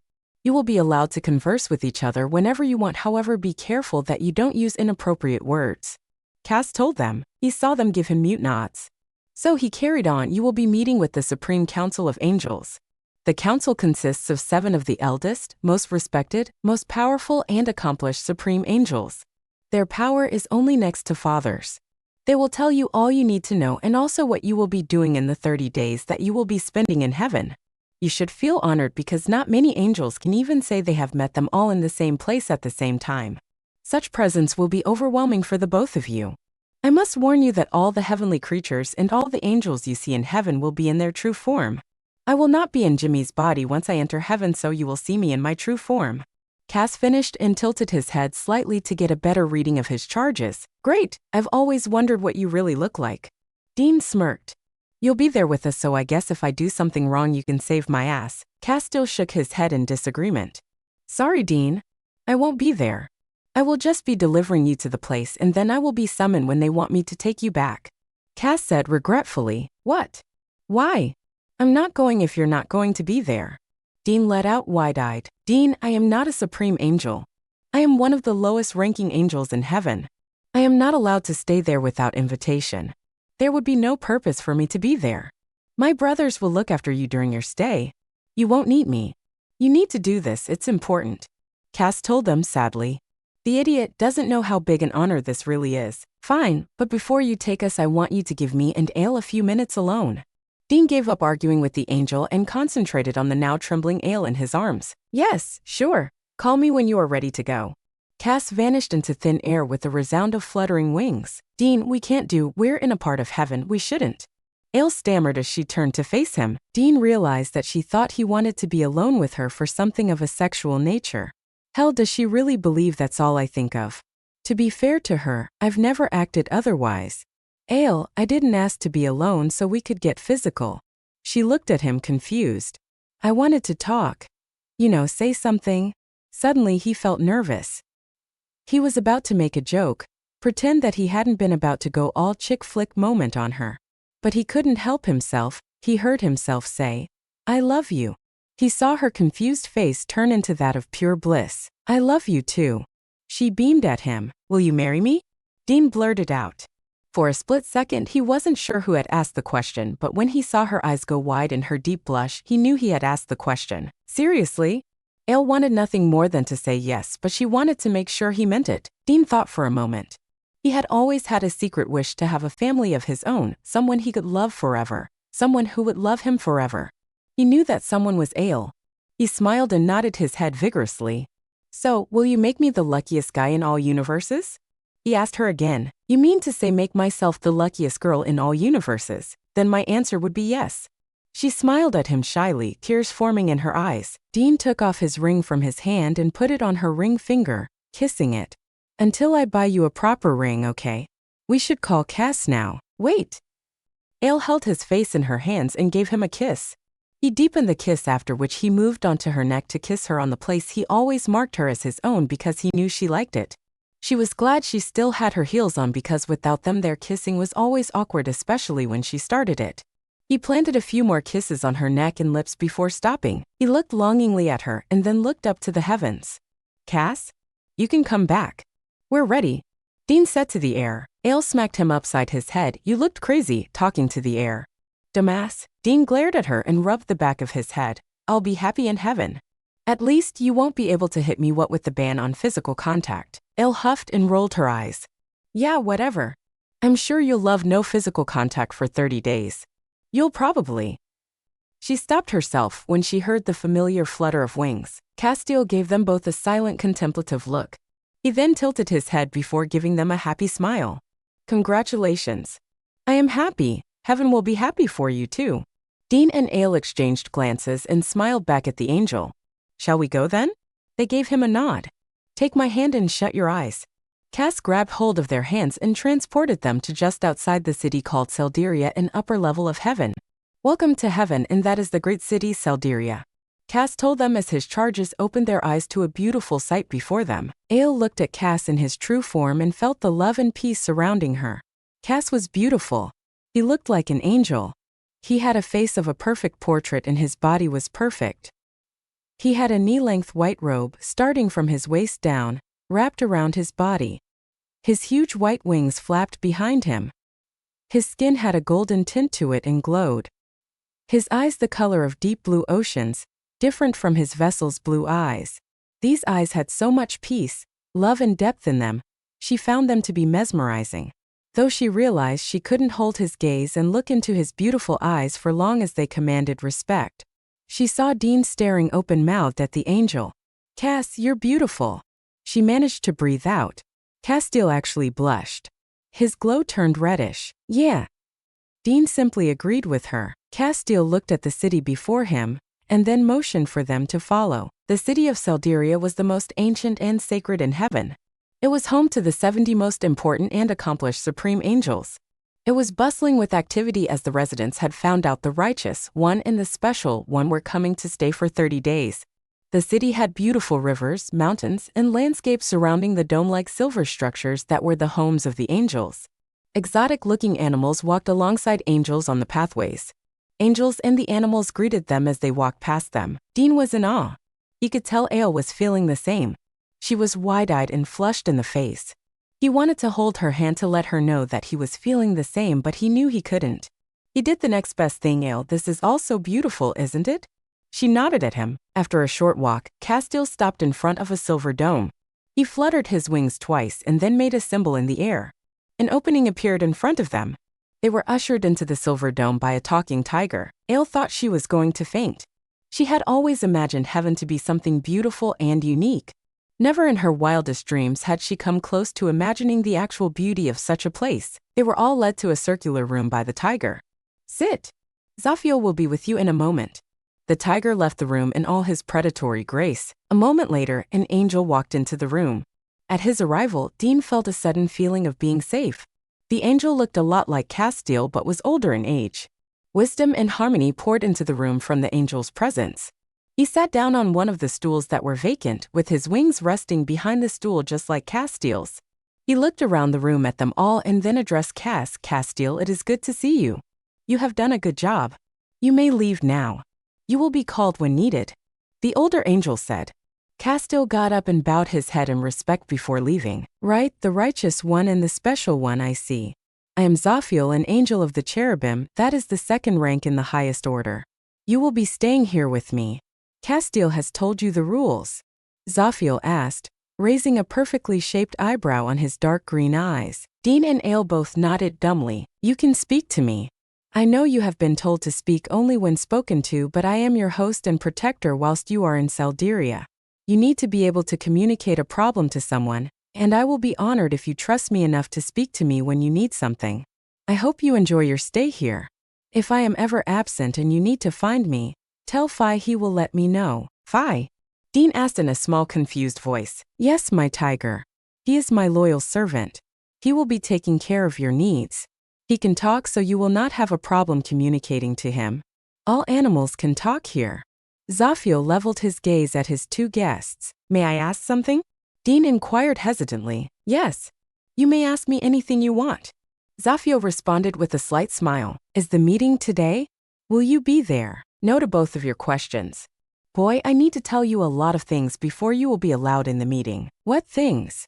Dean asked, his confidence returning a tad. First thing first, you two need to know the angel hierarchy and how things work in heaven. Zaphiel waited for either of them to speak. When they didn't, he continued. There are 3 tiers with 3 ranks in each. The higher tier has 3 ranks called seraphim, cherubim, and thrones. The middle tier has 3 ranks called the dominions, the virtues, and the powers. The lowest tier has 3 ranks called the principalities, archangels, and angels. Seraphim is the highest rank and angel is the lowest. Zaphiel stopped for a minute to read their reactions. He carried on where he left off as he read it in their faces that they had understood him so far. The 70 supreme angels who live in this city all belong to the higher tier. Some have other ranks too because archangels can have many ranks. 2 of the seraphims are also archangels. The Supreme Council of Angels SCA, all consist of the 7 most important seraphims. Their light will be so bright that you will have to wear special glasses that you will be given when you meet them. There have only been a few humans who have met the SCA. You are both special. And you will find out why you're special when you meet.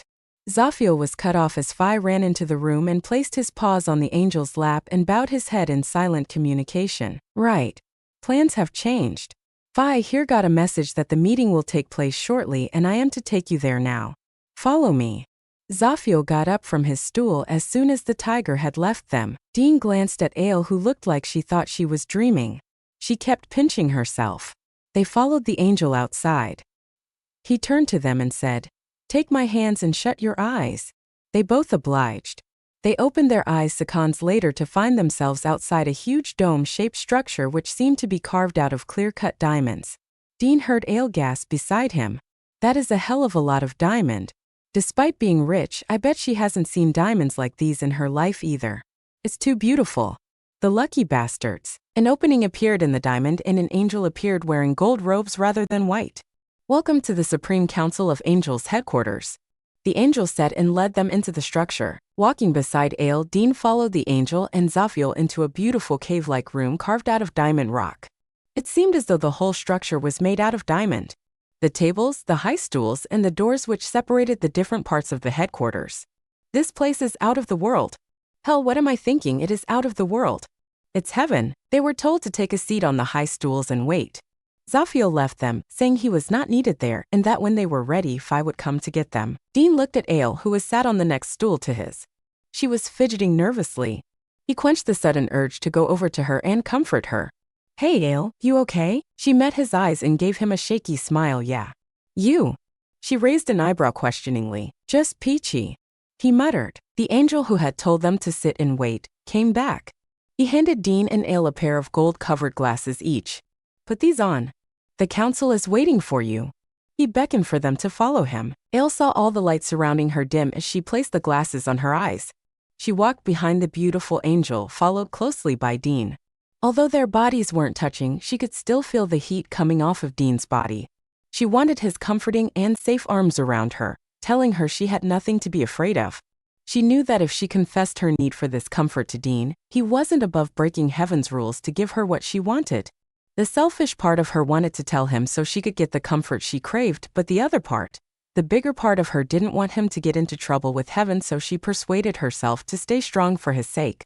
Already he looked too tense, which was never a good sign with Dean. They entered a larger cave this time. It was different from all the caves they had passed to get there.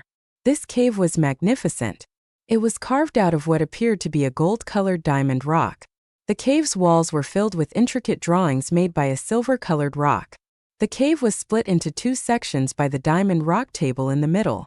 On one side, 7 high stools stood next to each other in a line, made of the same gold-colored diamond rock as the cave, and the other side had 2 high stools, the same as the ones they had seen in all cave rooms. The angel motioned them to the side of the room with the 2 stools but didn't tell them to sit, so they remained standing.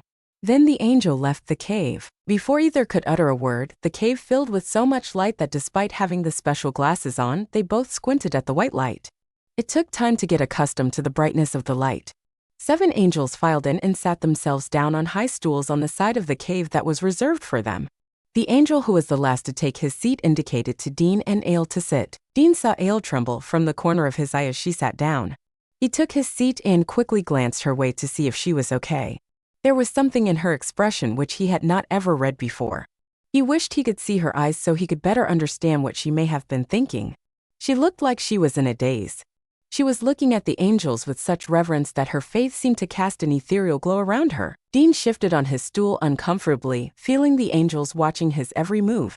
He finally looked at the angels before him and gasped in awe. They were definitely the most beautiful angels he had seen since coming to heaven. Their beauty wasn't just physical, but the light surrounding them and the energy that came from their presence made them more breathtaking. The one who sat in the middle of the other 6 spoke. Dean, it is good to finally have you home. He smiled. Dean was confused. Home? The angel continued after a moment of exchanging glances with the other angels. I am Gabriel, the head of the Supreme Council of Angels. These are my brothers, Michael, Raphael, Nathaniel, Uriel, Seraphiel, and Jehol. He said in his beautiful and calm melodic voice, pointing at each angel in turn. I will tell you today a story. Listen to me carefully because it is important. Can you do that for me? He looked at Dean questioningly. Dean nodded in response. The angel then gave Ale a smile when she vigorously nodded her answer. The angel Gabriel shut his eyes in concentration, uttering what seemed to be a prayer in some unknown ancient language. He then opened his eyes and started to tell Dean and Ale the story. A very long time ago, Father decided that he wanted to create beings of beauty. He created universes and all the beautiful things in the universes. It wasn't that he didn't love his kids anymore, it's just he wanted to create other kids from other things. We were born of light, and humans would be born from the organisms that he had mixed specially. We all loved Father's idea because we knew we would be the Watchers, all but one, Lucifer. Our brother Lucifer was always Father's favorite. He was the youngest and the most devout at the time. Father was his hero. When Father got busy with his creations and started to pay less attention to heaven's workings and to his favorite son, then Lucifer couldn't take it. He started a rebellion against Father, demanding that humans shall not be created as initially planned. But Father did not listen, so things became worse until the day came when Father disowned Lucifer and banished him to a new home. Father gave him more powers and told him that he could make his new home a place for sinners like himself. That was the last time I ever saw Father show any emotion. That day heaven wept. No one had wanted Lucifer banished, Father included. He had always been the little rebel, but that had been the reason why he had been loved. Millennia passed, and humans started to show their flaws. It seemed that the powers Father gave Lucifer to persuade humans to do bad things didn't need to be used extensively. All Lucifer had power of was that he could plant evil ideas in his subjects' minds. Father had had faith that humans would be good enough to listen to their good side rather than the bad ideas, but it seemed Lucifer didn't need to be out of his house to wreak havoc. It had been a test. Father had initially given the powers to Lucifer so he could prove to his rebel son that he was wrong about humans. Prove to him that humans were good, and they wouldn't go against their Creator's will. Father made a hard decision because he had to. He turned Lucifer's new home into hell, and put every sinner or bad creature there, deciding that even the humans who sin would be sent there. Lucifer was put into lockdown. No one could release him until certain sacrifices and spiritual rituals. But then something happened. Another angel, Azazel, started to work against Father and started to make arrangements to release Lucifer. Father knew that it was just a matter of time before Lucifer got out, and he knew that when his most stubborn son did, he would destroy the universes and all of Father's creations, bringing on the apocalypse. Father sent many special people into the worlds, thinking that if he could persuade the humans to believe in him, then they had a chance. However, humans seemed to think otherwise. Not many became believers, so Father decided it was time to take the matter into his own hands. He held a meeting with the Queen of the Angels, Raka, and she agreed to bear a special child. The child who would stop Lucifer. The righteous one. The angel Gabriel stopped a moment to let the two humans digest this. He saw Ael's eyes widen in understanding first, and then after a few confused minutes Dean's eyes widened too, but in shock and denial. Father made this child with special care and planted him in Raka. The child stayed with Raka for 8 months. He decided that it would be best to make sure the child was born somewhere he would be safe until he was ready to fulfill his destiny. Father told us to find a family of hunters who believed in Father. Because the child would need to learn to be the warrior heaven needed him to be. We chose Mary Winchester because she believed in angels, and Father knew that Mary's first child would be stillborn, so Father swapped Mary and John's child. We put the child that the sacred Raka had carried into her womb into Mary's womb just before the delivery time. He led the life that Father had planned for him. He was human but special and immortal in his afterlife. And we are happy that finally he can join us here at his real home. Welcome home, Dean. The angel Gabriel smiled at him warmly. Nuu. I am Dean Winchester. I don't know this, Raka. Mary's my mum. How dare you? Dean said, passionately denying what the angel had told them. Yes, Dean. You are a Winchester, but only in your human form. When that life ends, then you will be what you were always meant to be. You will be here with us in heaven. The sacred Raka's son. She has loved you forever. And her angels have looked after you since your birth. The angel replied calmly, I am. Dean stuttered. Dean, the story is not finished. It was a command. Dean immediately shut up. Azazel found out about you, so he decided to go after you. By this time, he was a demon, as he had been banished from heaven into hell for years. The ritual that could break the seal on Lucifer's lock needed you to spill blood in hell, as you now know. He chose Samuel, your brother, as the person who would set everything into motion. That is why he poisoned him with his blood. That is why he killed your mother, forcing your father into hunting. He planted ideas of revenge in John's head. It wasn't hard. Azazel needed you to be Sam's protector. He had planned for you to be the parental figure Sam didn't have. He knew he could manipulate you if he got hold of Sam, but only if you loved Sam enough, which you did. And he made sure Sam got killed, which led to you selling your soul. The superior demons in hell sent Ruby to you guys. The job was complete. You know the rest. The angel Gabriel finished. He nodded at the angel sat next to him on his right to continue. Michael uttered a prayer and then looked at Ael. Well, how do you fit into all of this, Ael? The chosen one. You must have thought there must be a reason why you were chosen? It couldn't have been your love for a fictional character. Heaven doesn't work that way. And there were other female fans who loved Dean equally. Ael was silent. She didn't think they needed her answer. She couldn't think straight anyway. They would read her if they needed to. Father realized that Dean would need a special soul mate, a partner worthy of him, a human worthy of Raka's son. We were given orders to look for a girl in all universes who would be worthy of the honor to be the partner of the righteous one. We looked everywhere and finally we found her. The angel Michael leveled his gaze at Ael and smiled. There was a little 9-year-old girl. She was playing in a garden with her friends. A child started to stomp his feet in the mushroom umbrellas in the garden, which were a temporary home of a fairy. The little girl saved the fairy because she believed that there were fairies in the world who could be living in such a place in the garden. She stopped the child from causing more damage and harming the sleeping fairy just in time. Ale, you always had strong faith in Father and in Father's creations. We saw you had a good heart, a pure soul, a brilliant mind, and unique beauty. We helped you keep it that way. You were the chosen one long before you knew Dean, the angels said. Dean looked over at Ale to find her silently crying. Can I give her a hug? Dean couldn't help himself. He took the risk of being kicked out of heaven. You know the rules. Nathaniel spoke for the first time, his voice full of authority and his tone unimpressed. Yes, you can hug her. Raphael glared at Nathaniel. All the other 6 angels frowned at Raphael. Dean wasn't sure what to do, so he thought he'd wait for the others to agree too. Raphael, this isn't the time and place for you to play Cupid, Uriel said to Raphael in condescending look. Gabriel, Michael, will you control Raphael and his romantic tendencies? Nathaniel said angrily. Seraphiel and Jehol both started shaking their heads and laughing. Looking at the angels like this, Dean saw Ale was smiling too. How can she be taking this so lightly? I mean, the most powerful angels in all universes bickering like Sammy and I would. Have I gone mad, or is this really happening?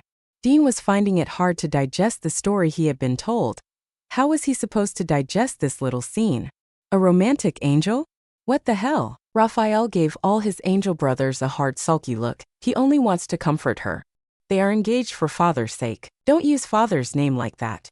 Uriel fumed. Gabriel, Michael, and Jehol stood from their stools and said they were leaving because they had some other work to do. Before leaving, Gabriel told Seraphiel to finish the meeting and tell Dean and Ale what they would be doing in heaven. After a few moments and a few more glares, Uriel and Nathaniel left too. The idiots have gone. You may comfort her. Raphael smiled warmly at Dean. Dean smiled back. This angel's the best. I like him. Dean looked at Seraphiel, who nodded in agreement. Dean got off his stool and hesitantly made his way over to Ale.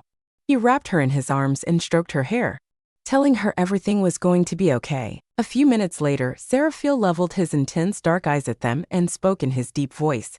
Right, now that you have hugged her, can we move on to business? As you know, you will be here for 30 days. We will be training and preparing you too for the final battle against Lucifer. You are a very good hunter, Dean, but it won't be enough. Lucifer is too strong. We will begin teaching you everything you need to know from tomorrow. You may leave and rest today. Phi is waiting for you outside.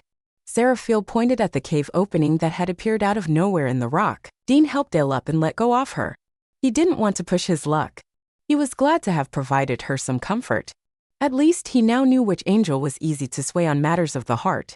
That could work to my advantage. Over 3 weeks had passed since Dean and Ale had arrived in heaven as guests at the city of Salderia.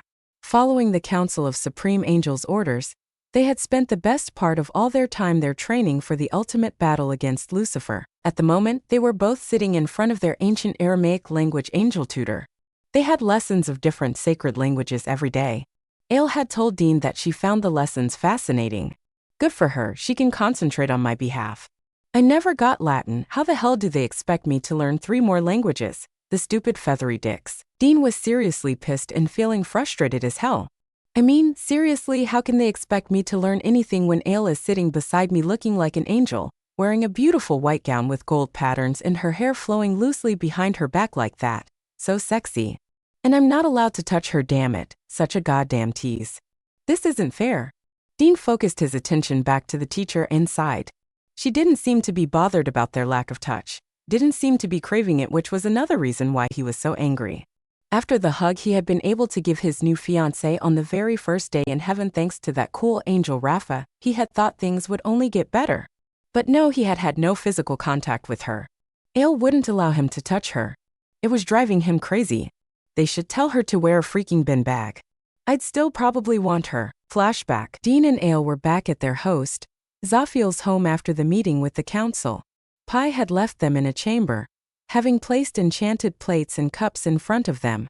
The talking tiger had told them to think of whatever they wanted to eat because it would appear before them. Dean had immediately begun wishing his favorite foods into the plates and was stuffing himself. He saw Ale hesitantly conjure up a burger and fries. By the time he was finished and had eaten to his stomach's full capacity, she still had half her meal left. He watched her eat contently. He was happy with the events of the day. He had good food, good accommodation, and the love of his life with him. All he needed to make the day even more fantastic was a long lazy fuck with the woman of his dreams. When she finished her food, he made his move. He pulled her in his lap, but she quickly got up and glared at him. Dean, I have decided I won't be breaking any rules in heaven.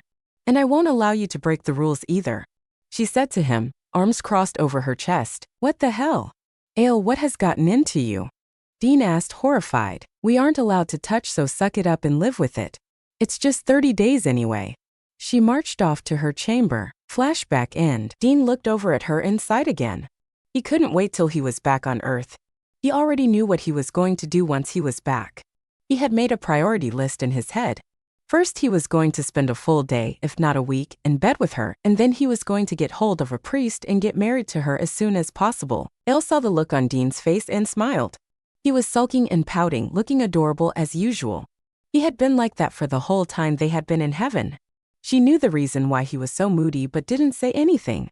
She didn't acknowledge his longing and hurt looks most of the time. It was easier that way. She was aware that Dean loved breaking rules. She was the same, but she had her limits unlike him. She didn't especially want to break rules in heaven because that meant rebelling against God himself. And she wasn't stupid or mad enough to do such a thing. She had no desire to taint heaven by committing any sins whilst she was a guest there. It was such a beautiful place. Anyway, a wish of hers was looking like a reality in the near future thanks to the rules that had pissed Dean off. Dean had told her many times his things to do when I get down priority list. So she knew she would be married to him soon. The thought of being Mrs. Dean Winchester made the lack of touch for 30 days seem worthwhile. Right, that's it for today. You may go to Zophiel's home now as you have no further lessons. Sarah, the beautiful female angel tutor, said to them. Sure. Thank you for the lessons, Sarah. Dean gave the angel his most disarming smile. What the hell is he playing at? Is he flirting with her? Elle felt herself get angry all of a sudden. She glared at the beautiful female angel who was obliviously smiling at both her students as she was gathering her ancient texts. Elle left the garden where their language lessons were held, followed closely by a grinning Dean. His expression grated on her delicate nerves. Dean. Yeah? He asked, catching up to her. Were you just flirting with Sarah? She saw his eyes twinkle and he sighed, giving her a shit-eating grin. She's hot, isn't she? He wiggled his eyebrows. You didn't pay much attention to her before. You've known her for 3 weeks now.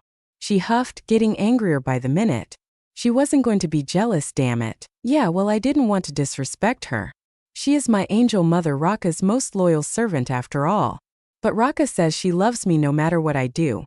So I reckon I might have a chance with one of her female angels. He shrugged, smirking. You okay with Raka now? Ale knew he hadn't accepted the angel as his real mother. Every time they had met Raka, he had disrespected the angel and accused her for ruining his life. She has the hottest female angel servants.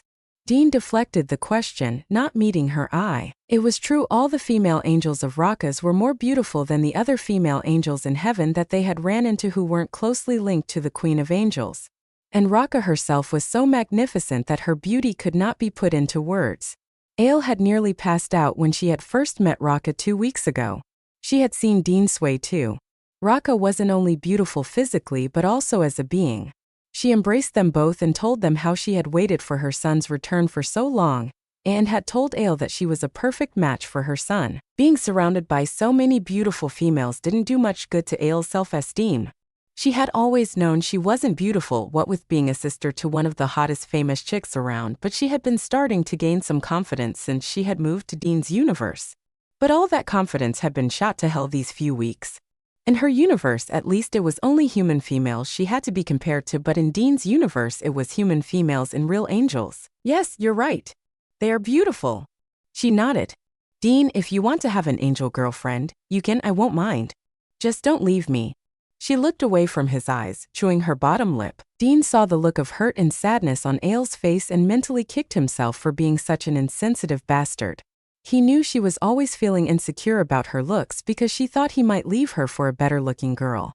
She had once admitted this in her sleep.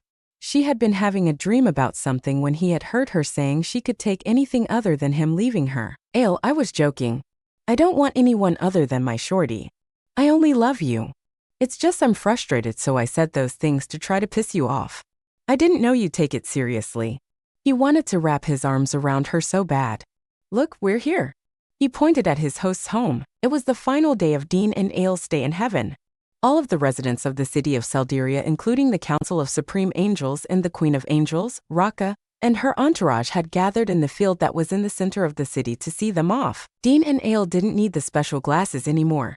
They had needed them at first when surrounded by so many supreme angels because the glasses protected them from the powerful angel light.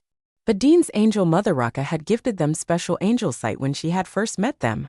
This meant that they would always be able to see angels in their true form without the need of any aid. Nonetheless, having so many powerful beings surrounding them in the field was overwhelming for them. They could feel the heat of warmth and love radiating off each and every angel in their very souls. Castiel stood behind Zophiel awaiting instructions.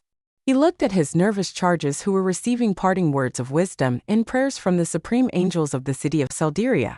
When the other elders were finished with their prayers and words, the 7 supreme angels of the council moved forward for their final parting words. We will all be watching over you.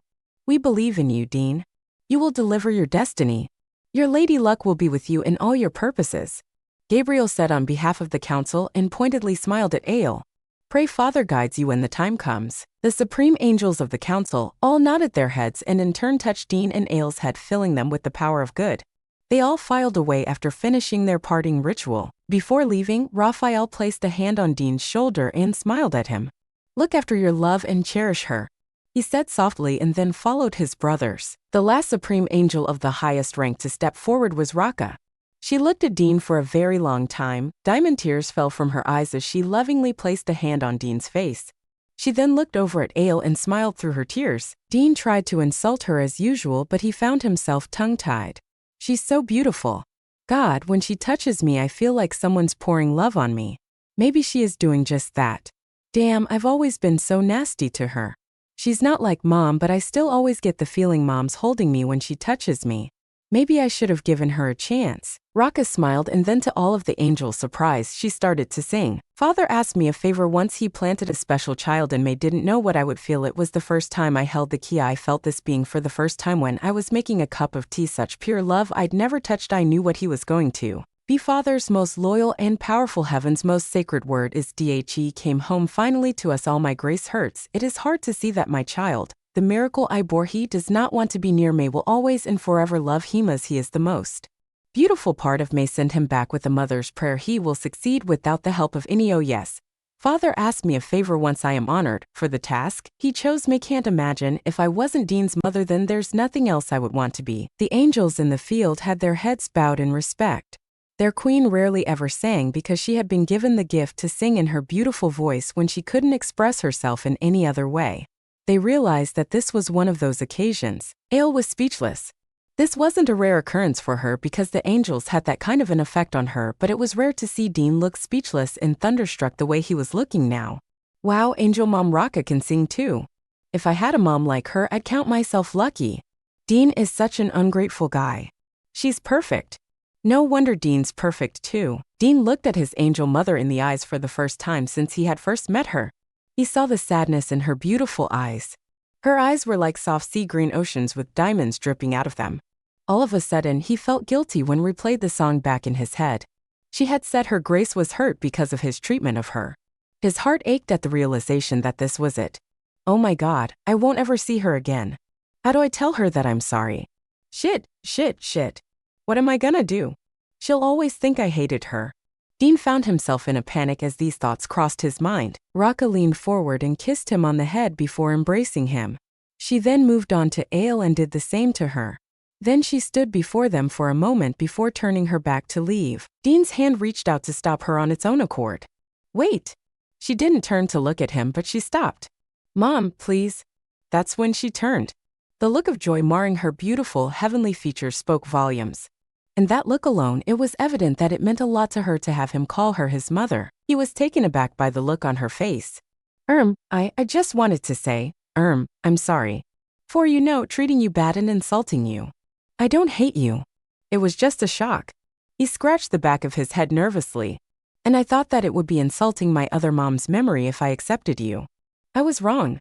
He added hastily. In all honesty. She softly smiled at him and then asked, what has changed, my child? He sighed and admitted, I have realized there's nothing wrong in having 2 moms. My accepting you doesn't mean I don't love my other mom. I am sorry for hurting you. You are always so nice to me. You love me so much. It wouldn't be fair if I didn't return your love. Dean looked over at Ale, who smiled in encouragement. Raka gave a knowing smile and then touched Dean's forehead with her fingers. A light shone brightly at the point the fingers connected his head, and there was a collective sound of awe and amazement from all the surrounding beings. Dean felt warmth fill him up. The feeling was different from any other he had ever felt. He felt power, love, peace, and joy all at the same time. The voice of Raka filled his head all of a sudden. He listened to her and realized this was a private conversation, so she had decided to do it in his head. Before you go, I need to tell you something. Dean nodded. Dean, my child, I have one regret. I am sorry I could not save you from hell. You made a deal that could not be broken. Selling of the soul cannot be reversed by heaven or angels, only Father can do that. I tried to make him do it, but I failed. He said it was your destiny. Mom, I know you would have done it yourself if you could. It wasn't your fault. But what use am I if I can't protect my own son? Please forgive me. There is nothing to forgive. If someone should ask for forgiveness, it's me. I have only shown you hatred, even though this may be the only time I see you. You will see me again, my child. When you are ready to join me in heaven, I will be waiting. Raka broke the connection by removing her fingers from his head. She looked at Ale and smiled. Look after my son. And then she stepped back and proclaimed, Pray Father guides you when the time comes.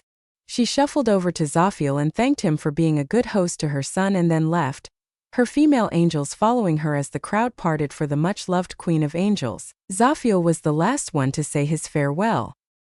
He kept it simple and told them he would pray for them. He ended with what Dean and Ale had come to know as the prayer used by all angels for important things. Pray Father guides you when the time comes. He left after giving Castile instructions that he was to take them back. Fi, the tiger servant, had come to say his goodbye too. He bowed with his paws resting on Dean's and then Ale's feet in turn as a show of respect and adoration. He smiled at them and then followed his master. Castile moved forward and said, Once we are out of Selderia, out of heaven, you will be back in the clothes you first came in, and I will be back in Jimmy's vessel. I will transport you straight to the light room. And then we will go back to your time when it's right to do so without meddling with the time loop I created. Now hold my hands and close your eyes. Castile tilted his head in confusion when the only one who listened to his instructions was Ale. Dean stood where he had been standing all morning. Cass, once we are in the light room, heaven's rules of no touching don't apply, do they? Dean asked, smirking. No, Dean. You have visited the light room before. You know there are no rules for that room.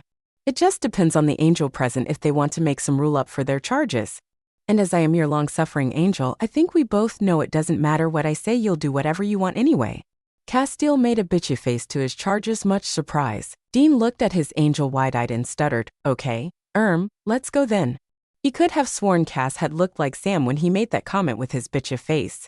Dean dismissed this with a shudder and moved forward to hold Castile's hand and closed his eyes after giving the city of Selderia a final look. The wait in the light room turned out to be extremely boring for Dean, though he had planned otherwise. When he had asked his angel to leave him and his new fiancé alone, Ale had shot his idea down. She told him that she sure as hell wasn't going to let him experience the pleasures of the flesh in a heavenly place. Seriously? Pleasures of the flesh? If he didn't spend all his time with her, he would have sworn she was taking language lessons from Cass. Currently, he was holding Ale and Cass' hands because they were all hovering in a limbo space between the light room and Bobby's home, waiting for the right time to materialize. They could see past Castile talking to everyone in the living room as he described the mechanics of what was going to happen. Past Castile started explaining, The way you leave now will all be same when you two get back. Sam and Bobby will never miss you because as far as they will be concerned, you'll be here. Heaven is shifting your time a little. Only the time will start 3 days prior to this moment. You will spend the 3 Earth days in heaven whilst everything will happen in this world the way it has happened in the past 3 days. It will be like you two going into past but ending up in heaven. Why are you shifting the time? They know where we're going. Past Dean asked, It'll be safer that way. They'll be safe if everything plays out as it already has and you won't have to worry. Past Castile motioned at them.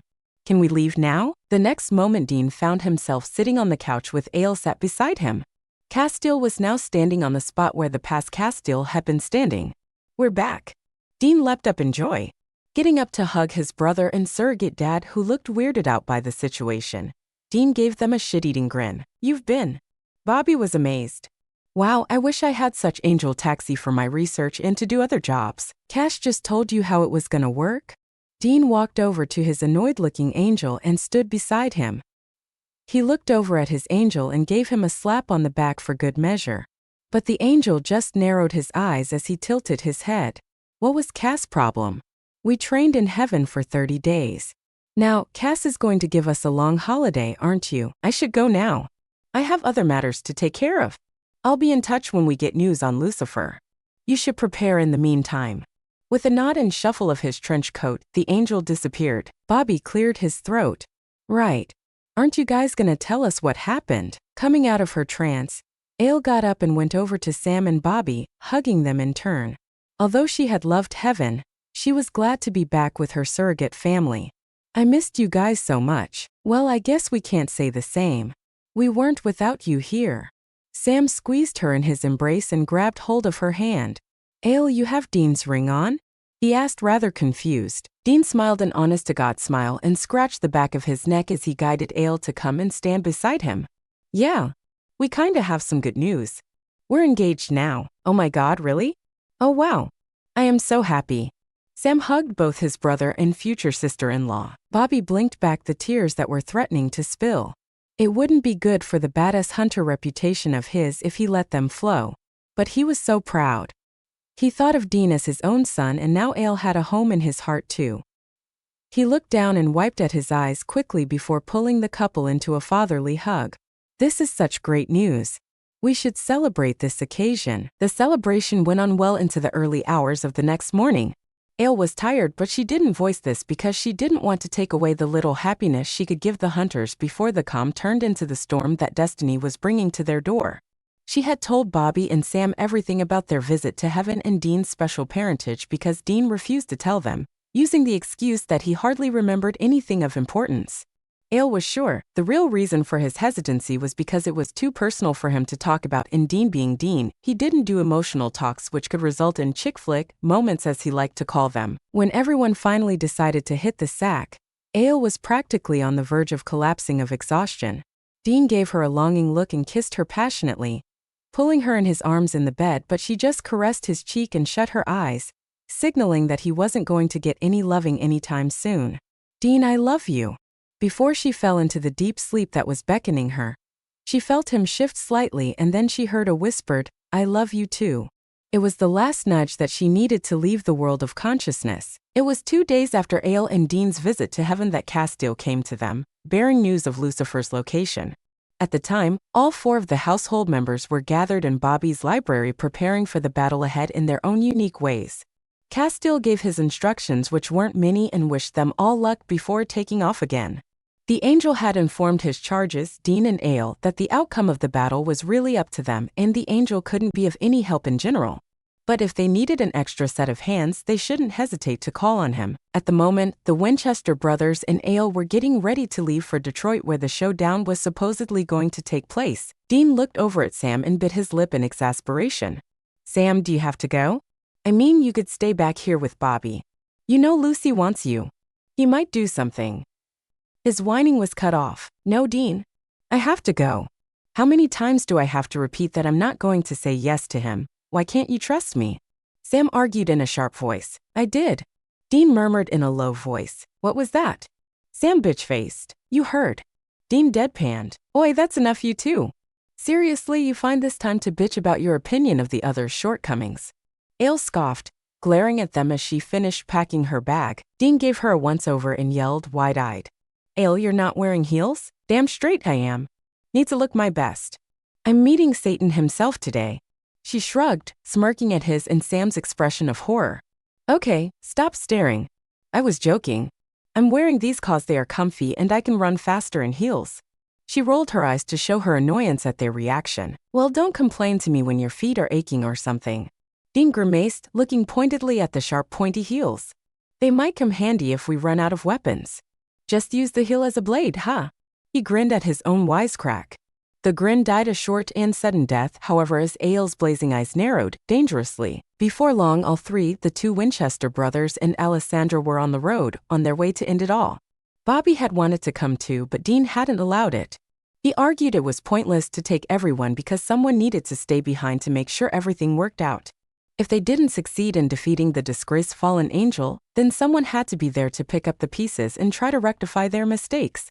In truth, despite all these plausible excuses for not taking Bobby, the main reason Dean didn't want him to go with them was because he couldn't bear the thought of his surrogate father being hurt on his watch. He'd rather he stayed somewhere where Dean knew he was safe. Hours of silence and reflecting on their lives later, Dean announced that they had arrived. Well, more like brought the Impala to a screeching halt and exited the vehicle, shutting the door with a bang. Sam and Ael exchanged a look that said, "What the hell?" Because it was so rare for Dean to treat his baby to such harsh treatment. It was plain that the moment was upon them when they would either end the apocalypse from unleashing at full force or die trying to end it all. Silently, the two brothers and Ael made their way into the age-old church, which was the location Castiel had given them information on. The lack of demons guarding the place made the three of them uneasy and hesitate a little in their steps. An apocalyptic atmosphere hung in the air, dark and full of doom. The foreboding church building wasn't inviting, but the three had a mission to complete. They couldn't afford to pay mind to their feelings and emotions. So they ventured forward, keeping their eyes and ears out for signs of anything out of place. "Sammy, no matter what happens, don't say yes," Dean repeated in a low whisper for the umpteenth time. Sam stopped in his tracks and huffed out, rolling his eyes. "Dean, you're like a broken record, dude." His bitchy face made an appearance for a moment before he let his eyes roam to the surroundings, once again. "Seriously? You guys are going to bitch here of all places?" Ael exclaimed, wide eyes watching the brothers disbelievingly. Suddenly, a voice resounded from the end of the hallway that the three were currently walking through. Two huge wooden doors opened as if some invisible force had opened them. Winchester's and the Chosen One. "Wow. I am lucky to have such special uninvited guests." The voice cackled gleefully. Come. The rotting vessel which the fallen angel inhabited beckoned with his blood-covered fingers. He motioned for them to come in, which they accepted, and then he shut the doors with one flick of his frail wrist. "So I take it you are here to end the apocalypse and kill me. Is that what the upper management have told you? You humans, mere mud monkeys, think you have the power to end my freedom." The devil smirked. Seeing Dean move forward and open his mouth to retort, he held up his hand and silenced him. "You are my guests here, so I shall make the rules." Moving his gaze to meet Sam's, he let out a breath and a smile. "Ah, Sam, the boy king. How I've dreamt of finally having you come to me instead of me having to chase you. You son of a bitch." Dean was only stopped from going to tackle the devil by a nervous Ael, who shook her head pleadingly at him. "Mind your language, Dean. You may be of the angel blood, but I will not hesitate to kill you. Don't forget you are not needed in my plans, and so is she not needed. The Chosen One, I see what must have attracted heaven to her. She has everything you desire, no, Dean?" The devil grinned and winked at Ael. Not seeing her change her expression, he raised an eyebrow. "I'm impressed. However, I will have to cut this meeting short. Sam, come with me." He raised his hand and pulled at Sam with an invisible leash. Coming out the silent trance-like state he'd been in, Sam started to struggle. "Dean, leave, me, D," he choked out. Dean lunged at the devil to get him to leave Sam, but to no avail. That is when a beautiful voice reciting some unknown holy scripture in a never-before-heard celestial language drifted to his ears. In his haze, he realized it was Ael, and she was using her training that she'd received in heaven. Sam felt the grip on him loosen. The devil turned his attention on Ael, who was stood in the middle of the room reciting in his tongue. A light was shining around her, creating a halo effect. He couldn't simply allow this mud monkey to go on like this. This was utter blasphemy. Her mouth was impure. She should never have been granted permission to utter such holy praise of his father. Anger boiled in him and he let go of Sam, throwing him to the floor. Now he wanted to do just one thing. Rip the tongue out of the little filthy bitch's mouth, so she would know never to think of herself as an equal to an angel. He lifted his hand up and a bright light left his hand, a small amount of his grace leaving through his hand as a destructive force and striking the human girl. The girl's body shook once and then fell lifeless to the ground, and he smiled. In his happiness, He failed to notice Dean charge at him but just in time caught the sword before it pierced his vessels and his heart. On the floor, Dean looked at Ail's unmoving body and crawled over to her. He, himself, was losing blood fast so was fighting to stay conscious. He tried to keep his eyes open until he was beside her. He needed to see her for the last time. When he was next to her, he kissed her and then lay down beside her waiting for his end. Before he could completely give away himself to blackness and the emptiness, he saw a blinding light fill the room. Next time Dean opened his eyes, he was in Bobby's home. Confused, he looked around for a while. Then, hearing a familiar voice, he got out of the bed he had shared with Ail. Thinking about her, he made his way downstairs and was shocked beyond words to see Ail sitting at the kitchen table with a bruised Sam and Bobby. Sam noticed Dean at the doorway and smiled. "Dean, you're awake?" He moved over to his big brother and helped him to a seat. "What? How? Ail, I thought." Dean couldn't speak properly. Sam sat next to his brother and explained the mystery. "Dean, we don't really know what happened. Cass brought us all here but he said God took care of Lucifer. Cass said something about God rewarded Ail's love and devotion. She had believed enough to recite the words of God in front of the devil." He looked over at Ail adoringly. Dean gave Ail a once-over. "Ail, are you okay, sweetheart?" he asked, serious. At her nod for a response, he pulled her out of her seat and into his lap. Burying his head against her neck, he murmured, "I love you." 8 years later. "Oh, Ail, what the hell was that for?" Dean rubbed his naked chest. "The woman could definitely pack a punch. Because, my darling husband, you tricked me into sharing the shower with you for your own pleasurable purposes." Ail huffed out indignantly. She leaned forward and placed a kiss on the place she had punched him on. She gave his gorgeous golden glistening chest a look of approval. "Sorry, princess. I think there was no damage done." The couple was currently enjoying a long and very hot shower. After an hour of making love in their bedroom, Dean had practically carried Ail into the ensuite bathroom with the excuse that they should shower together to save time. And it sure as hell hadn't been just a shower. Ail understood Dean's need to make use of any time they got together. It hadn't been as easy to make time for alone time after having kids as it had been when they had first made each other their life partner. The only alone time they ever got now was when the kids were sleeping. After finishing up in the bathroom, Dean got in bed, sitting up with his back resting against the headboard. He grabbed one of his classic car magazines from the bedside table and started to skim through it.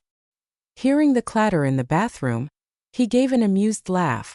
Seriously, even after all this time, his wife was still as obsessive about cleanliness as she'd been the time she'd walked into his life. 15 minutes later she came out, wearing just a vest and female boxers. She hadn't changed at all over the years and he was happy about that fact. Not that he would have loved her any less if she had changed a little. Ail felt Dean's intense eyes on her. Ignoring his mood change into that of serious contemplation, she finished up clearing the room. When she was happy that everything was how she wanted it to be, she joined him in bed.